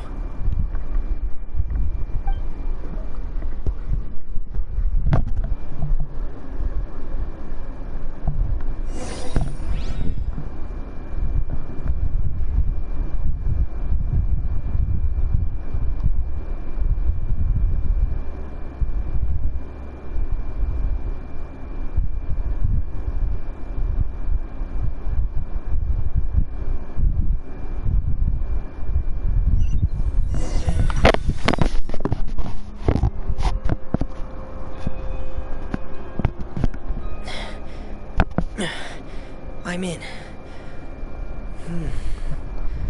Seems like this pipe hasn't been used in a long time. It looks abandoned.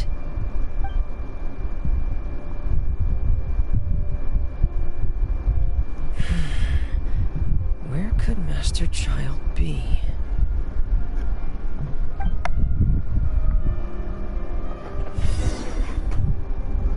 Oh, saying it's him.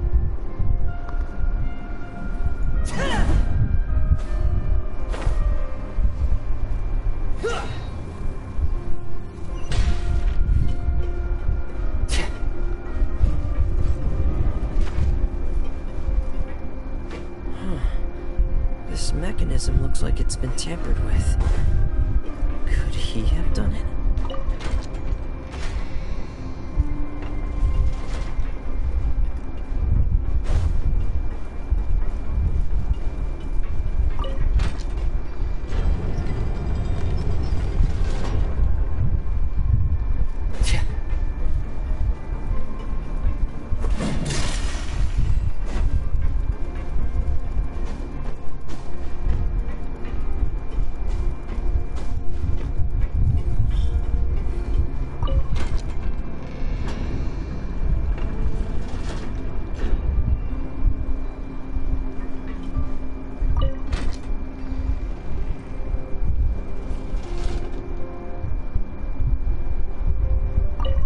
Oh, I see.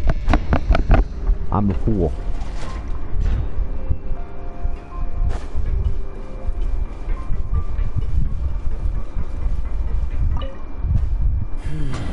It's getting stuck on something.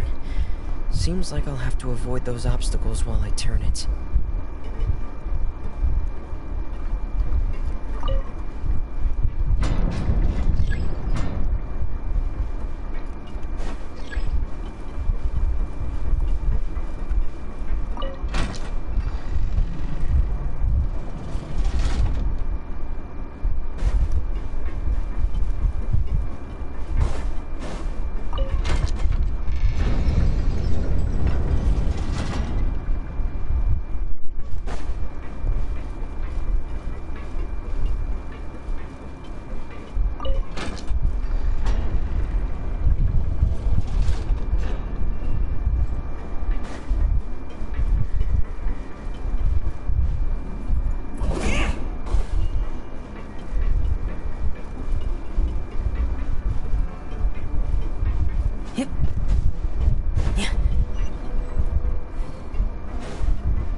Where the water starts. Okay. Master Child probably dived into the water. I'll go take a look as well.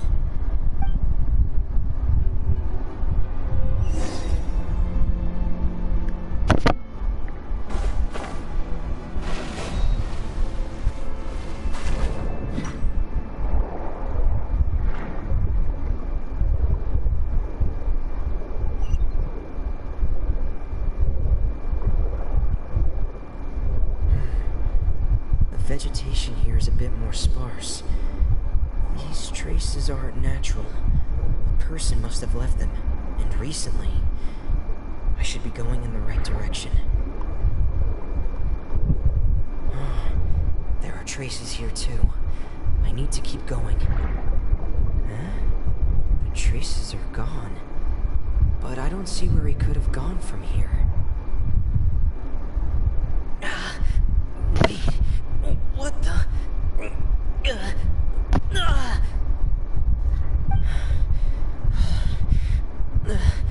My heart is racing, and it's getting harder and harder to breathe.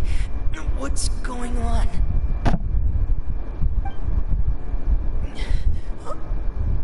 No good. I have to get back. They still don't know anything about what's going on. If I turn back right now, I should still be able to make it.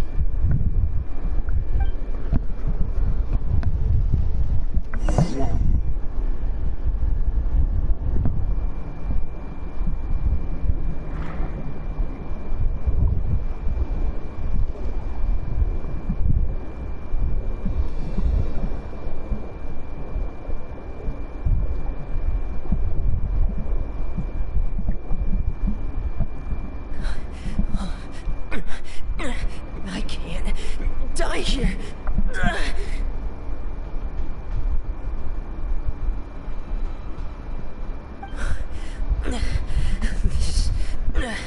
This is bad. I'm feeling worse and worse, and I'm still underwater.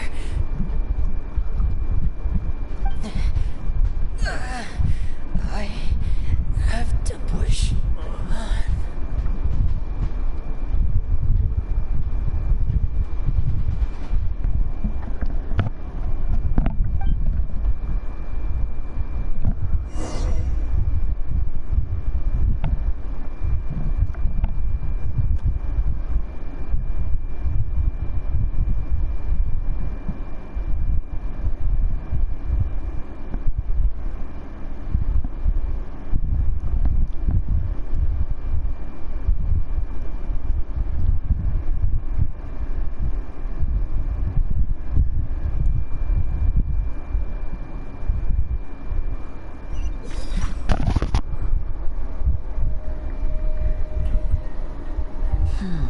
So, in other words, the trail you were following vanished, and you had no idea where Master Child could have gone.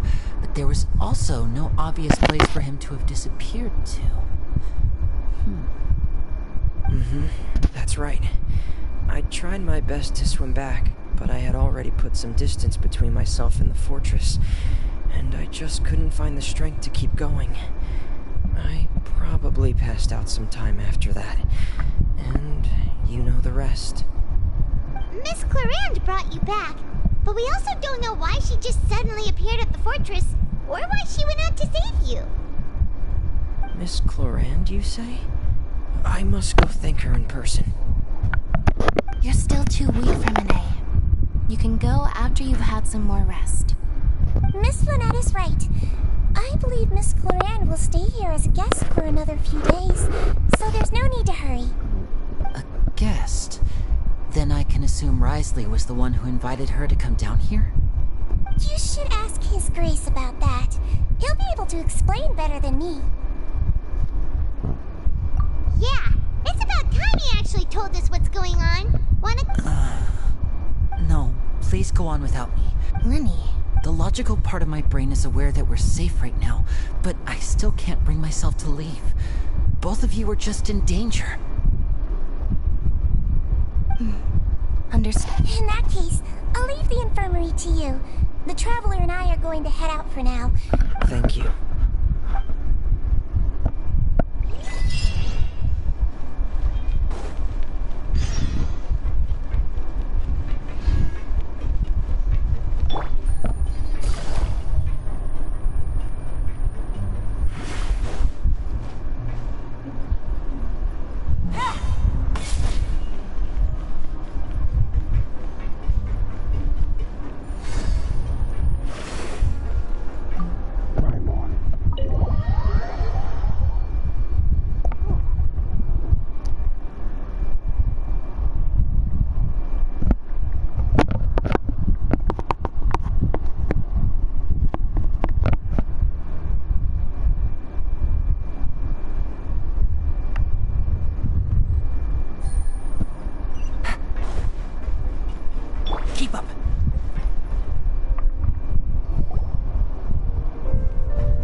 it Mr. Fremenet's condition has... Of course!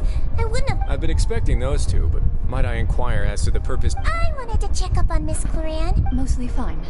If you don't mind, I'd like to perform a... All right. Thank you for looking out for me. I'll take my leave for now, then. Well, want to explain yourself? Of course, but I'm not partial to the word choice of explain.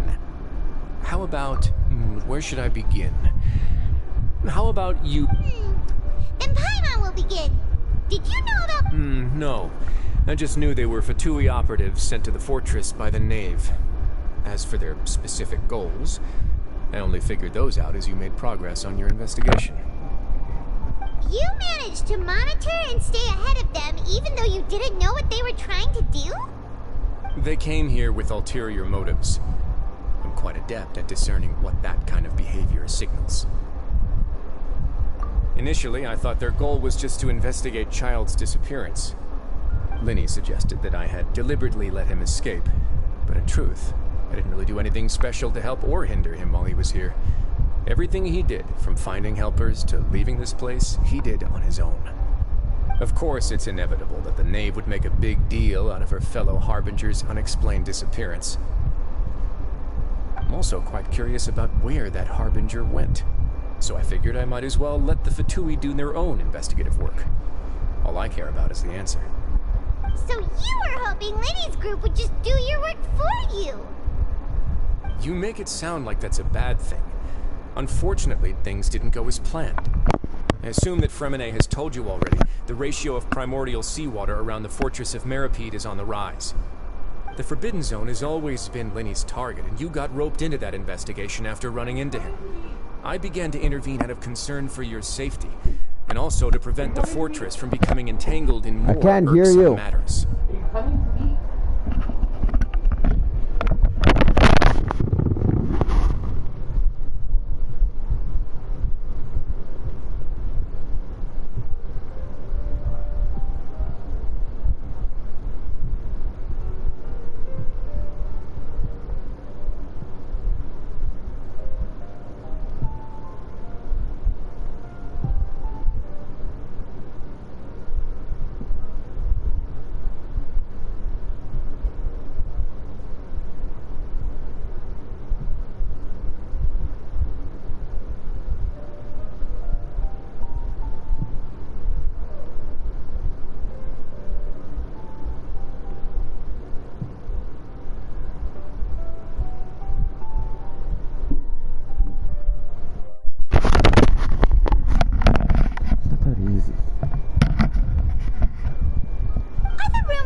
Put it like that.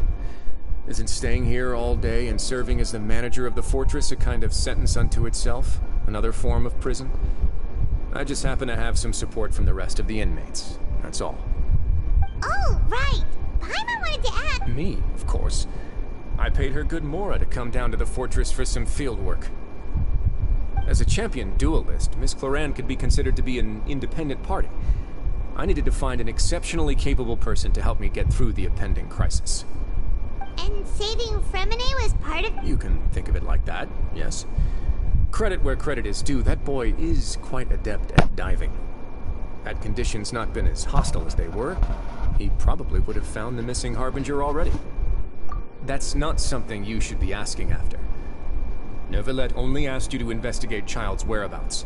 All I need to prove to you is that the Forbidden Zone had nothing to do with the Harbinger's disappearance. That should be clear now that you've spoken to Fremenet. But we've already uncovered that there's something wrong with the infirmary, and we've answered a bunch of questions that you threw at us. Isn't it about time to... You make a compelling case. Yeah, Paimon really... Even if the truth may not be pleasant, follow me. Follow me, then.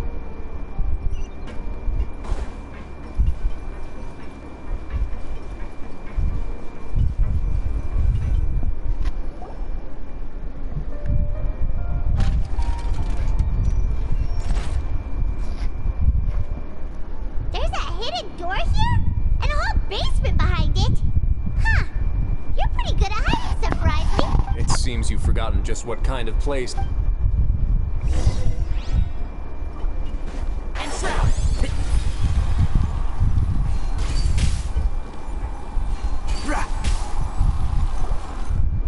Stand on the central plate. Wait, is there a secret mechanism or... Whoa!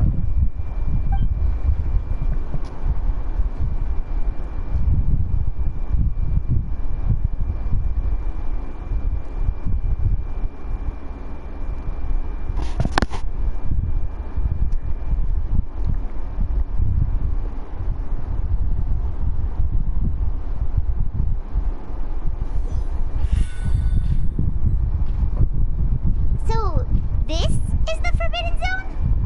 Honestly, for a place so well hidden, what a huge door! There are 3 such isolation gates in total. Generally speaking, I'm the only one who's allowed to go inside. Hence the name Forbidden Zone. Am I correct to assume you're going to run on back and tell your little... Well, Well, I'd advise you wait until you've seen the whole truth of this place for yourself before deciding whether or not to tell them.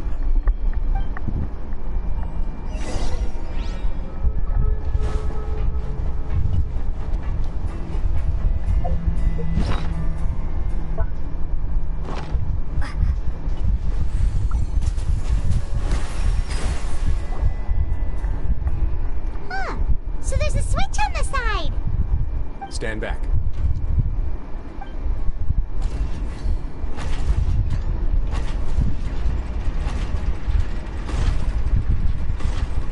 Whoa!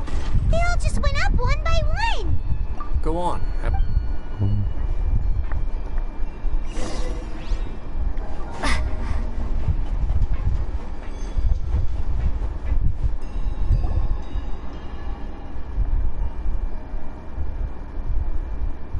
I've been interested in what lies beyond that gate ever since I assumed leadership of the Fortress of Meripede.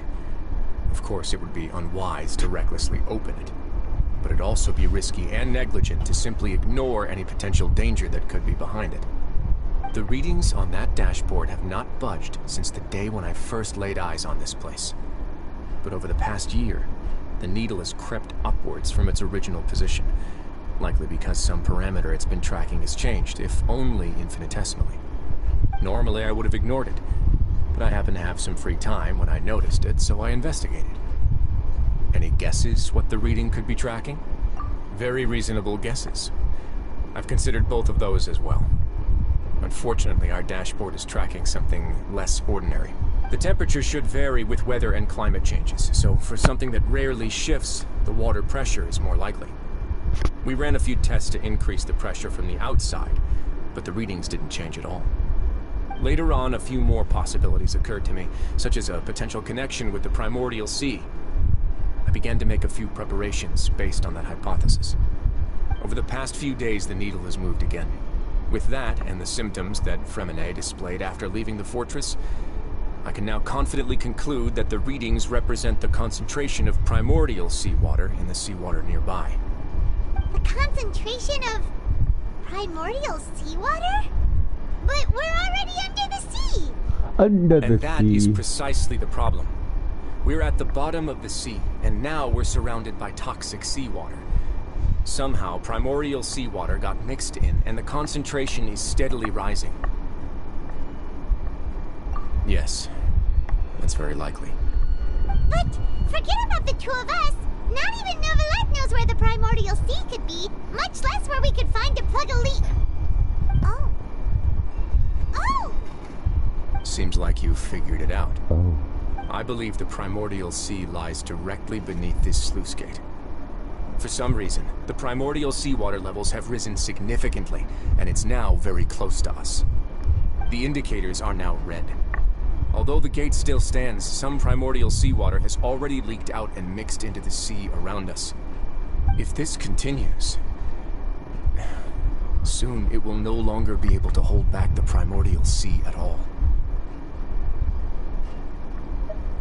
Yeah, you know what the legends say. If this place falls, then everyone in Fontaine will be turned into puddles in the span of a night. But that's just too weird!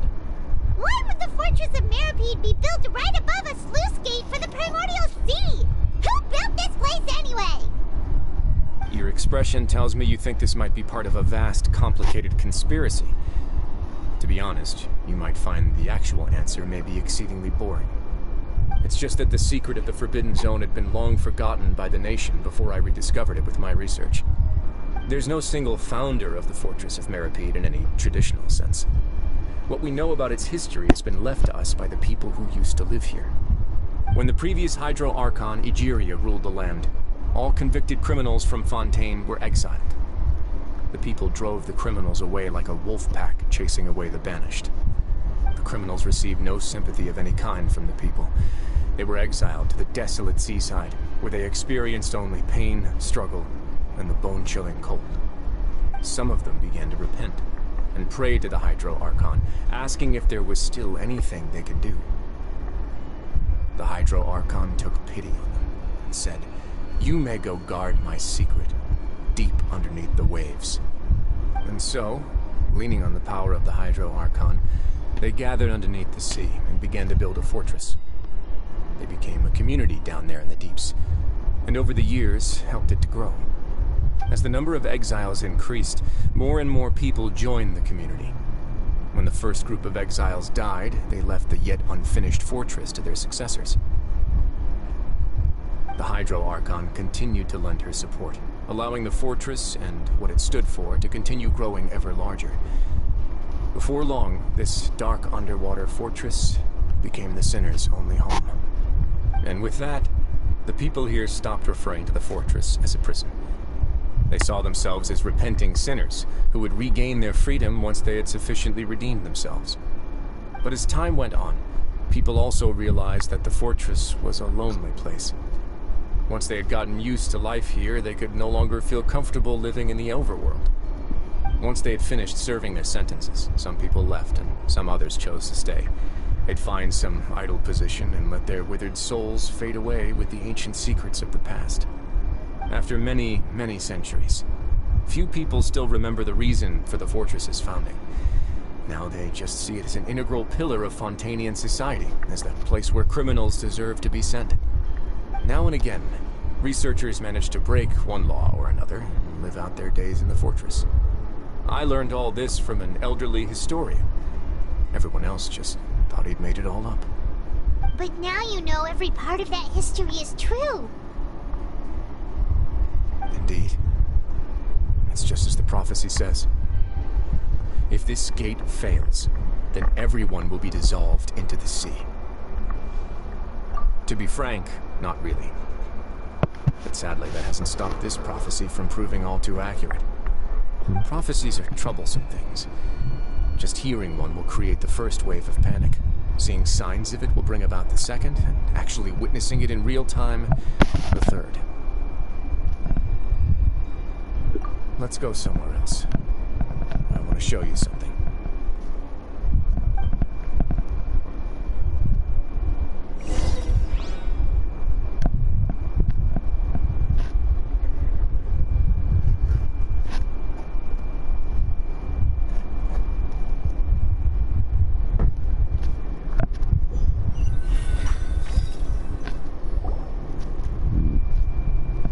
This is it.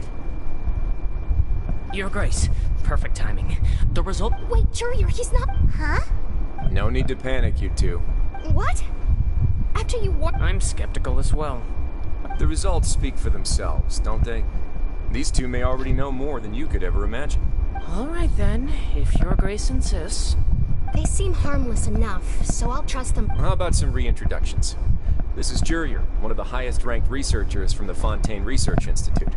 He used to work under Edwin. I trust that you've heard of Edwin.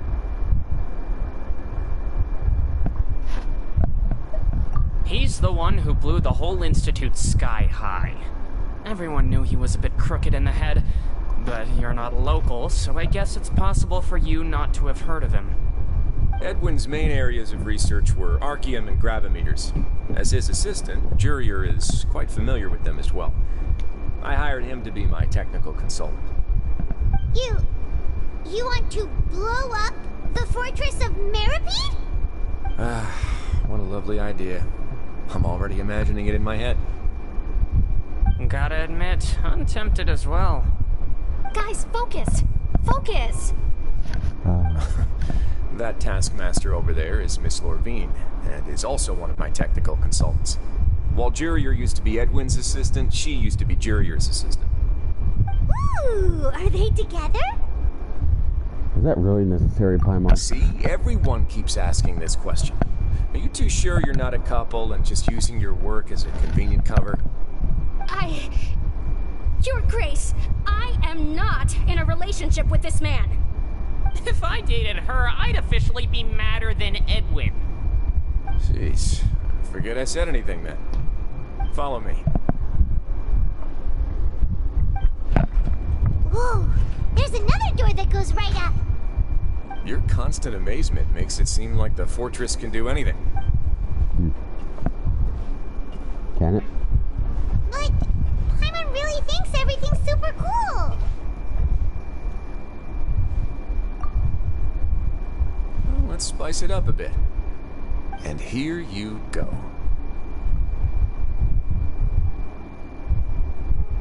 What a huge ship! This is also a production zone that Paimon's never seen before. What's going on? How much do you know about Fontanian history? Well, then maybe you haven't heard the story of ancient Lemuria. To give you a quick rundown, Fontaine used to be ruled by the Lemurian dynasty. According to legend, the Lemurian king Remus came to this land after being inspired by divine revelation and found the seer Sibila, who had taken on the form of a golden bee.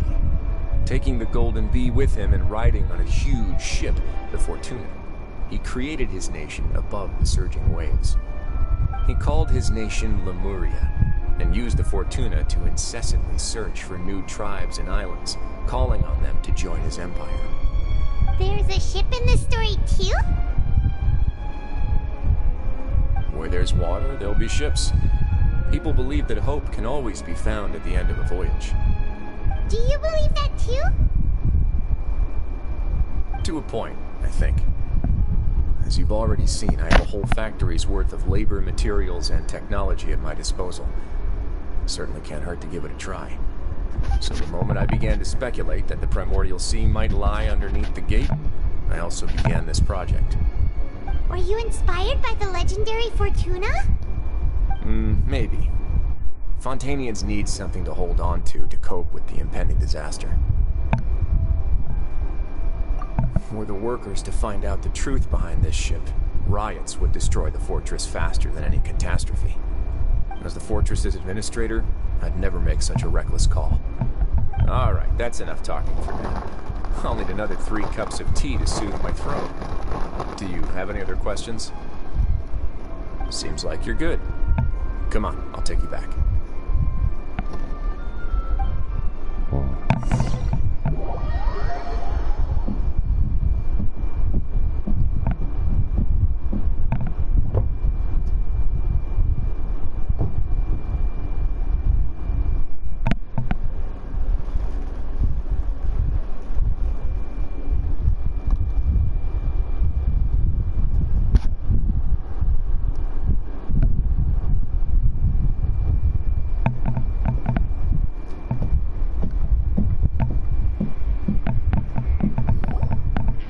I'll leave you here for now.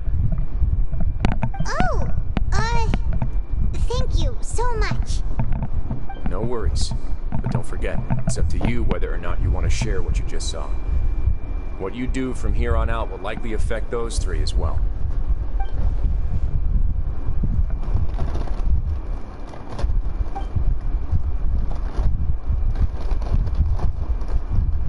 Yeah, we'll put a lot of thought into it for sure.